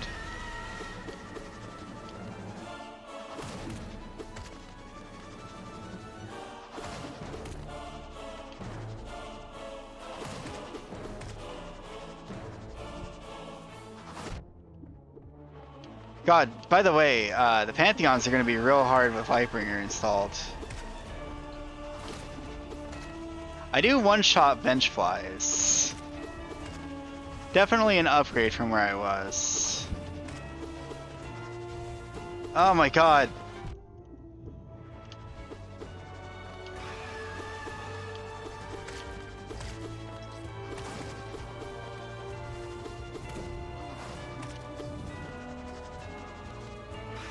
I feel like you may as well be running Joni's Blessing in a run like this.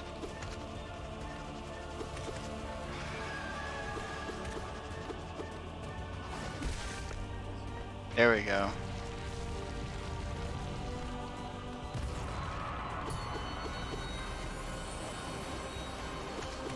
Oh, it's Empress Musnik. Watch out.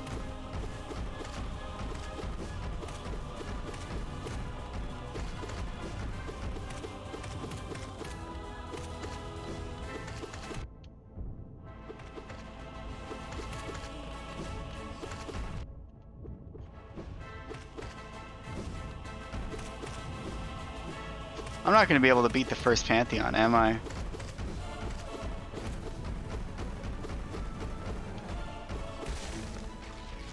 Oh, I beat Musnik.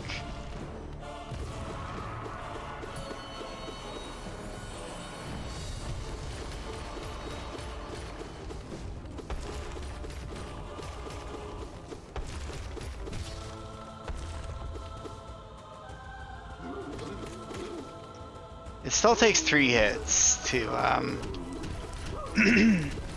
to hit him. To hit the maggot.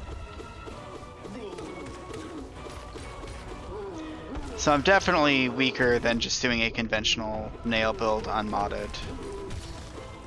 Which makes sense. It's ranged. I can't heal, man. Give me some of that dream stuff.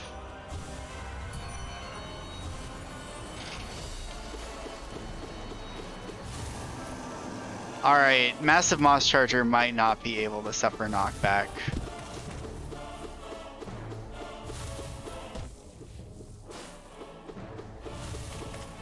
Oh, he can.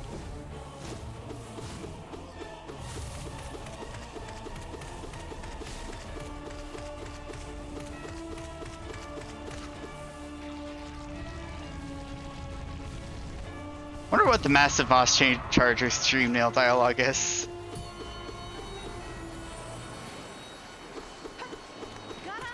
Hi, Hornet.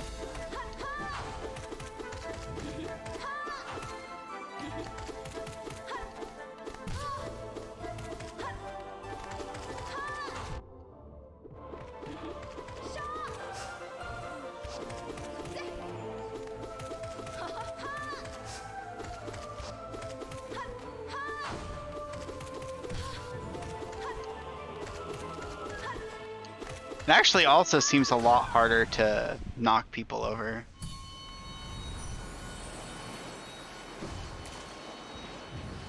Oh no, the knight's drowning. Or at least the knight would be drowning if the knight could drown.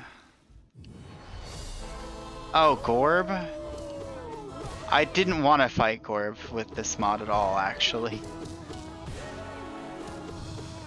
Oh no. Seem to do decent damage.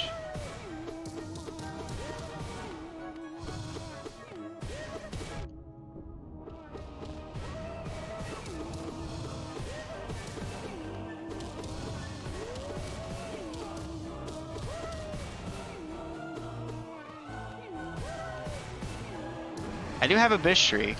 Oh no, my Abyss Shriek is tiny! Oh, that's weird.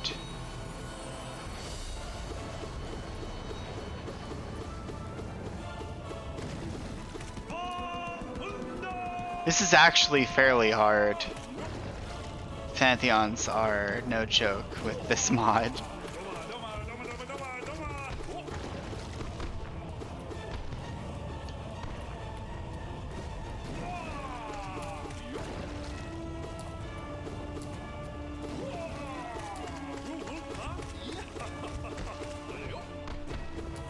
Ayo.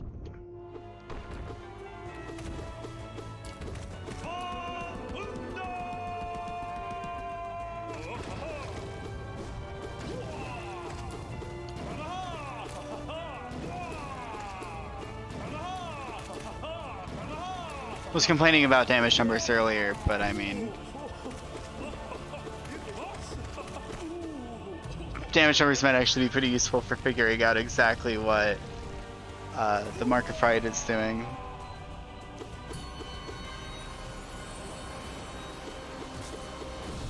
Right, Soul Warrior.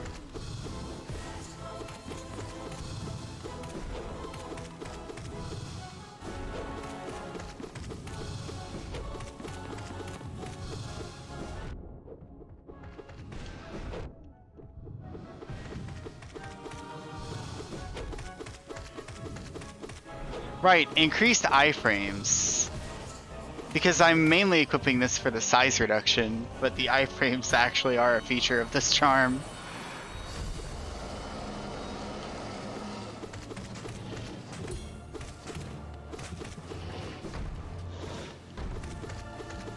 I think the size saved me there.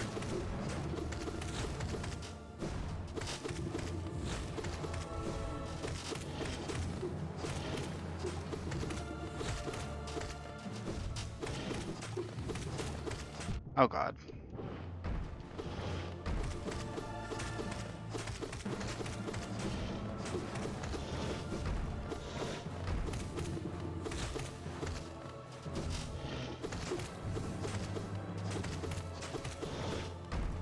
Oh. Tiny Knight is so strong.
I watched a couple videos of these guys and realized that, wow, that was a cool finish.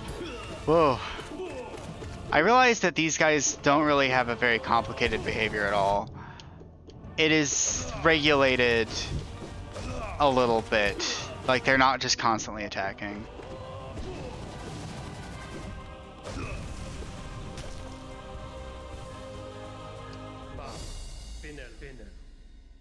So, I'm a lot better at fighting them now. I guess. Just to osmose that information. Well, alright. Lightbringer does not scale well, but firing the lances at everything is pretty cool, and it made me do a different route. So you know what? I'm happy with it. Doesn't feel like it scales very well. Time Fracture is also a really funny idea for a charm. Bloodlust. 5 successful nail attacks on an enemy. Wow. That's actually pretty good. I'm assuming it's melee only, though. Yeah, a lot of the charms really weren't changed. Just like some of the ones that pertain to the nail. It feels like strength was just nerfed. Especially because there's not really any great ways to regenerate soul. Although I guess there's this. Hold on.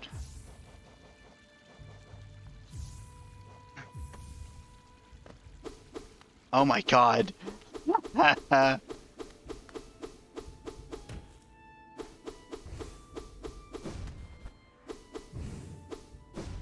This has more knockback than Vengeful Spirit.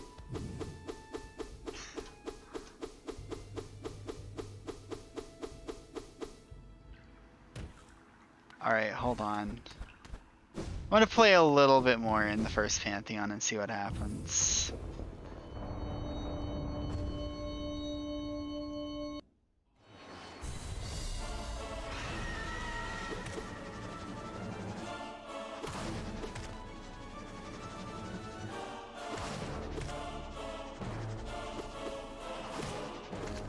Gotta really watch out when I attack her. I'm gonna send myself off to a different planet. I really wish I could throw lances down now.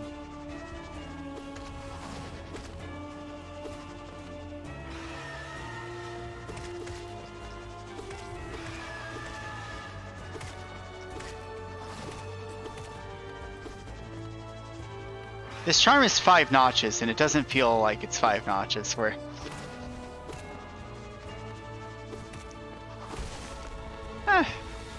maybe.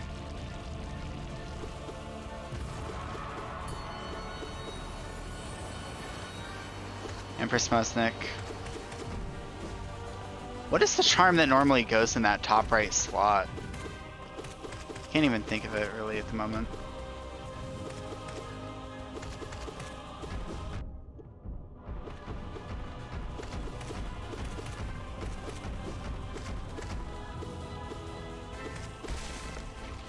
Yeah, that felt a bit more normal. That felt a bit more normal, except for the knockback. The insane, hideous knockback.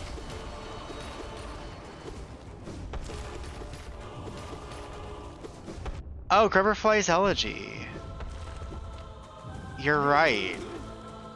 Well, for the low price of collecting every single grub and paying 5 charm notches, you can have the effects of Unbreakable Strength with a downside.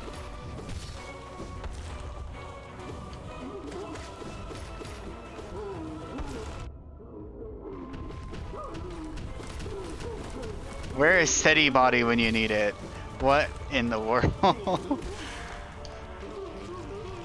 Yeah. It is about strength tier of damage though. So there's that. Maybe a bit weaker. Oh good, this fight's gonna be great. We're gonna just be knocking each other back the whole time. Wow. Okay.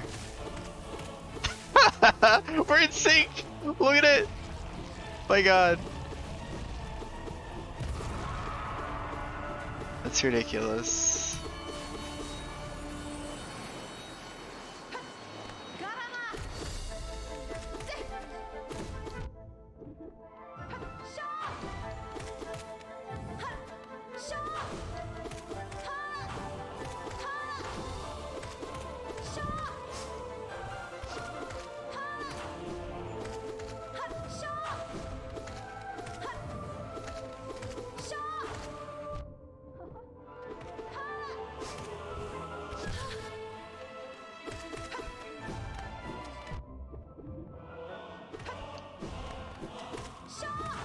This might scale in a really ridiculous way with Unbreakable Nightmare. But I don't know how you would handle Unbreakable Nightmare. Let me get out of this Pantheon and fiddle.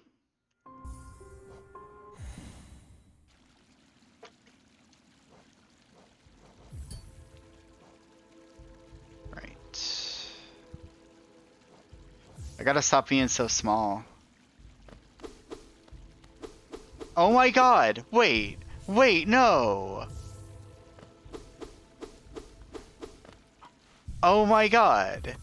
They coded in a specific interaction where if you're using Tiny Shell, you get knocked back a million years.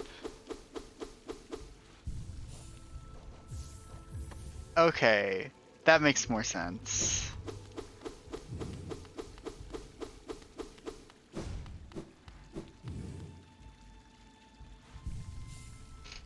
Do I have Soluber's Blessing? I might not.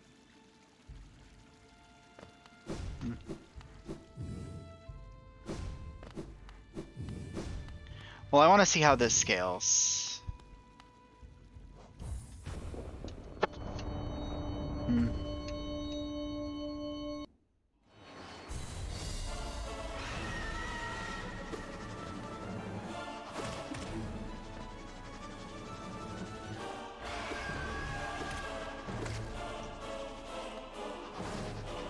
I want to charge up my soul a bit, but it's going to take a long time.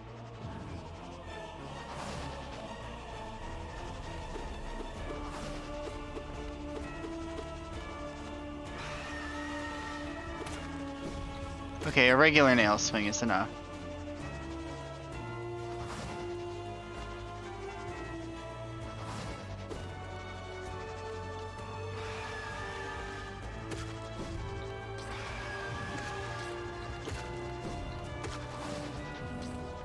Oh, you know what else? Tiny Shell might actually reduce your ability to knock back things.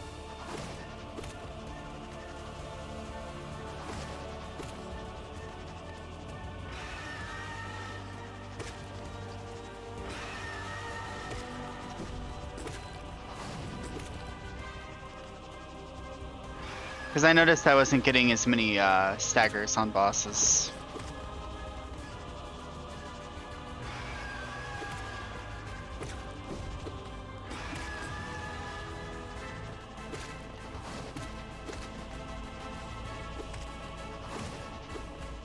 Dang.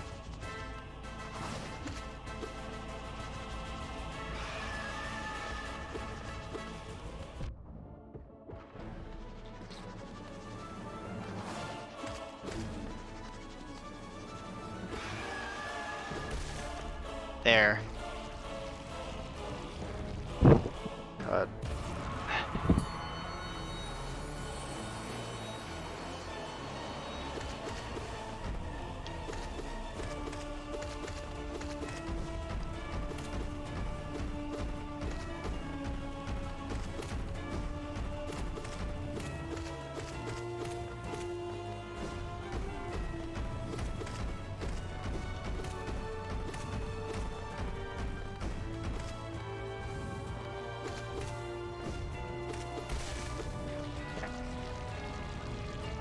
Right, I want to check something real quick if I can. So, Soluber's Blessing doesn't seem to be included in my list of gifts here.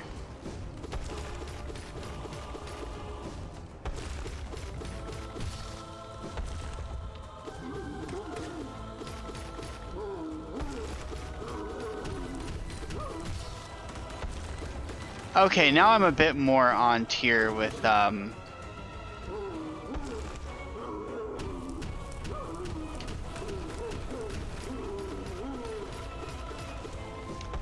my old strength build. Die. What does Nightmare do?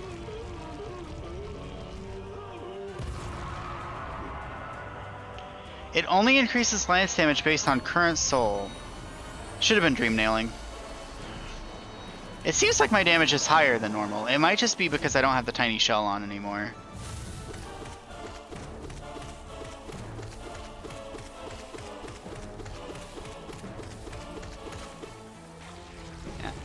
That seemed pretty similar. Yeah. Okay. No real synergies then. Alright, I'm gonna stop now. I think that's all the fiddling I intend to do with Lightbringer. It was pretty cool though. It was an alright mod. It didn't feel quite like... It didn't feel quite... It did feel pretty different. It just didn't feel like super different. It felt mostly like I was just playing Hollow Knight, except I had less damage more than anything. I had less damage and less soul, and it just seemed like it was just supposed to be Hollow Knight but harder. That's kind of how it felt. So it was alright, but probably not like amazing. It was pretty fun. Anyway, just to try it out. Oh, thank you for showing up, Rocket Fox. And anyone else who showed up, thank you very much. Good night.